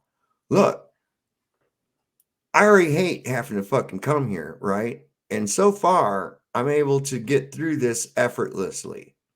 I don't want to have to put any effort where I actually have to do any work. When that's where I was looking at. I'm like, as soon as I can escape, as soon as the warden's not looking, I'm getting the fuck out of here. Yeah. Okay. And I did. As soon as I found out that I could quit school, that was what I did. I was like, I'm the fuck out of here. What are you going to do? Anything I want. What are you going to be when you grow up? Hopefully happy. I still haven't decided what I want to be when I grow up. I really haven't. Me neither. I haven't. Why in the hell would we grow I up? We're am having so much me. fun at the age we're at now. Why the hell I would we want am to me grow up? already, you know. All right. What do you Aren't mean? we? What do you want to be? I'm already something. Fuck you. You know? Exactly. Exactly. Yeah. I don't so I never really ascribed to that. And I never could find the logic in half the shit that they had in there. And this is another thing that pissed me off. I go back to elementary school and it cracks me up because it really did piss me off. All right, children, we're gonna go down to the assembly. Now everybody go single file. And I'm like, why the fuck do I have to follow that moron in front of me? I know where the gym's at. Military style. Yeah. It's all Keeping about you just in line. regimented bullshit, you know. Yes. And there's no, and it's just to conform you to the societal ways and norms that they figure are orderly. And it's all Are you left trying brain to tell shit. me? Are you trying to tell me that 30 men that all lace their boots left over right will fight the same as 30 men who didn't lace their boots the same? Oh yeah. Now listen, I will tell you this. If you ever have to go into combat, and God forbid that you don't, whatever you do not show your buddies a picture of your sweetheart back home. That's a sure death sentence. I've watched enough movies to know, because they will find you dead with a bloody, crumpled picture in your dead hand. That's, mark my words, it happens every time. So this is a thing. And they don't even teach you that in basic training. You know? I can't believe that they can mind control you into it by showing you pretty pictures and beaches and bullshit like that whenever you're actually being hired to murder people. You Well, know, Well, and the to thing run is, that knew. whole little the thing is, you're system. brainwashed to the point where, like, you'll follow orders regardless of what those orders are. You will My follow those husband orders, was and you in, will feel patriotic when you do it. yeah, my husband was in the Army and then he was in the National Guard. I met him when he was in the National Guard. And then he wanted me to join. I go, who do you want to die first, them or me? Right. Well, That you was know, my answer. when I went in, I mean, I knew what it was. I actually joined the army on mescaline, so there was some questionability to, With your you sanity. know, yeah, when I did it. But I mean, I kind of knew, and I'm kind of glad I did it because it gave me an experience, and not so much. We'll get into that, but I'm the not putting military people down. no, I'm They've not been either. I'm not brainwashed, either. and it's something that seems to just, No. be perpetuating. So what had happened was, I was, there again, I wasn't in high school, and I could only get part-time work because I wasn't 18 yet. I was just 17. And I guess me and my dad were arguing, and he's like, "What are you going to do with your life?" And I was tripping. And there was an army commercial was on the TV, and it was, be all you can be. I said, "I don't know, maybe I'll join the fucking army." And he goes, "Oh, you little smart ass, you want to join the army? I'll sign for you. You can join at 17. I said, "Bet, let's go." Two hard-headed motherfuckers butting horns. Right. And I got down there, and it was just like, next thing I know, I'm like, "Oh, fuck, I'm in the army now. Oh, shit." Right. Well, better make Didn't the take thing. as long as you thought, did it? So Well, let me I ask knew you it was this. but I Would knew it you was, see, I knew it was a game because it was like in basic training, they come through and they play these fucking head games with you. And I Yes, realized they that's do. exactly what it was. Right. And so they come down the line and they're asking everybody, you know, why do you join the Army? And they're getting answers like, you know, to get college money, Sergeant. Wrong answer. Get out. Give me 20, right? Why'd you join the Army? Dude says, to serve my country. Well, that's pretty noble. Get out and give me 20. And I'm thinking, well, fuck, there's no wrong answer here, right? Whatever I say, I'm going to have to get out and give him 20 anyway, so I might as well make it good, right? So he finally gets to me. He's, Kane, why'd you join the Army? I said, Sergeant, because I've always wanted to kill someone with an automatic weapon, and with things heating up in Central America and the Middle East, I feel that this may be my chance. And he looked at me, and I was like, he's like, you want to kill? And I said, yes, Sergeant. He said, who do you want to kill? I said, kill the commies. Any commie, I don't care. Commie's bad, you know, like that. And it was like, oh, this is our boy. I didn't have to do the push-ups. I was like, oh my God, they want psychopaths. They want fucking Yes. psychopaths. You know, so he said, would you kill a baby? I said, if it's a communist baby, Sergeant. And why would you do that? Because little communists grow up to be the communists and they're the enemy, Sergeant. Hey, we like this guy. You know, and I was like, oh my God, I'm just fucking putting these guys on and they're buying this, you know. What the William fuck? Pride's asking how long you served, Yeah. sir. Was this is you remind me of my younger brother. He had dropped out and then my mom homeschooled him and he was 10 times smarter and more. The more he smoked, the more his mind expanded. Yeah, I mean, I don't know. I am not a doctor. Well, when you smoke, it slows But I your did mind stay at a down. Holiday Inn Express. You know, I can't say that I recommend to inhale the burnt remains of plant matter, but seeing as how it's like the most common method of this, and you know, I'm not in a big hurry to stick around here. You know, it's like if God wants to come get me, I'm good. You know, all right, let's have that. You know, it's gonna come anyways, and this shit ain't getting no better. So what the fuck? Let's Well, have fun. actually, it's one of the easiest things you'll ever do whenever it happens. So, you know, it's an incredible thing to do that. However, living is also one of the in the physical body is also very. Okay, can you see I don't that? have a word for it, but 4 you know what I 4 mean. years, William. It's really super amazing to actually experience this. And It helps listen, if you have the both sides. before somebody goes and like, you know, thank you for your service and all guys in uniform are wonderful and all that bullshit, you know, you guys have to know that there were people that I was in the service with, that their reason that they were there was not altruistic either. Their reason that they were there is because the judge gave them an ultimatum: either go in the Yes. Army or go to jail. Yep. As far as service, I got sent to Europe on the taxpayer dime. I got to live in Germany and experience some really cool shit. But mostly what I did in service of my country was drink beer and bang hookers. So if you want to thank me for that, you're welcome. Thank you for your service, sir. Yeah. You know, so there you go. You should have been a fucking general. I might have one of these days. I did steal my lieutenant colonel. My battalion commander was a lieutenant colonel. And I stole his rank. I have his rank in my curio cabinet. I might pin him on, then I get to be the lieutenant colonel. Fuck him. There right? you go. Yeah. There you go. Well, I was Very on good. extra duty. I got busted one time. And this was crazy. This is the only time I've ever been busted for weed or anything like that, right? So me and these two other guys, we dropped a hit of acid and we went to downtown Frankfurt looking for some hash. And the way this worked is when you got off the train at the Hauptbahnhof in Frankfurt, you could go over on the next street. There was Kaiserstrasse was over here. And then you had this other road that was called Taunusstrasse. And there was a whole bunch of Turkish people. It was like, and Greeks. And it was like an ethnic part of town, right? There was all these kind of Greek restaurants and Turkish restaurants, and you'd see them. And there's this thing, they'd walk by you, these guys, and they go, "What's up?" Like that. Well, you knew that dude had hash. And so what you do, you have a 50 mark bill, which was about $13, rolled up in your hand, walk by and say, hey, what's up? And shake hands with him, and you get like 5 grams of hash. Real good shit too. So me and these 2 other guys, we're on acid. We go over there, we find a guy, he gives us some hash, and we're like, all right, this is all right.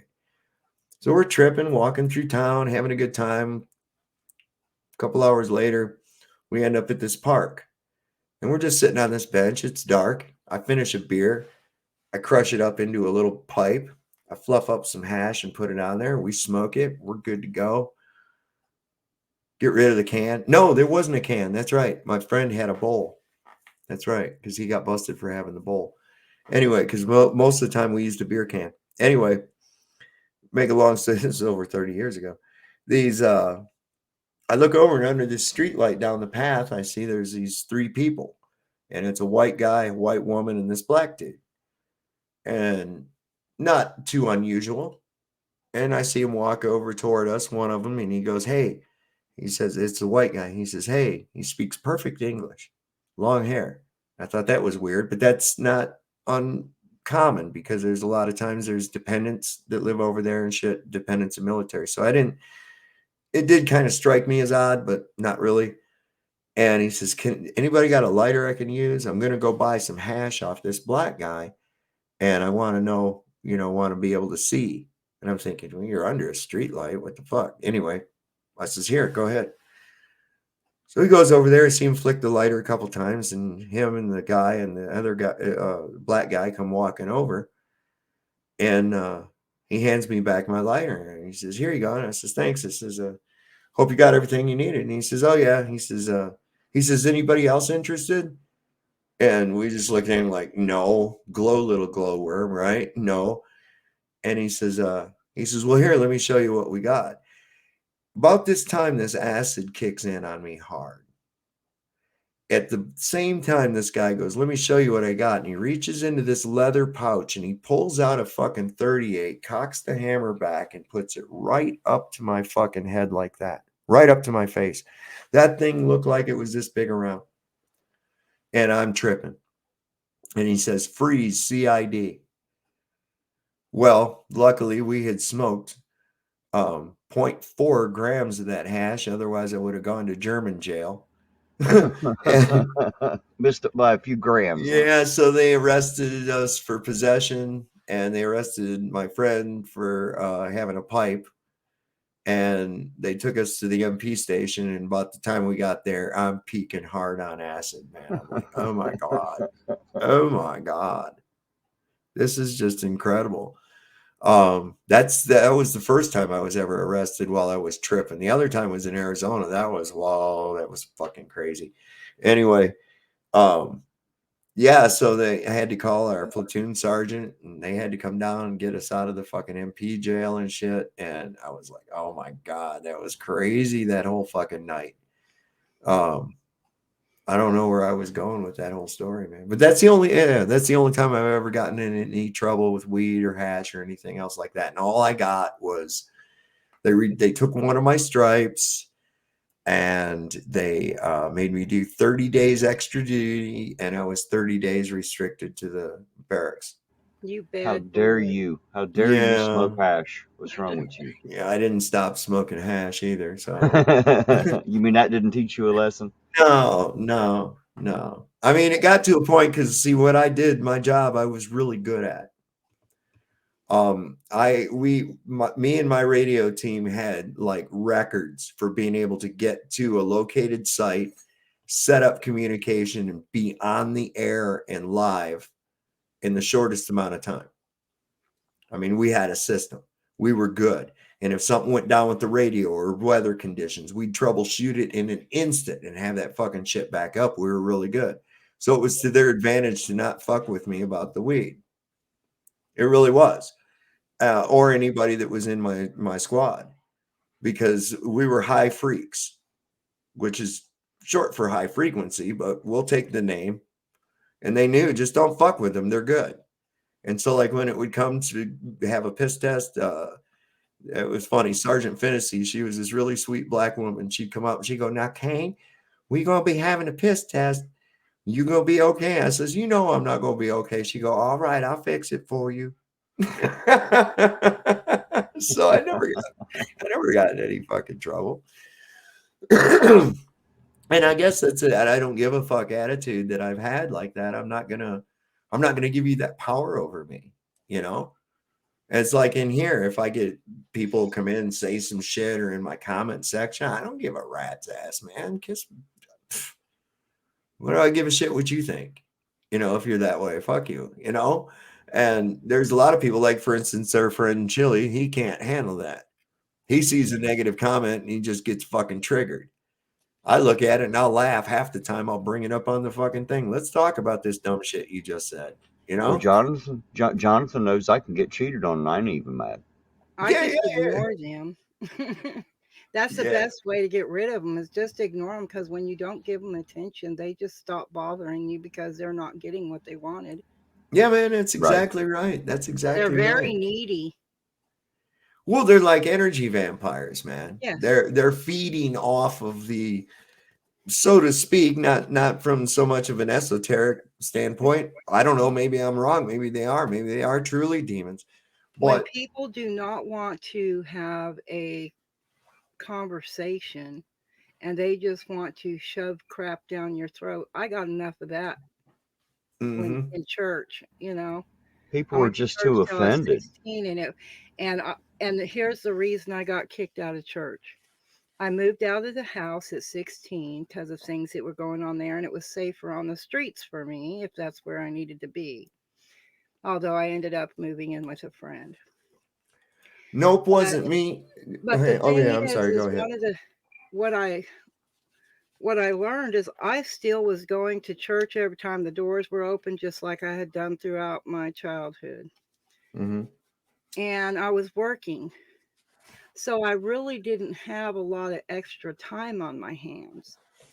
But I was in the church choir and I was there the last time I was at the church and going was told to by the pastor I need to give him my robe because people like me wasn't going to represent the church. That's how I learned about the church and what they're made of. But the Mm, thing is when people just when you don't comply because they think they know everything when they don't, hmm. you cannot betray yourself. That's the Right. bottom line. You have to be true to yourself. You can't be betraying yourself, or then you become very numb to everything else around you. And I think that's the problem. A Terry, lot of Dreamy, people, hold this for just a minute, and when I come back, I'm going over here to take a leak on Russia. Yes, all sir. So, right, tell Russia we said hi. all right. So when I come back, though, I'm going to address "Nope, wasn't me's" question on here. So, um, I'll be right back. All right, we got it, sir. Austin, I see the first part of uh, your cadence out there. What's the second part? Now you got me biting, man. So how are you tonight, Dreamy? I'm doing pretty good. And yourself? Oh, you know me, I'm good for nothing but guaranteed good for it. Fine as a fur on a frog, like I always say. I know Yeah, we people all tell me can't be I'm rich bad. and I say, powerful, can we? yeah. When people tell me I'm bad, I just say, nope, I'm good at everything I do. Well, it's true. If I Why mess do, up, it's really good, and if I'm doing good, it's really bad. right? Well, I guess that falls under mind over matter too. I always tell people if they learn not to mind, it won't matter. Yeah, it's how you see the world and where you are in it, or where you believe yourself to be. Right. And I'm like Sovereign, you can't tell me what to do. People would go, "Do you mind?" I'd go, "No, just ask my dad."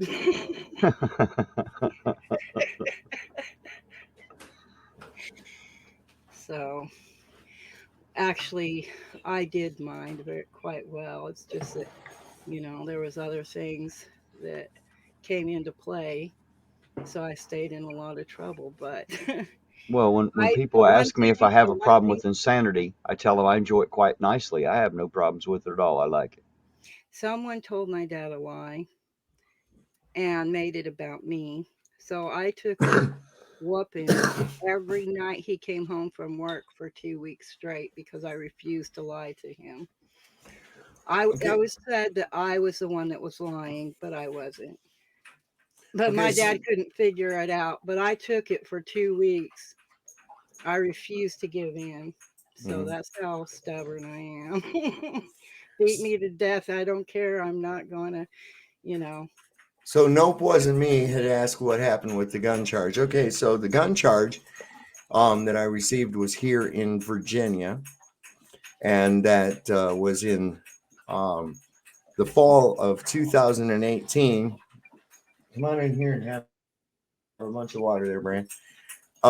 So my wife and I had gone to a gun show at the Rockingham County Fairgrounds in the next county over. Um, because of a box that I missed on a, and also because of a felony flag, came back on a purchase of a firearm. Okay. Well, that was a mistake. One on my part, the felony thing on their part. So I was arrested and charged with felon trying to possess a firearm, trying to buy a firearm, and also with falsification of the NICS thing because I missed the checkbox. So I ended up having to go to court over that. So I went to district court. I'd hired an attorney who supposedly specialized in this kind of work of gun charges. He was worthless as tits on a boar hog. What they failed to present was the fact that I had a nondescript felony in Michigan from 1994.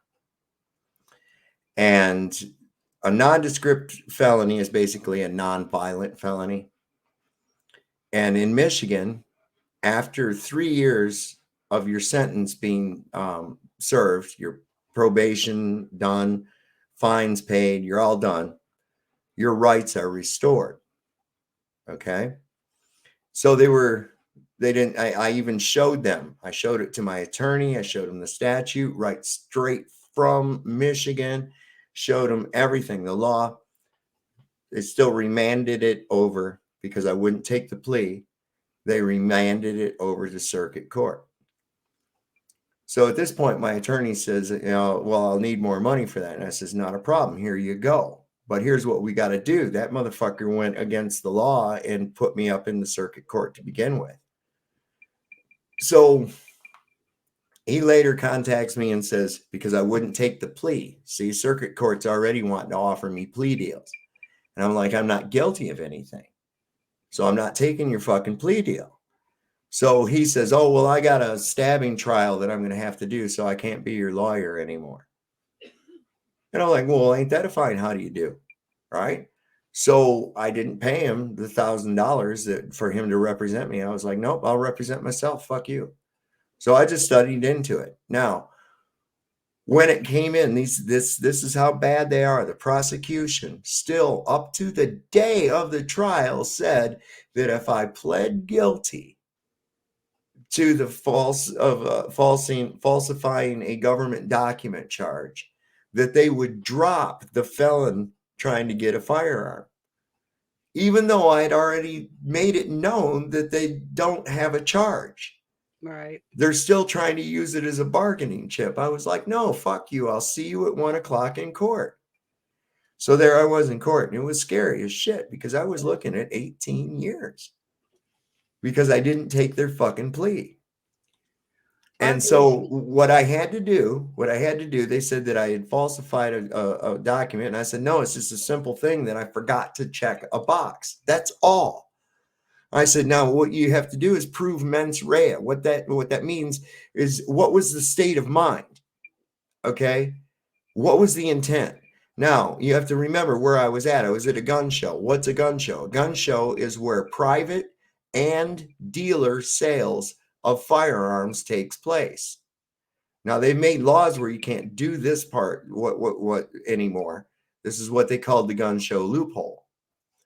So what it came down to is, why would I sit here knowing that I wouldn't pass a NICS test thing and falsify it. Take that risk. Why would I do that when I can turn right around to me? It's several other vendors who are not FFLs, Federal Firearms Licensed, that are just private sales. They're selling their own personal guns, right? So I wouldn't have to fill out any paperwork. I just go over there and give that motherfucker some money and walk out with a gun. So why would I go through that? If I can just turn around right here and not have to fill out anything, if I was meaning to have to falsify something to buy a gun, that doesn't make any sense. So You the were judge, just trying to pull one over on the government. hey, listen, the judge saw it and said it's dismissed. It's done. It's gone.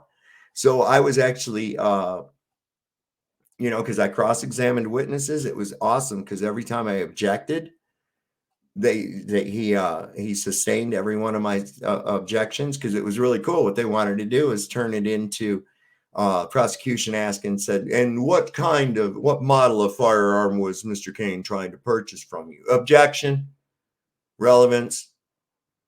Because what they were wanting to do is say it was an AR-15 style rifle, because everybody's afraid of that. See, that make me look bad. So I was like, no, objection. And what's your grounds? Relevance. Does it matter what type of firearm when the statute doesn't cover particular types of firearms? And he's like, sustained.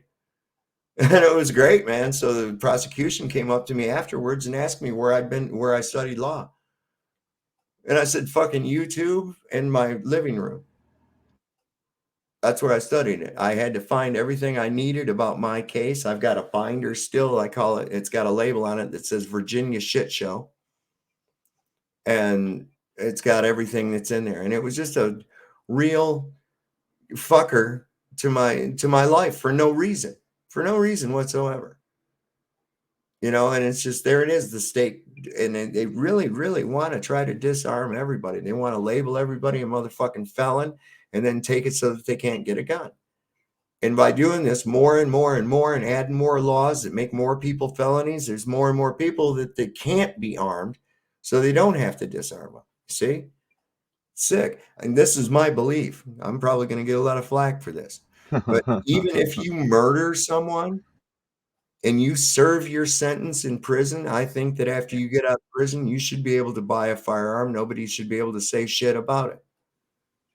That ought to tweak a Once you're couple off frauds. parole, you can get your rights restored in most states. Well, you shouldn't have to. The rights should automatically be restored once you've already paid your debt. Once you to supposedly society. paid your debt. I mean, if the Right. jury says, hey, you served this time and it's over, then why the fuck ain't it over? But most lawyers do not tell anyone that, so they go on through life not knowing. It's not taught in school or anywhere else out in public, Nope, wasn't me. Ask, was there jail time in the plea? No. That's why my lawyer was pissed off, and he says, but there's no jail time. If you get found guilty, you're looking at 18 years.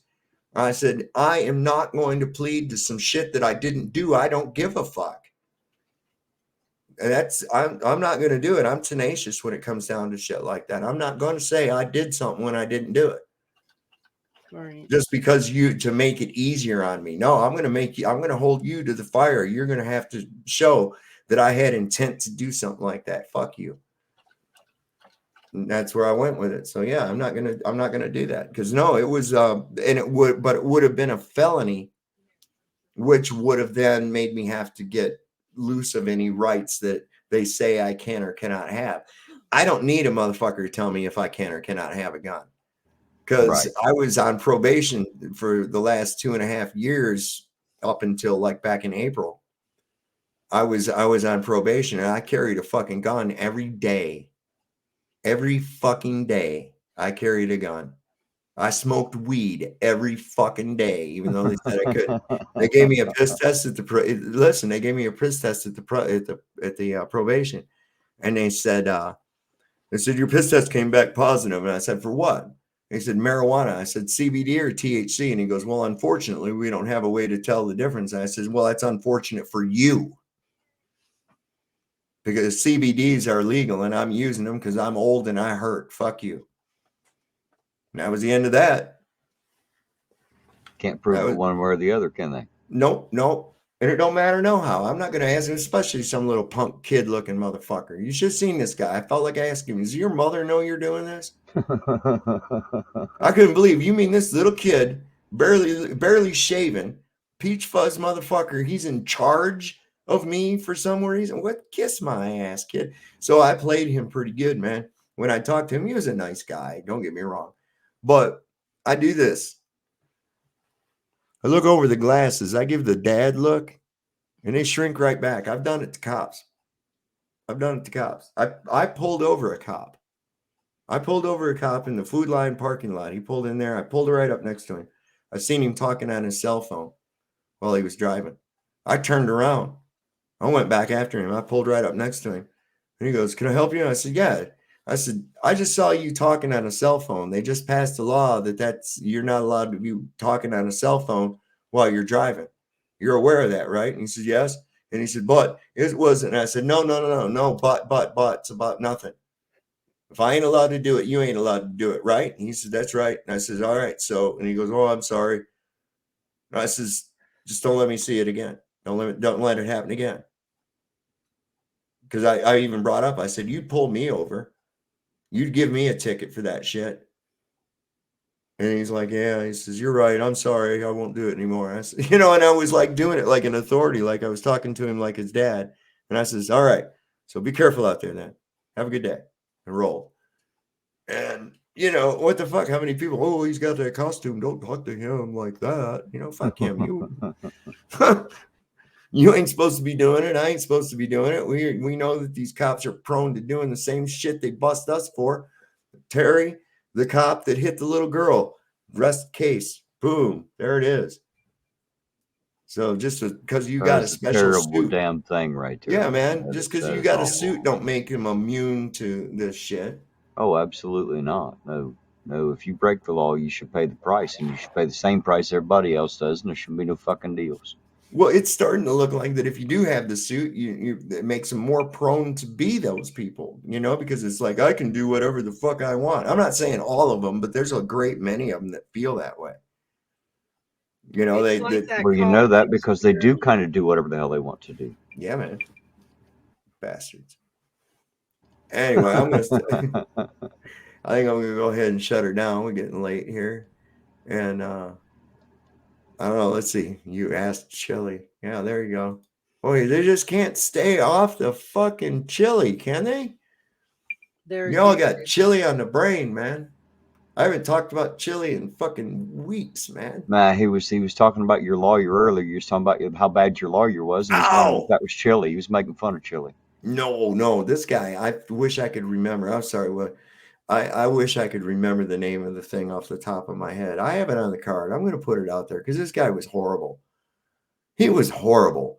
I mean, I'm like, so the only reason you're here is just to broker a fucking deal for me? I don't want a deal. I That hired is you to why I call them represent public me. pretenders. You could be Yeah, They I like was like, pretend to hire the represent. public defender in court, even though the public defender was asking to have my case totally dismissed. I'm like, "Oh, no, that's not what I want." And I asked the judge, "Can I fire him? Because he didn't ever talk to me and break like you said he was going to. And that's not at all what I want." I said, "I wasn't in town when this happened. I couldn't be harassing somebody when I was miles and miles away, hour drive over that much. Plus, I have witnesses here." And he says, "Come on up." So I took care of it myself. The girl that made the false allegations against me ended up getting a bench warrant put out on her because she refused to come to court. And and I was told if she did that crap to me again, then not only would I get restitution for that particular time, I'd get restitution for the next time as well. here's a So it grift was a for good deal chili. for me. Here's a good grift for chili. He could do like an Ann Landers thing, ask chili. Ask chili, the bastion of knowledge. What should I do? That's what we got right there. William Pry gave me an idea to have that. But unfortunately, I heard a rumor that chili, Pepper's opinions. Well, Chili accidentally shot himself with his finger gun. He's the only person in history to have an accidental discharge of a finger gun and hurt himself. So that's just about how dumb that fucking guy is. I just couldn't deal with it after I told him. He was asking everybody for money and filing those Yeah. court cases. And I said, just ask for a waiver of fees. I've never paid a court fee ever. You can ask for a waiver of fees. And he says it to the lady because he thought I was just bullshit, and I could tell he didn't know. And then when she says, oh, hold on a minute, he goes, oh, no, it's probably easier for me to just pay the money and this just, so he, I mean, he blew it big time right then and there. And I said, after that, I said, you're after people's money. You're a scammer. You're not out there to help anyone but yourself. And I blocked him. Yep. Good for you. Good for you. He's the only one I have blocked on YouTube.